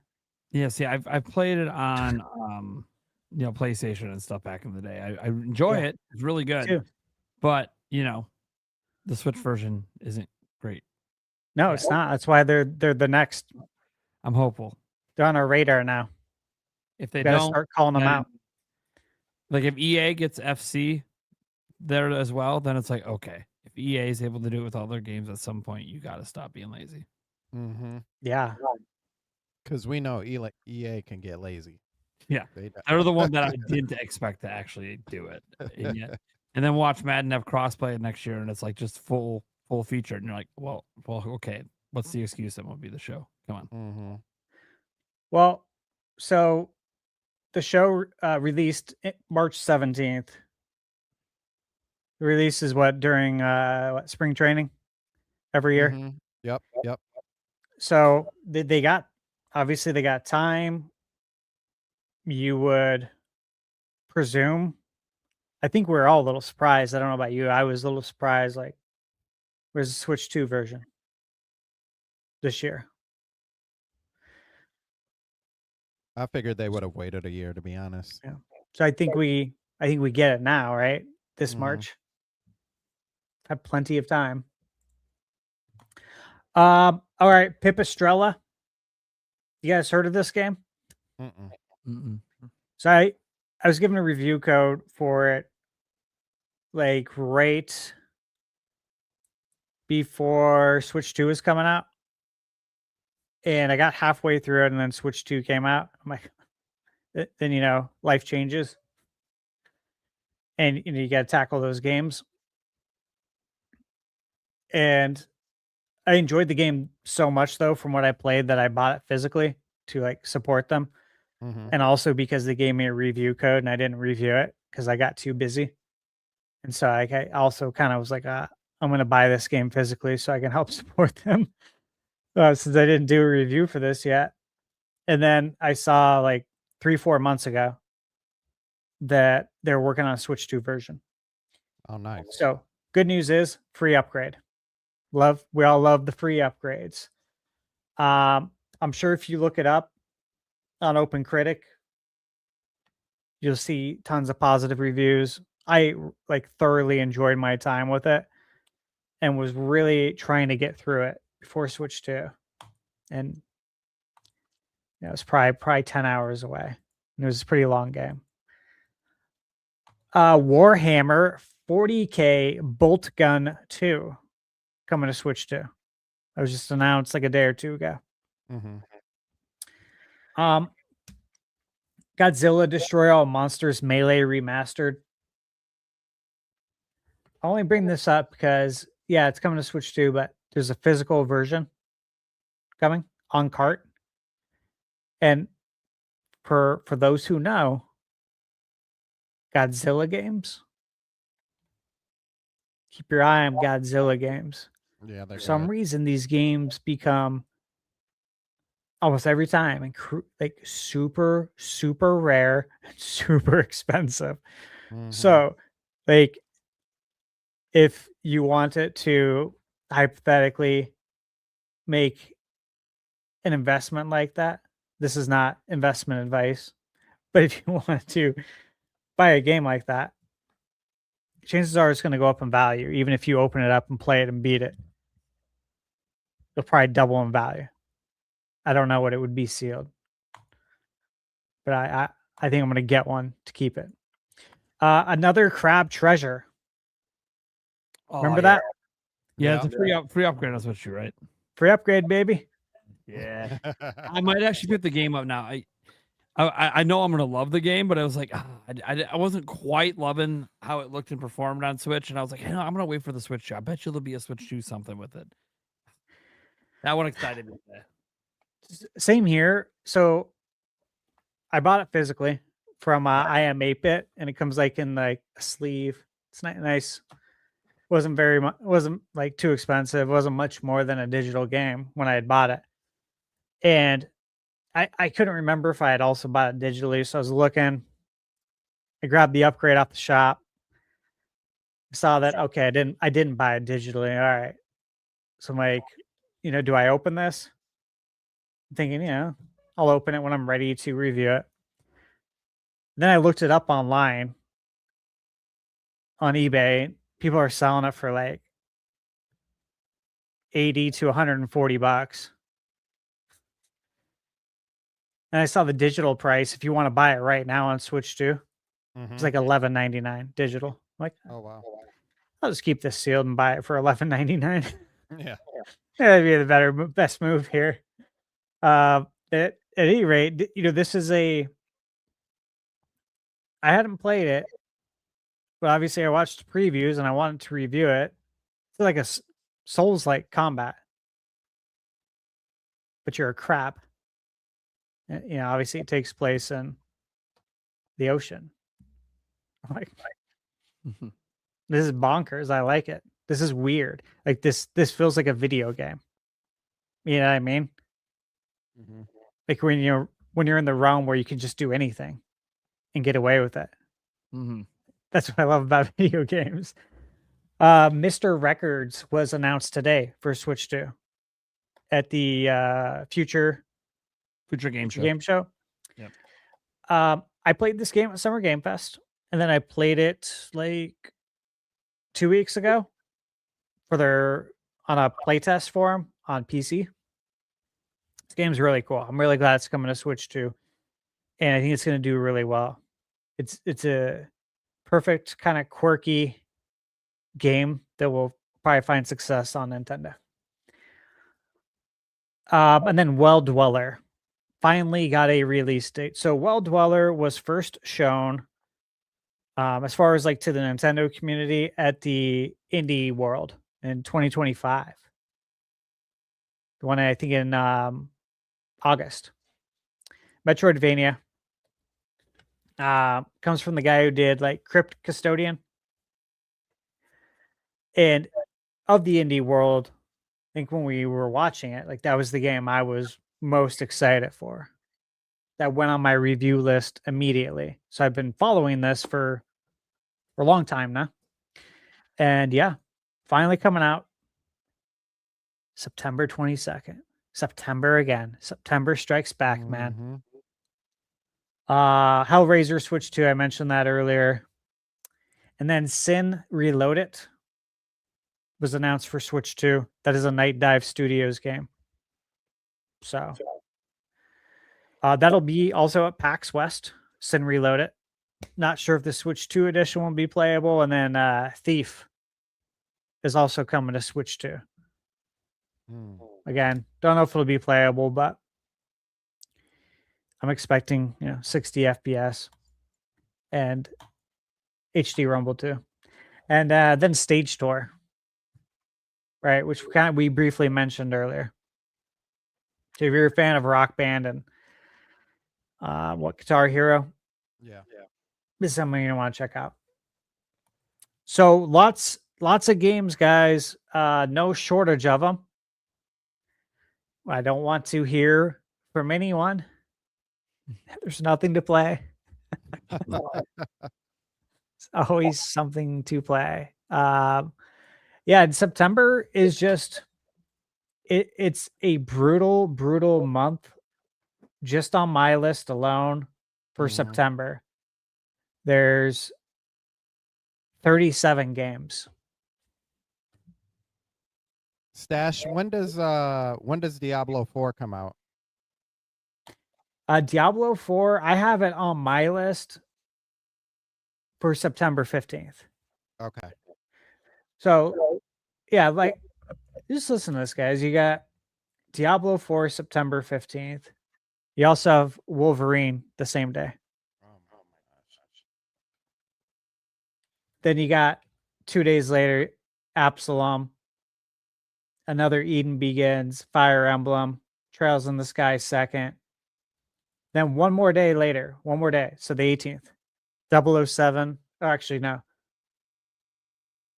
That date's not confirmed yet. Lego Batman coming out on the 18th for Switch 2. And then the following week is when you got Control Resonant, Dragon Quest, 11S on Switch 2, Shinobi, Silent Hill Townfall. You got The Witcher in there. It is definitely not fair how they treated us. Well, you look at Square Enix too. October 1st, they got Octopath Traveler 1 and 2 coming for Switch 2. Switch 2 edition. You got Rayman Legends that day.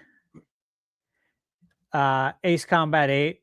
Disney Epic Mickey Rebrush for Switch 2. And then 1 week later, so Square says, hey, we're going to drop Octopath Traveler 1 and 2, Switch 2 edition on the 1st. And then 1 week later, we're going to hit you with Kingdom Hearts 1, 2, and 3 on Switch 2 on the 8th. and then Capcom says, hey, all right, you guys release that on the 8th. We're going to drop Dragon's Dogma 2 on the 9th on Switch 2, a day later. So stupid.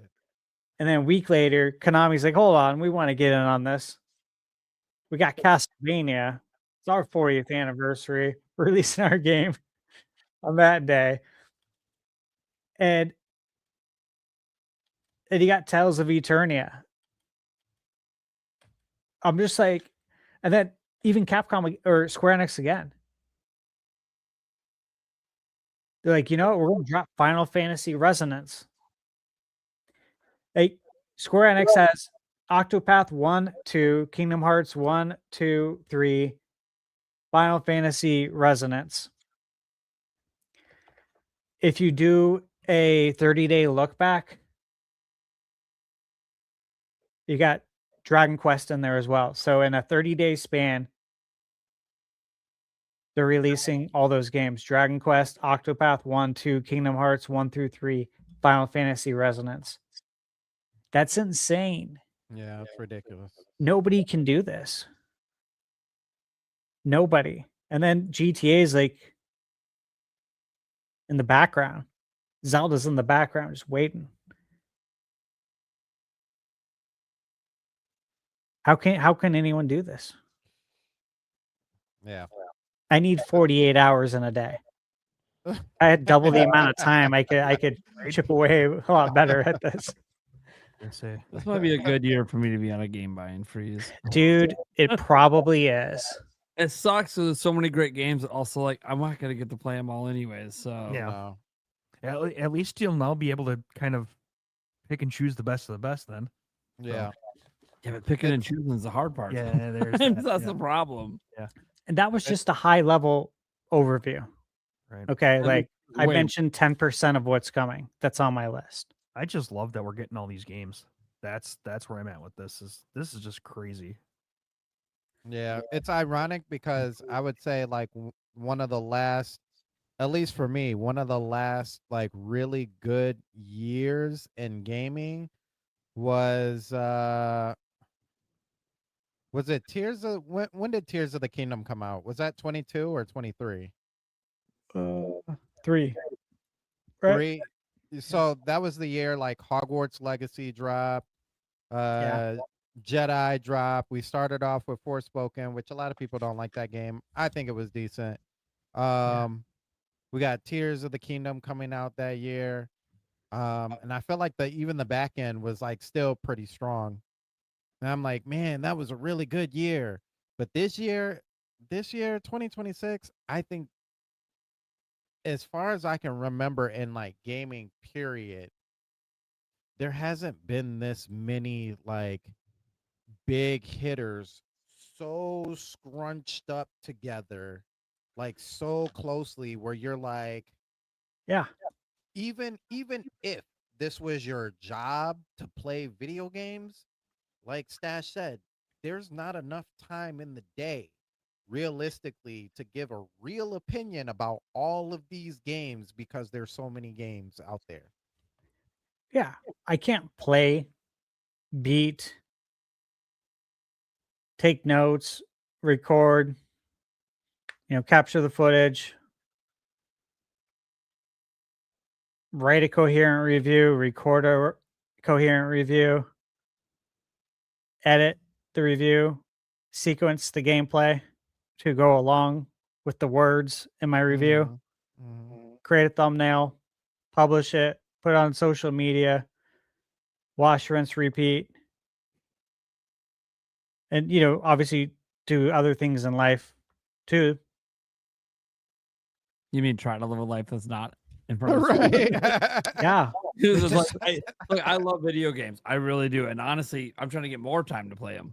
But I remember back when I was kind of like Stash, like, and I was just insanely playing ungodly hours every week. And I was like, this felt more enjoyable when it wasn't my entire life. Like, like having variety in Always life a risk. makes things more enjoyable, Yeah. It's always a risk. The risk for me is mitigated also though, because I get to choose the games I'm going to play and review. But if you just go in, we've said it before, to review a game at whatever outlet. Yeah, it can make it really unenjoyable when they give you shit. Like, I don't even care about this. Thanks. Yeah. Making me review it. Yeah, no, totally, dude. It's like, oh my God. You're pulling teeth. And it's fine, guys, to have like a negative review, like, but it's like it should be based on the fact that you were excited for it and then it ended up not delivering. Like that should be the reason. It shouldn't be because you never even had interest in the genre in the first place. So I'll just give you guys a arbitrary number, but from August 27th to December 10th. And I'm only saying that because I have 3 games on my list for December. Dragon Quest Monsters, Xenoblade 3, and Ninja Baseball. Ninja Baseball League Man, the beat 'em up. This game's so badass, by the way. I've played it. I can't believe it's getting a physical release. That's one to keep an eye on. There's only 3 games so far on the release calendar for December, and it only goes to December 10th. And I want to give you guys those parameters because my list from August 27th tomorrow to December 10th. This is just my like list of games, right? There's 86 games. Jeez. Jeez. Insane, right? And then, Yeah. you know, there's other games meanwhile that are I'd be like so stressed out looking at that list. Right. There's 86 like TBA sounds like a stuff number for too. the rest of the year or for like a whole year.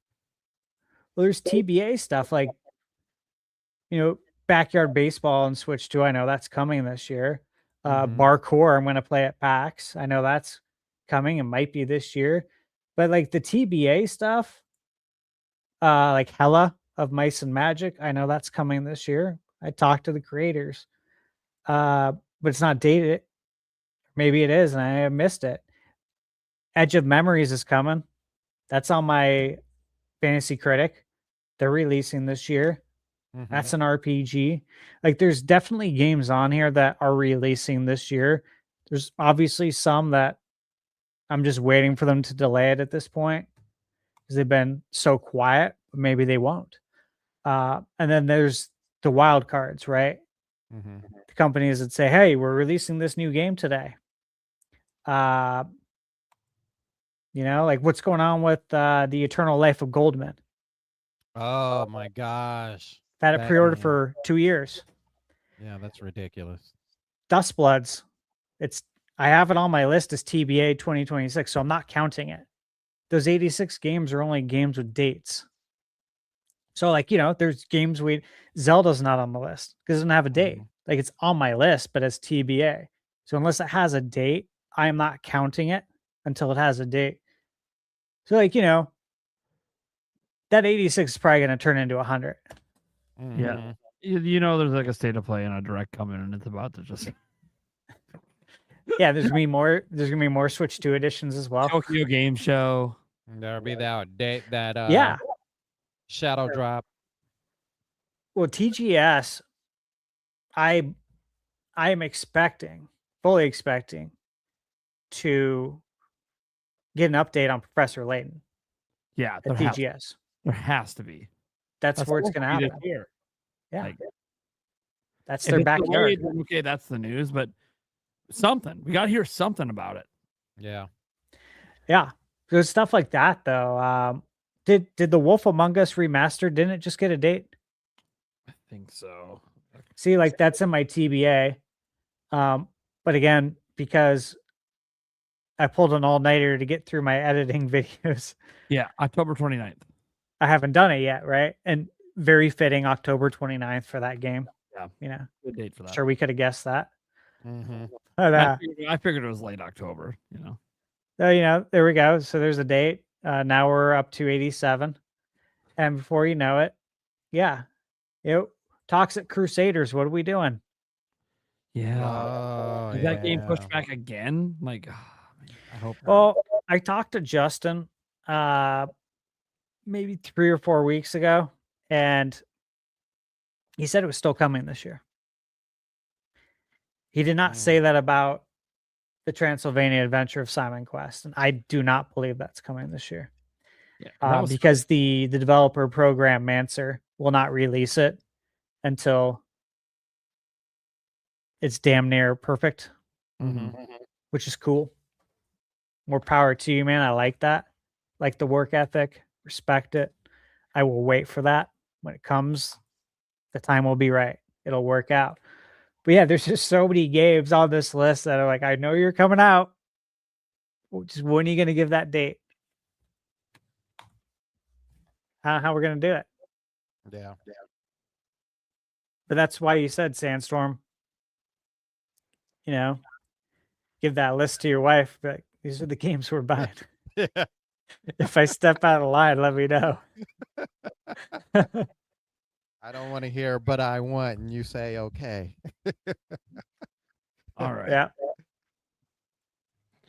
All right. We're gonna save the last. We have quite a few messages, like 41 messages to get through. So we're gonna save the last topic. We'll do it for next week. It's a really great topic about leaks and stuff. Perfect discussion to have next week, right before we're about to go to a show where we might get information that people might leak out because people are dumb. Yeah, Oh, that will be perfect for next week. It'll be a nice one right before we go into an event where sometimes leaks happen. So, all right, let's go through what we got in the member super chats and all this stuff. We got Jimzo coming in saying, please get Gamebird to have the vodka melt shake for us. Okay, it's probably somewhere. It's a thing. What? It's a thing. Milkshakes with vodka. It's a thing. Well, I know about the boozy shakes, as they call them. But he's never had them. He's never had a vodka. To be fair, I only ever had alcoholic shakes because of the cruise. Like there were certain islands I was on that were serving them. I remember like exist. seeing one of there's like a dedicated storefront for one downtown Phoenix. I remember Michaela, we were like out there for my birthday, and she's like, do you want to go there? I'm like, absolutely not. Kidding me? A milkshake plus alcohol? Mm-hmm. That is a terrible mix. It tastes better than you think. No, I know it tastes good. Yeah. When I was at Islands, managing for them, we had some boozy shakes, right? Yeah. But these are ones where, you're putting like full candy bars in them. That's what they're advertising. And right. Yeah. tons of strips of bacon. I'm like, dude, you're going to die before you get through this. It's like really bad. Yeah, dude. Oh, it was like it reminds me of one Bloody Mary I got someplace where like they had so much food stacked on it. I'm like, there's like 5,000 calories worth of food here. Dude, some of these places just go nuts with their $12. bloodies. It was only $12. I'm like, dude, I should just come here and it's my breakfast, dinner, and It's lunch. breakfast. Yeah. Just one. It's crazy because like it's not economic for them as far as like from the food cost perspective to give me like, however many strips of bacon you're putting in there. Bacon, mini sliders, beef sticks, cheese sticks, fucking just. So, dude, when I had a fucking slice of pizza slapped on the top, I'm like, what the? See, that's weird. They just do stuff that just doesn't make sense, and I feel like it's just to like be outrageous and Like, outdo the bar down the road. I get the pickles and a couple other veggies. Right? I understand the beef sticks and the cheese. That all makes sense with the bloody. But all right, you want to throw a mini slider in? It's weird, but it's kind of become common. Fine. You start going beyond that to some crazy shit. I'm like, dude, what are we doing? It doesn't even taste good with a bloody. Yeah. And it's like, I'm going to be full when I'm done with this. It might even get to the fucking drink. Yeah. The goals for me, if you're running a business, the goal is to serve me more drinks. Yeah, and spend more money. You don't want to get, this doesn't make sense. I will say the ones where it makes sense in one regard, and I'll just say this: when you're already drinking, you know how it gets sometimes. You drink a lot, and all of a sudden, I'm hungry. I'm just hungry. It just is what it is. My body's telling me I got lots of booze in me. I got to eat something, right? Sometimes then a bloody that's kind of packed will come in kind of nice, but again, that doesn't help them because it's not going to make me drink more, right? It's going to fill me up more, and I'm probably not going to drink as much after because I'm going to feel satisfied, right? So. Right. But they are good. When you have a good one made, they are good. They are. And I like mine spicy, so it's good stuff. And if you can get a free meal out of it, essentially. Yeah, basically. That doesn't make sense for us, at least. It's economic for us, not for them, but all right. Whatever. Dude, that's not my business. That's the one bar we had downtown in my hometown that like was serving free, you get like free popcorn usually at most bars. They have free bacon. I'm like, what are you doing? What? You guys are gonna lose. You're gonna pull people in. You're like, if you get the heavy drinkers, yeah, you're probably turning some good profits. But if you just get the casual drinkers that are just snacking on bacon, I'm like, good fucking luck. Dive bars are obviously places that have done that a lot over the years. But I remember sometimes going out for football when I was like younger. We go out, watch football, drink, do our fantasy, spend the day there basically. Yeah. It was a lot of fun back then. But I remember like some places we'd go and you walk in and they got like the hot dog roller right when you walk in. You got like the cheese, the chili. Mm-hmm. It's like, with all this is all free. So yeah, we just want you to come in here and watch football. You don't spend money, but yeah, hot dogs are free. All this stuff's free. It's like, whoa, okay.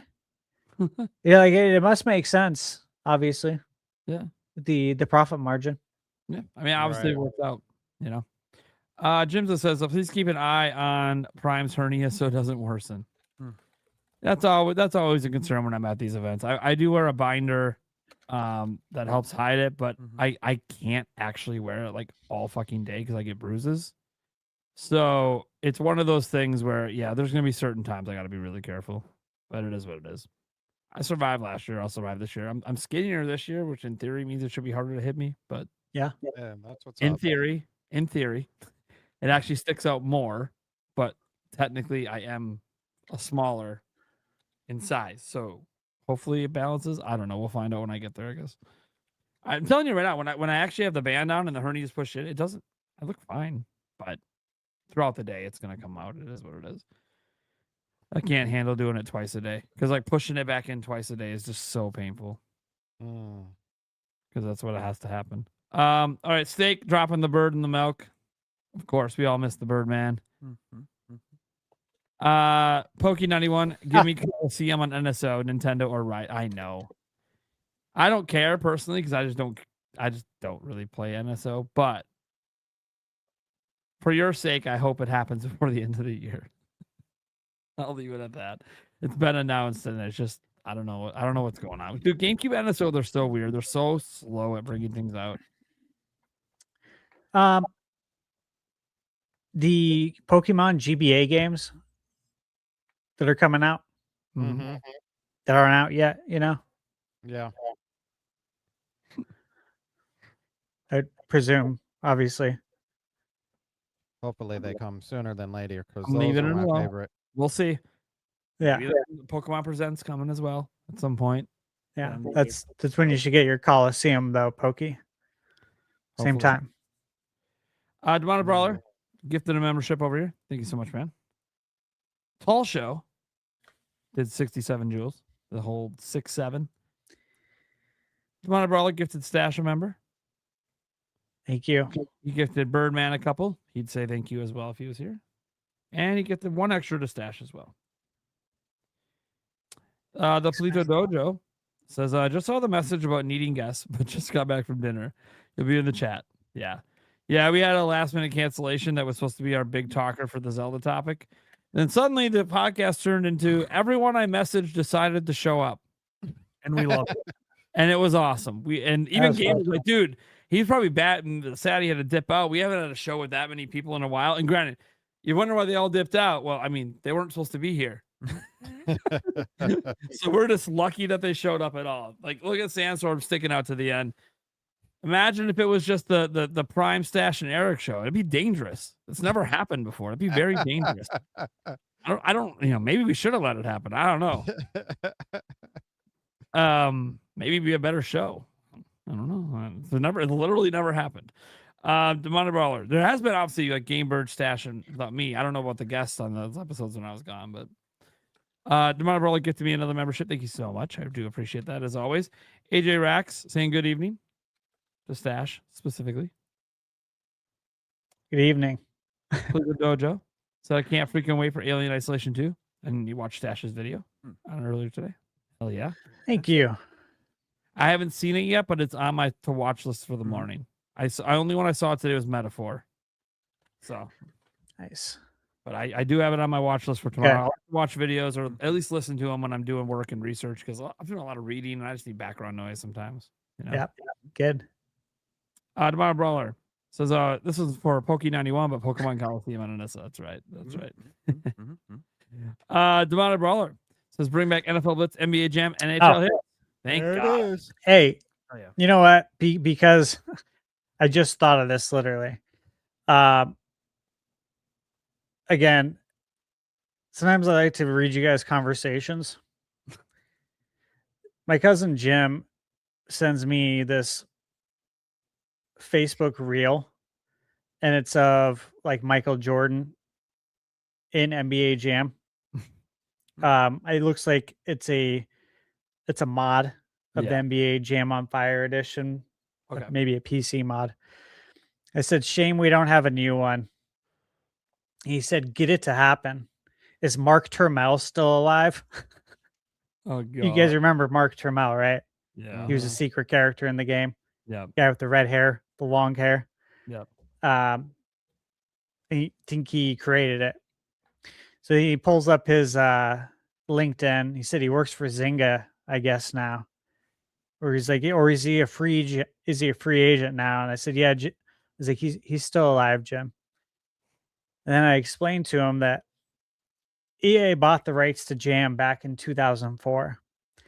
Last game they made was in 2011 for the PS3, 360, Wii era. So I'm convinced that EA and 2K have a gentleman's shake agreement in place to not encroach on each other's gold mines. Said EA hasn't made a basketball game since 2018. EA owns football, 2K owns basketball. Neither encroach on each other's business, despite EA owning NBA Jam and having an NBA Jam license to make it. Instead, they allowed 2K to make that shitty NBA Playgrounds game in exchange for 2K to not make a football game again. Last Playgrounds game released in 2018 and it was absolute trash. And I said, now it's up to the Saudis. And I sent him a screenshot showing the sale of EA. It's like, these are just conversations that I'll have with my cousin about video games randomly. It's like, it's like, man, it's dire. It's dire because I want to see it happen. And this community wants to see it happen so bad. Oh yeah. The Pleaser Dodo says he can't wait for the PAX vlog. Oh yeah, dude. It's one of my favorite pieces of content because it's the only one Birdman usually does. I mean, a few previews here and there. And it's like, dude, it's so unique. Last year was his first one and it was so good. And he had so little footage to work with and still made it that great. I'm like, dude, I can't wait till he's there for the full thing. He's gonna have a hard time making a vlog under an hour. Yeah, right. To be honest. He's actually around for every day that he's there. Divide Brawler then says, how about that Witcher 3 finally coming to Switch 2? It's a remaster, free for previous owners too. Yeah, we're all really happy about that. I think everyone's happy. Look, one thing we're universally happy about is a free massive upgrade to games we already own. Like, yes. Yes. It's very generous of them. Yeah, they did not have to do that. They could have did even a cheap upgrade fee. They could have done $10. Everyone would have been like, hell yeah, I'll do that. No one would have been mad about it. Nobody. All. And they're like, no, just free. Yeah, man. As soon as they said that, and then like, well, yeah, but if you don't have it, it's $60. I'm like, dude, I don't care if they're charging $100. It's free for anyone who owns the fucking game. Yeah. Then most people that want to play Witcher 3 own the fucking game. Yeah. So like, there's not going to be a big audience for the standalone I don't own Witcher 3 version besides just wanting to collect like a physical copy of it or something, right?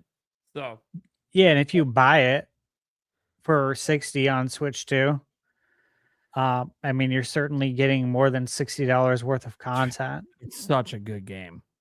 Yeah. And you get all the DLC. Like, it's so good. Yeah, all the DLC in the future DLC. Pretty wild. Yeah. Super Groover says, do you guys think Dustblood's releases before Ocarina of Time? It's a good question. I mean, I could see them pairing it with Resort in October. Yeah. Like I think that's a good time. A contrast to that game. And it's still holidays, and Dustblood's really vampires, kind of fits in that whole theme. October is perfect. Yeah, it is. But if it's not ready, then December, sure. They drop big games in December sometimes. Yeah, there's only 3 on the calendar. Yeah, not a lot of competition in December too. So, but October is money though. The only thing I'm confident in is it's this year.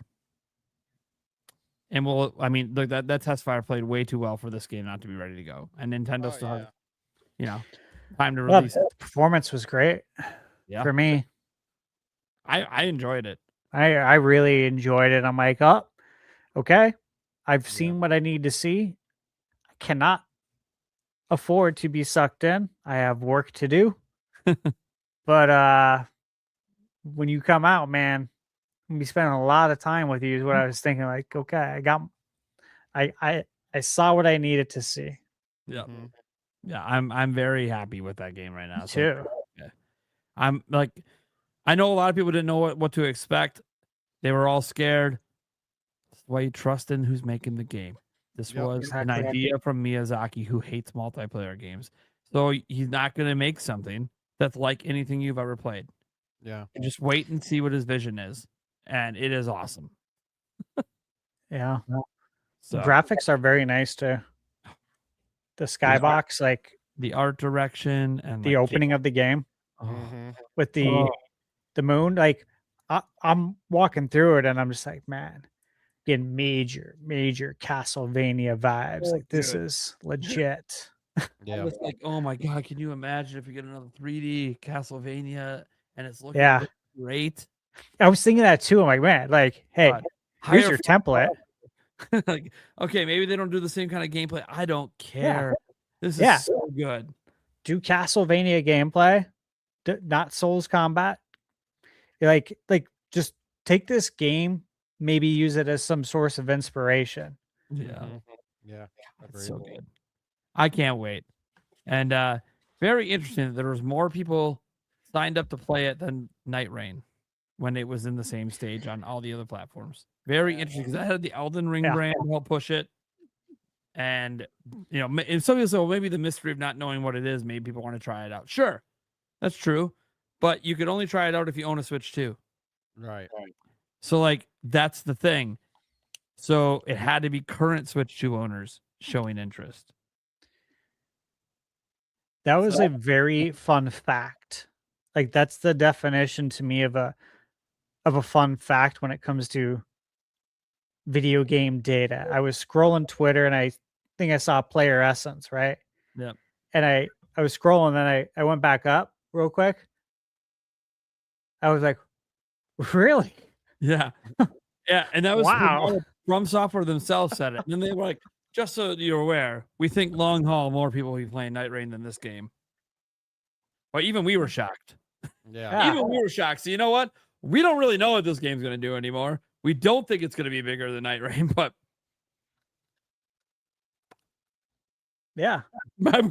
we don't know. The response was so good. We have no idea. Like they did not suspect that many people would sign up. So we'll see. Obviously, sales are going to say everything. Reviews, obviously, what's really nice is the media did seem to love the game. They did. So that gives me a little hope that they might actually review it decently. So then people will actually give it a try. Because with From Software games, it kind of matters that if it's in the 7s, they'll be like, oh, well, what a letdown, like we thought it would be. But if this is like high 80s, low 90s, From Software fans will start buying Switch 2s to play this game. They will. Yeah. Like this is a big deal. Dude, when the gameplay was leaking all over the place, which, if you're a content creator doing that, I'm just going to say shame on you. If you're a general fan, I don't really care because what are you beholden to? I mean, there's an NDA, but you're a fucking fan. Let's just be realistic. They should have never had that can't show gameplay bullshit in there. I don't know what they were thinking with that. But if you're a content creator and you intentionally broke the NDA, shame on you, for starters. You're doing it for clicks and breaking the NDA. See if you ever get into one of these test fires with them again.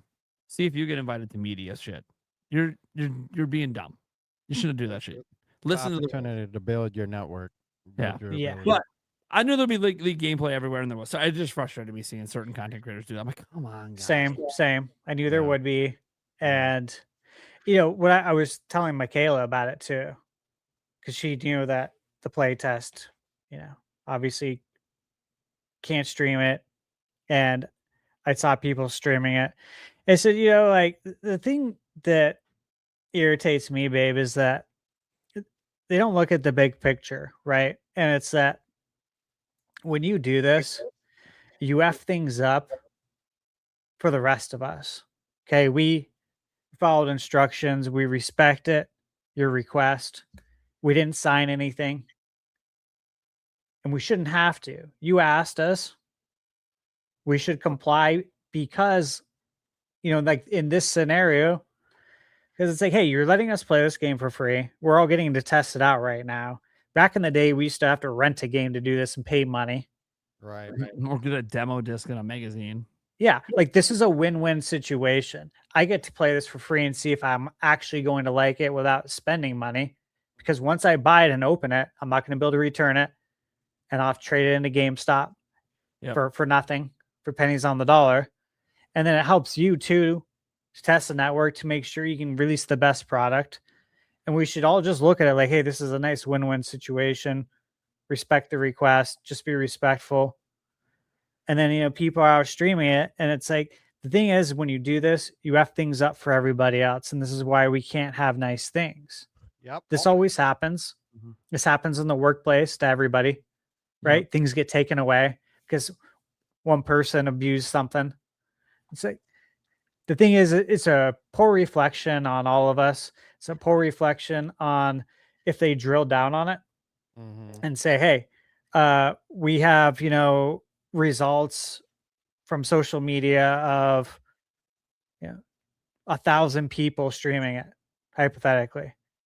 And if they drill down and see, it's like 920 of them were from the United States. Next time we're going to have to probably exclude the US. Yep. Because these Americans are not very respectful. It's like, but that's how these things happen.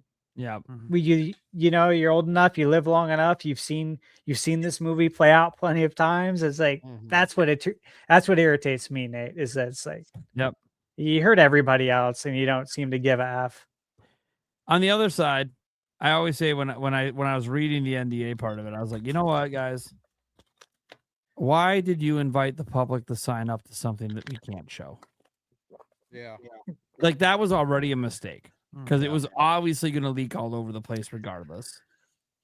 I'll tell you why. You can't hire somebody. Like, it's not feasible to have a team be in charge of sending out all those NDAs to all these, regular people that aren't doing this for a living, right? In that sense, expect to get them signed back.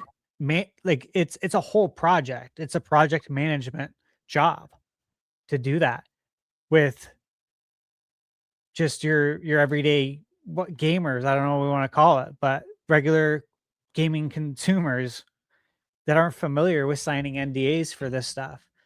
So it's not feasible. So all they can do is ask that you please respect our wishes.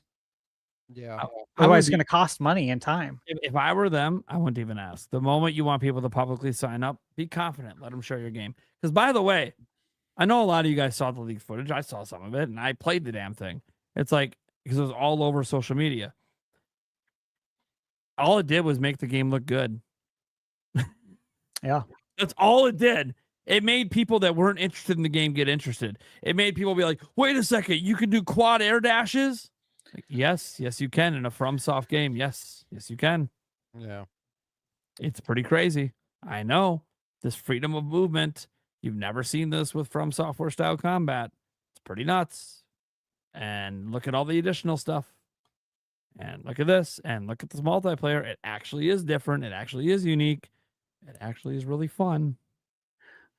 I really like the verticality on it. Yeah. Like the way you can, like Beast of Reincarnation, when I reviewed that was one thing that I was like, nobody's doing this. And maybe that's why they're not getting it, because there's so much vertical exploration.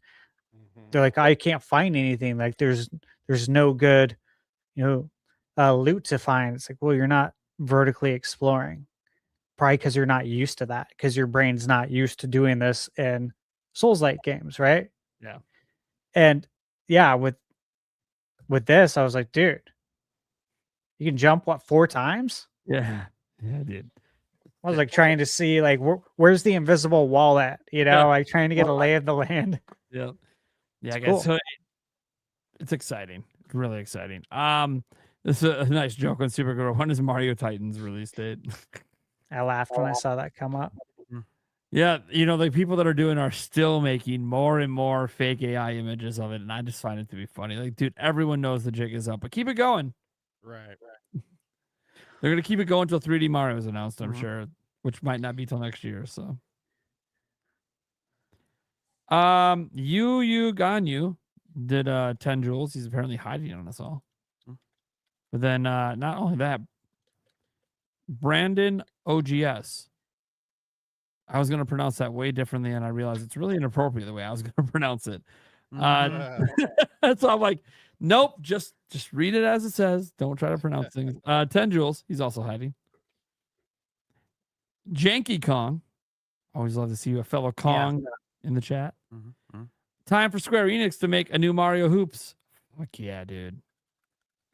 Yes, I would love that. It's not going to happen, but I would love that. Well, you know what? Shouldn't say that. They work tightly now. Maybe they'll get it running again. We'll see. That team I don't think exists anymore, like a team that used to make it, but it's okay. When there's a will, there's a way. Intergalactic Space Pirate. Dropping the old $20, I think, on Stash's channel over there. Said, sorry I'm late. Did you already talk about Level Very Zelda? Yes, we did. No, at that point we hadn't, but yeah, I know, but at the time we got now this we in have. chat. Yeah. And So, thank okay. you. Yeah, and see you in Seattle. Yeah. Hell yeah. Hell yeah. Tomorrow, brother. Was about to go to bed. Then I heard Zelda talk. Fuck yeah, you did. Fuck yeah. You did. Dylan Milton became a YouTube member. Thank you so much.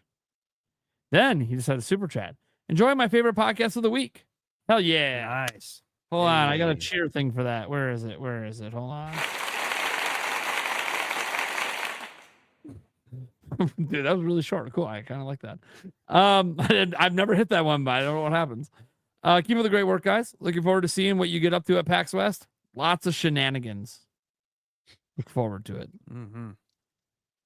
And look at this. Just becoming members on like every channel that's streaming this thing. That's awesome. Now that's a fan of the show right there. Going around the room and just memorizing them all up. Shieldcrest also became a new member. Speaking of that. Yeah. And then did it again. So there you go. Thank you. Tabby gifted a member over on Stash's channel. Thank you, Tabby. More jewels. Everyone, what's up with the hiding thing today? Is this like a new trend? No clue. The 10 jewel hide? Hey, there's your camera overheating. Yeah. Great. Shieldcrest, the Thunder Stash. So I appreciate the work you put into your reviews. I just sent my youngest to college, so now I have time to play games again, and your reviews help me on which games to give a try. Thank you very much. Very nice. And congrats on sending your kid to college, man. That's awesome. And glad you can play some video games now. Yeah, A lot of W's right there. That my third kid finally gets out of here. I'll be like, oh my God, what do I do with all this free time? All right, video games. That's right. That's right. I got time to game again. Yeah, that's really cool. It is awesome. Wing Demand, do you think there's any hints towards a Switch 2 release in the Netflix GTA 6 extended look? That's a good question. I doubt it, but it would be funny. It has crossed my mind. Like, because of all the leaks, that would be like the main thing people talk about tomorrow is it's coming to Switch 2 because that hasn't leaked. It crossed my mind. It did. Like within the last, I think, week. I don't know why I did, but I briefly thought about it. And I was thinking, like, logistically, right? It's like, well, this is a digital game. Technically, you could. It's not like, you have to get it out to store shelves or something. You know what I mean? Like, could make it happen on that front and be like, man, that would just be like one of the biggest surprise announcements ever. And it would be on Rockstar's own terms, which is how the only way they do things. That's the only way they do things, yeah. Yeah. So I'm like, I mean, the We'll see. settings there. We'll know today. It'd be really in funny. 24 hours. What's up? Is if one of the NPCs in the background was just playing on a Switch too? Yeah. No, dude. Okay, And they zoom in. I don't like talk about the leaks much, but in one of the leaks, it was kind of funny. They have physical game stores that you can go into and like buy games, like physical games in the game. in GTA 6. You can go into physical game stores and buy physical games. Well, this game is not physical. Can you play the game? I have no idea. Is it like a mini game? I didn't watch enough of it, but I'm just like, dude, the fact that the physical game stores exist, you can walk in, you can buy physical games in a game that knows it's not physical. I just think funny. I mean, those stores exist. I get it. For the purpose of the game, it's fine. It's just a little bit of irony that it's a non-physical It is. game promoting physical games within the game. Yeah, it is. Gameception. Gameception. Yeah. Maybe, and that makes you wonder. Was it meant to be physical at some point? Maybe. It's been in development for a very long time. I think Shieldcrest so. wanted to come in and basically tell everyone, yeah, we're getting over the 69. Fuck your 69. That's all right, buddy. I appreciate the support. Twin Sky Zero did 1,000 jewels, getting the GOAT trophy going. Thank you so much for that. Shieldcrest comes in, says my Braves took down the Dodgers again. Thank you so Heck much for yeah. that, by the way. Yeah, Giving right. us a 2-game lead for the Yeah, 1 right. seed. I'll take Yeah. that. And thank you. Also, FTC, they lost. So Yeah, happy right. about that. 6.5. D-backs won today. Yep, they Yep. beat the Cubs. I think the D-back. Yeah. Thank you, D-backs. Look at that Dude, everything with Brewers. right wild now. card race again. Yeah. I'm liking that. Yeah, I don't know where they are in the race. It's AL. close. Been dealing with some drama on the team. Happens. Yeah. Ding. We are 1 game back Oh. of the Padres. Yeah, it's tight. Keep going. There you Keep go. going. Dean Gonzalez says, will GTA 6 be one of the games of all time? A lot of people think so. We'll see. Again, we've seen the leaks. I get it. But tomorrow we see what it looks like now. These leaks are 3 years old, supposedly. Tomorrow we see what the actual game looks like. We'll see. I have no idea. Shields Crest. Do you think releasing all these games, and he does this one twice. He super chatted the stash and mine. I'll show it briefly on my end. Oh, I don't know what happened there. See if he comes back. Do you think releasing all the games in short time is wait. Do you think releasing all these games in short time isn't oversaturating? Oh, so is it okay? Are things being oversaturated, especially in September? I would think some good games would get missed if too much to choose from this point. Yeah. I mean, Stash was kind of going over that, just the amount of games between now and December 10th. But even just next month, the crazy amount of games, that's not even all of them. Like, there's more. There's just the games he's interested in. Like, there's other games coming out. So it's a crazy. Now, to be fair, if you're going to count any game that comes out, period, okay, every month is crazy because the amount of indie games that come out every month is always insane. But they're not necessarily all games that you care about, right? So to have that many games you care about in such a short period of time, that's what's crazy. And the amount of big games means there's probably, people are usually happy if they have a couple games a month. For a majority of people, you're going to look at that list and probably find at least 5 to 10 that you might enjoy and wonder how the fuck are you going to find the time to play all those games. That's for normal people, like normal gamers that do game a lot, but aren't buying, aren't reviewers, aren't trying to pound 40 games into a month. Like Stash, the crazy guy he is. And pound it into a month in which he's gone at the beginning for packs. Yeah. But yeah, I know. Crazy stuff. That's what I was saying. It's going to be a bloodbath, like for them because of the oversaturation. Yeah. Because some of these games, man, they're not going to get bought. Yep. Super Gruber says, Prime, mix the honey, garlic, and a little bit of hot sauce. Oh, so like mix like the hot honey with like the butter garlic and then a smidge of hot sauce? All right. Might try that. They do have the garlic butter at that pizza joint too. I feel like the hot sauce actually like milds it down. Oh, is that Depends how on to how- make your own hot honey? Maybe. Mix honey, garlic, and a little bit of hot sauce. Yeah, I think that is what it is. I think it's a hot Maybe. honey recipe. That's Yeah. fine. That sounds amazing. That's fine. I'm just saying the hot honey they had at that place is the Oh, yeah. best hot honey I've ever had Really in my good. life. And I've Really had a lot very, of hot very good. honey. Yes. I've had a lot of hot honey. Yes. Eddie VG83. It won't matter to me if Ocarina of Time for Switch 2 is a complete remake or 1-to-1. I will enjoy it and still dedicate to my gamer mom. Oh, there you go. There you go. Nice. Yeah. Whatever we get, I trust. Mhm. It's going to be a great experience. All right. Our final one is a question for Stash. Thunderstash, what are your thoughts on Wolong? I'm excited for it. It's coming out soon. I reached out to Koei Tecmo for a review code. I'm excited for Wolong 2. I'm actually really glad that this series is continuing. It's always good to see a game do well enough to get the green light for a sequel in today's climate, right? Today's climate of, known quantities, right? Where you have to be a big name to survive kind of thing, or an indie where the risk isn't crazy high. There's just not a lot of middle ground. There's not much middle class when it comes to gaming, right?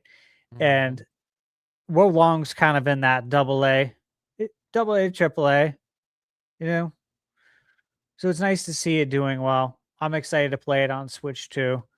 And again, Wolong 2 looks good. And I think it's kind of similar to like Kenna, Bridge of Spirits, right? Kenna, the new Kenna game.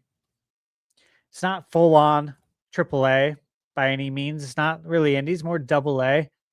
And it's nice to see that Kenna did well enough to get what looks to be a very, very nice looking sequel, right? So good to see more stuff like that. So I'm excited, planning to review it. But hey, I mean, I think Wolong comes out not too long from now. I think it comes out on the 4th of September. Oh, let me see here. Yeah. No, take that back. Comes out on the 3rd. No. So next Thursday. It didn't want to. It was running away from orbitals. That's all. Well, Wolong's on the 3rd. Onimusha's on the 4th. I know. 2K comes out that day as well. NBA 2K. Orbitals, trying to give you some love. Don't get overlooked next week. We beat it last weekend. Hell yeah. Orbitals. Nice. Yeah. All right, guys. That's gonna do it. Thank you so much for tuning in. Let's go around the room. We'll remind you quickly of the following guests. We have the Mike Odyssey on here. We had N64 Josh. We had True Dude. And a Wild Andres Restart. And there was a game bird that existed at one point, but he flew away. He joined a new flock tonight. Don't know. He claims he'll come back to the home roost next week, but we'll see. We'll see, because I think he forgot we have a show on Tuesday. No, he said. Oh, he remembered? He said Okay. his text that he's good for Tuesday. Okay, just making sure, because Tuesday sucks for us here, but it's good for everybody else. Yep. So we're gonna no sleep our way to the flight. That's okay. The moment we can check into the hotel on Wednesday, we are fucking going to sleep. At least I'm going to sleep. I don't know what the fuck they're doing. I'm going to fucking sleep. Well, we just can't have a crazy long podcast that night. Yeah. Yeah, we already talked about being short, but like we have to leave at 3 a.m., so it really doesn't matter when the show ends. We're gonna be Yeah, up. that's true. Yeah. That's very early. Yeah. It's like, even if it's at 10, I'm like, okay, what am I gonna do? Sleep for 2 hours, feel like shit? Yeah. Yeah, like might as well just sleep on the plane, feel like shit, wait till I get there, get on the fucking hotel, and eventually sleep. So yeah, that day's kind of a wash, but that's okay, because honestly, last year, well, I had good sleep. That day still felt like a wash, despite the fact that I went to dinner with you guys. It was like, man, I was so fucking dead. Because it's a huge like time zone change for me too. And it's like, all right, yeah. Let's just like have a wash day. So it's kind of a wash day because we don't have anything planned that day anyways. It was just, yeah, but maybe meet up with Mustache and Michaela, may have lunch together or some shit. But besides that, probably doing fuck all, you know? Yeah. So. Yeah, because I don't think badge pickup still starts Thursday, right? Yeah, Thursday. Like I said, I didn't think Wednesday was. Yeah. And we can all just go get that shit Right. the next day. Yeah. So who cares? All right. Well, that's going to do it, guys. We can talk about our own plans later. You guys are awesome. Let's go around the room. People know what we got going on, where they can find us. First off, the guest who didn't know he was going to be part of the show till like 5 minutes before he started. He stayed till the end. The man who knows a thing or two about long podcasts, because he also runs a very long podcast. Deacon Sandstorm McDowell, how's it going? I'm doing good, man. Thank you guys so much for having me on. We run the Stormcast Rebirth channel. If you have not been over there, or if you're not a subscriber, make sure that you guys subscribe. We typically are on Saturdays at 7:00 p.m. If you are a new subscriber, I'm gonna say this: if you are a new subscriber, make sure you subscribe and go to the email and let us know that you subscribe. You will actually we're giving away free things. So we are giving away our water bottles. You have an option, free water bottle here. Got this hat. We also have a jacket, and we are still giving away free swag bags. Swaggy. Nice. And we are doing giveaways as well on the channel while we're having conversation as well. You can find me, Nintendo Cisco, Action Jack, Trey Vito, Geronimo, and our newest, though he's not new anymore, but Angry Vigilante on the channel as the team for the Sandstorm Rebirth channel. And make sure you subscribe to them as well too. Other than that, I really appreciate you guys. We always have great conversation. Oh yeah. Oh yeah, every time. Yeah, and the topic we didn't get to is going to also be a really spicy one to talk about. So I can't wait for that for next week. But that's for our guests next week, which supposedly will include Kiwi Talks, assuming everything's good with his wife. I'm really, he made a public announcement today. His wife got to go home from the hospital, so hopefully that's a good sign. Nice. Everything's going okay over there. We hope, anyways. I'm very curious on his thoughts on it because I know that he absolutely hates leaks of all forms, like any of them. But also, he's like best friends with tons of game developers. I get it. So like, I get it. But I think he hates every leak that ever exists. That's my impression, anyways, based on talking to him on prior shows. But we'll see. But yet hints at things that are coming. Yeah, I know. It's weird. It's weird. That's why I know it's weird. I think that's what's cool about that conversation, though, guys. For that topic we didn't do, it's about drawing the line. Is there a where do you line? draw the line? Obviously, he has a line that he thinks. And I think we can all agree. Things like what's happening with GTA 6, I think, always crosses the line. That is not cool. Yeah, at all. But many reasons beyond just the game leaking about that. That's not cool when you dig into the person behind it and everything. It's not. We don't even know who the person is, of course, because he be already fucked. They're trying. Microsoft's going after him hard, but he'll get found out eventually. Even if it's years from now, they're not going to stop. Rockstar and Microsoft are not going to stop till they figure out who this guy is. They got enough money. Yeah, they ain't gonna stop. They're not gonna. They want this guy to go. They want to make an example of him so bad. So it's been an interesting twist. Yeah, just to like the whole GTA. Yeah, 6 story. It was like Rockstar subpoenaing Microsoft. Why? Why are you going after Microsoft? Oh, because the Microsoft build that leaked, and Microsoft, as we found out, is going after him. So when they find out his name, they just want his name. So they can join. That's all they want. They want to force Microsoft to have to give up his name if they find him. He seemed really confident, in his post that like you'll never find me. And like to me, that's always entertaining because we've seen like people do that before with like game pirating, right? Like the one guy who was really taunting Nintendo, and then they got him. It's just always like interesting to see how this all plays out. You out. pay attention, like forget the leaks. You pay attention to the whole scenario. Like a bunch of really high-end, well-known professional hackers have like gone through the guy's website, and he's like, "Dude, this guy's a pro. Is he? He's legitimately like a fucking pro. The way this is interesting to me. Like he's legitimately like he's like, look, I'm not saying that there's no such thing as being uncatchable, but I mean, you need the best of the best if you're gonna have any shot to get this guy. And like good luck, because what if he is the best of the best and there is no one better than him? It's one of those things like this happens in the hacker community where like certain people like they're so fucking good that it's like sounds like a great movie idea. They're the ones let's think if they're the ones ahead of the curve, they're the ones that usually will get away with it for a very, very long time. Yeah. So what's really cool though is when he's eventually busted or whatever, it is going to make for a really cool like Netflix documentary. Yeah, it's going to be so good. It's going to be the so rise good. and fall of GTA. I mean, 6. The last one we had with that had anyone that was anywhere close to this was what, like the Edward Snowden stuff when he was trying to leak the fact the government was spying on everyone. I'm like, Yeah, that was kind of crazy. Sure. Never expected that to like go as public as it did. But that's awesome. And now we're gonna have it with something that's a little less serious. It's just video games, right? We're not talking about government turning your phone on to look at you in the shower when you don't fucking know it. You know, we're not talking about shit like that. We're talking about a video game. It's not that big a deal, except for the people that make it. Obviously, you know, Kiwi Talk saying how upset they are. I'm like, after tomorrow, I think that'll go away once they finally start their own marketing. But I do think that the whole saga, just from an entertainment standpoint, is really fun to watch. Yeah, it is really fun. I think even for people who don't have any intention of playing the game, Yeah. It's entertaining. And you know what's going to come later when we finally get the documentary that reveals everything once this guy gets caught. I'm like, dude, it's going to be crazy. It's going to be awesome to just to be for entertainment value. No, I don't want these leaks to happen, but I like that like legit hackers are backing up that no, this guy's fucking good. I do too.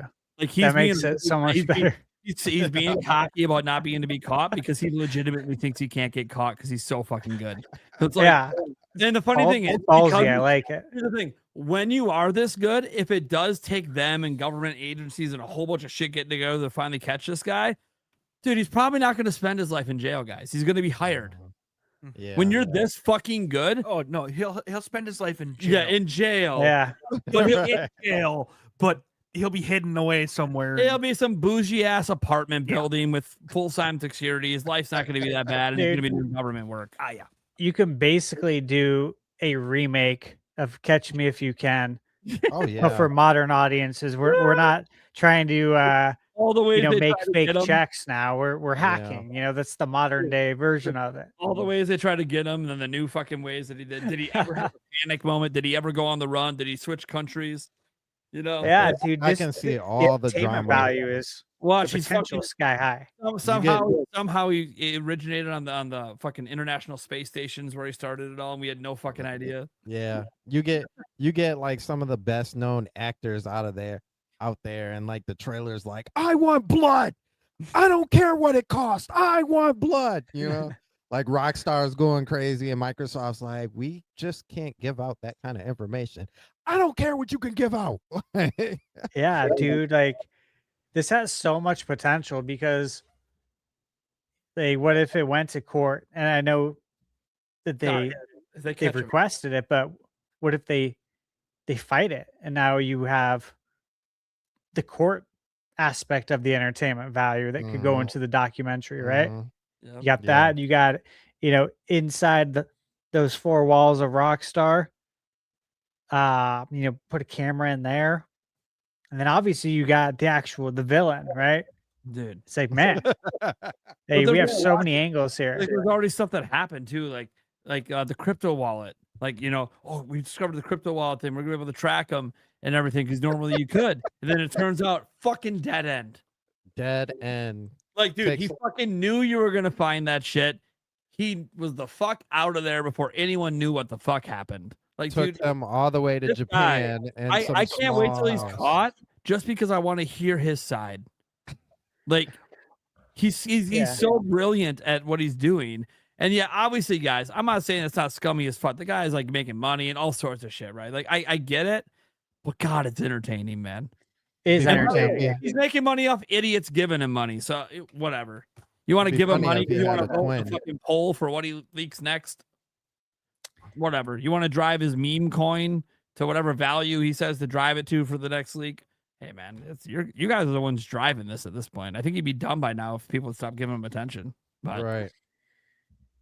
Yeah, it's just wild how it's escalated too, though, and that as they continue to go on, it's like, oh, he has a playable build now. yeah. He has like And the then- full build of the game from like 2 or 3 years ago. It's insane. And then You know what'd be really funny? If it's What? actually just a Rockstar employee. I thought about that too. Dude, an inside job. That'd be the twist. That'd be the twist in the documentary. It's an inside job. That's why he's not That'd worried be about a getting great caught. title for it too. Yeah. Yeah, Yeah. you're not going to catch me because I know all your systems. He's the guy. He's the guy in the credits who's like 3 or 2/4 of the way down. When you finally stop reading names, he's that guy. That's the guy that he's Watch it be that like- guy. What should be like the son of the CEO? of the company. That's why he's like, you'll never catch me. 'cause I it's- did this for you, Dad. You never paid Right, attention the to me. IP address of my Right. dad. The CEO, it's himself. Yeah, Oh man. this is a giant marketing play because there's hacking in the game. We just don't know Yeah, yet. yeah, right. Yeah, thought about that too. I've seen some people who really believe that it's a marketing thing. I'm like, But it is. They're taking real people's maybe. money. Like that's a little crazy if that's a marketing tactic to take real people's money on a poll. I don't know. It's a little wild. But yeah, guys, I dude, it's some of the craziest leaks we've ever seen. Like we've had full games leak early, but not like this early. You know, usually it's like weeks before a game comes out, maybe a month at the most. This is months before, full build, playable, story spoilers coming now because he's showing what he thinks is what people care about the most already, right? So now he's going into the story spoilers. And it's just like, dude, it is insane. I've only seen a couple of the leaks, guys, just to like make sure it was actually like a real thing happening. So I looked at a couple of them.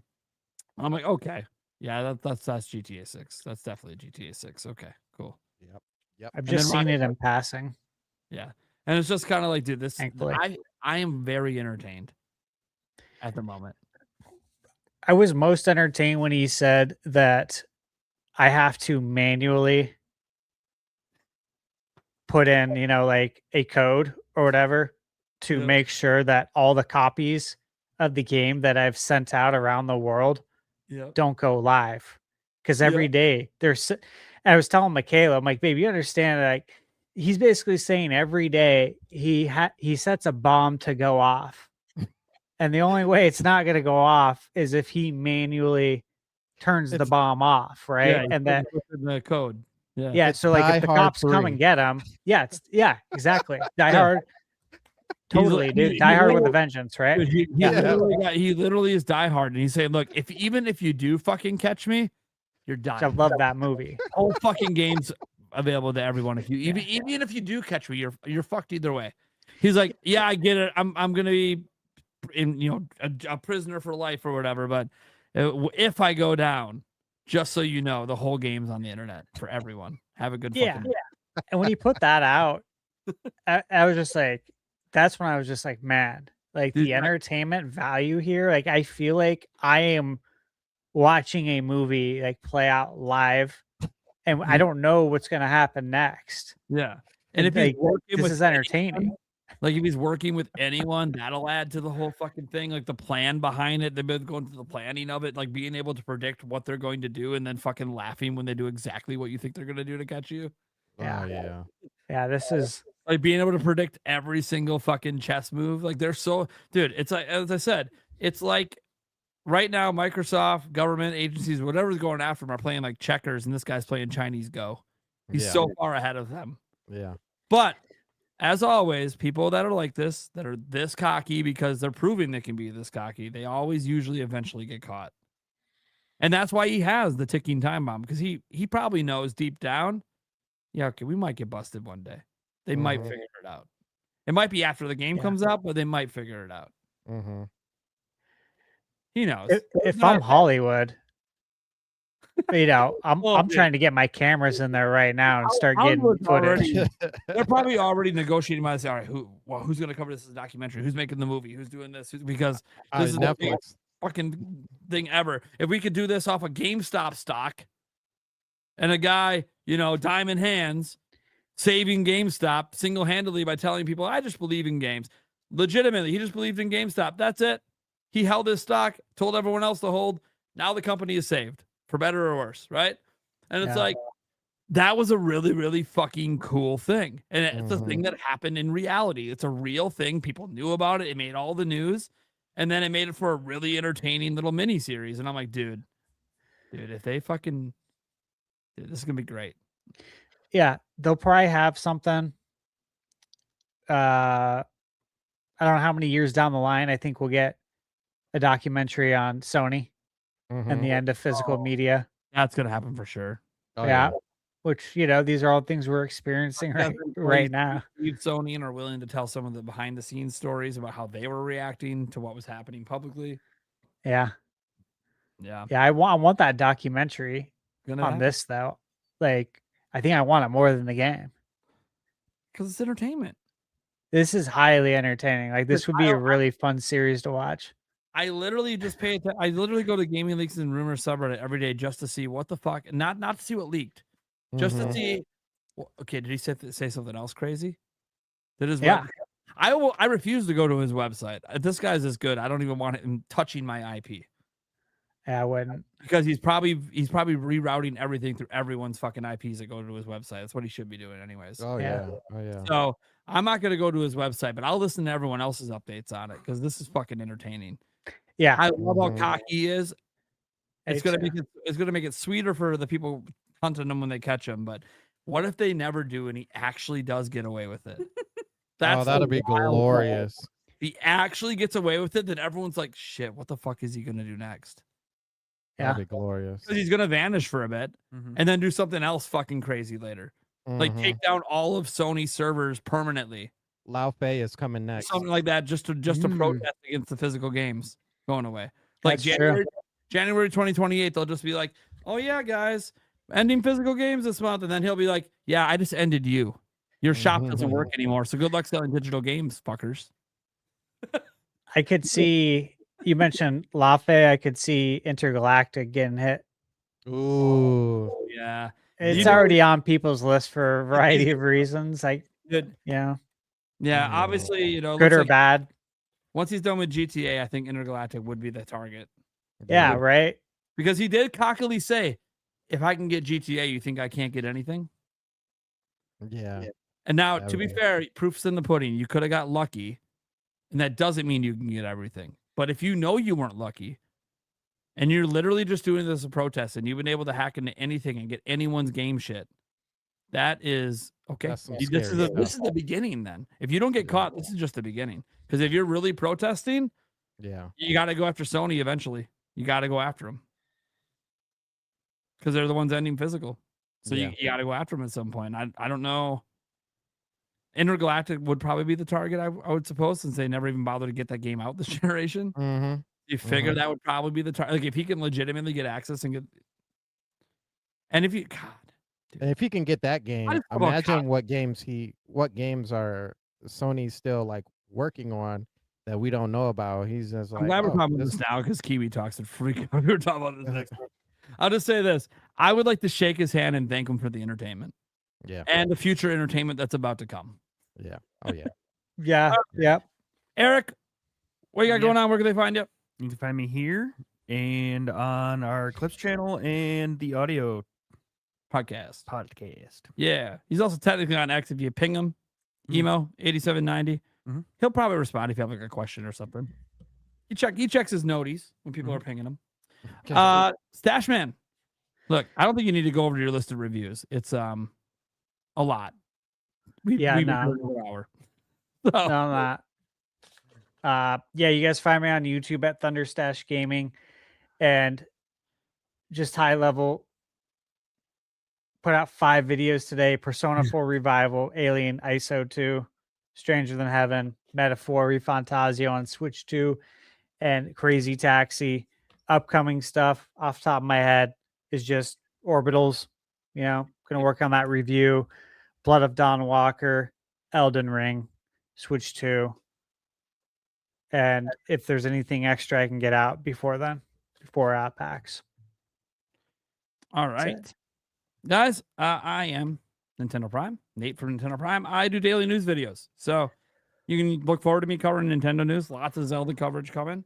Next week will be a little weird because I'm at PAX, so I'm not really making news videos while I'm there, but I'm going to try to get some discussion videos out. We'll see. Maybe I just, if there's some bigger news that somehow drops over that time I'm there, maybe I'll try to squeeze something out at the hotel. I will have mics and stuff with to do that if I need to or feel like I want to. It'll probably only be if there's like a big story or a big leak, especially if it's a Zelda one. It's like, okay, yeah, I got to get that one out. But besides that, guys, just subscribe to my channel. Follow me on X if you want.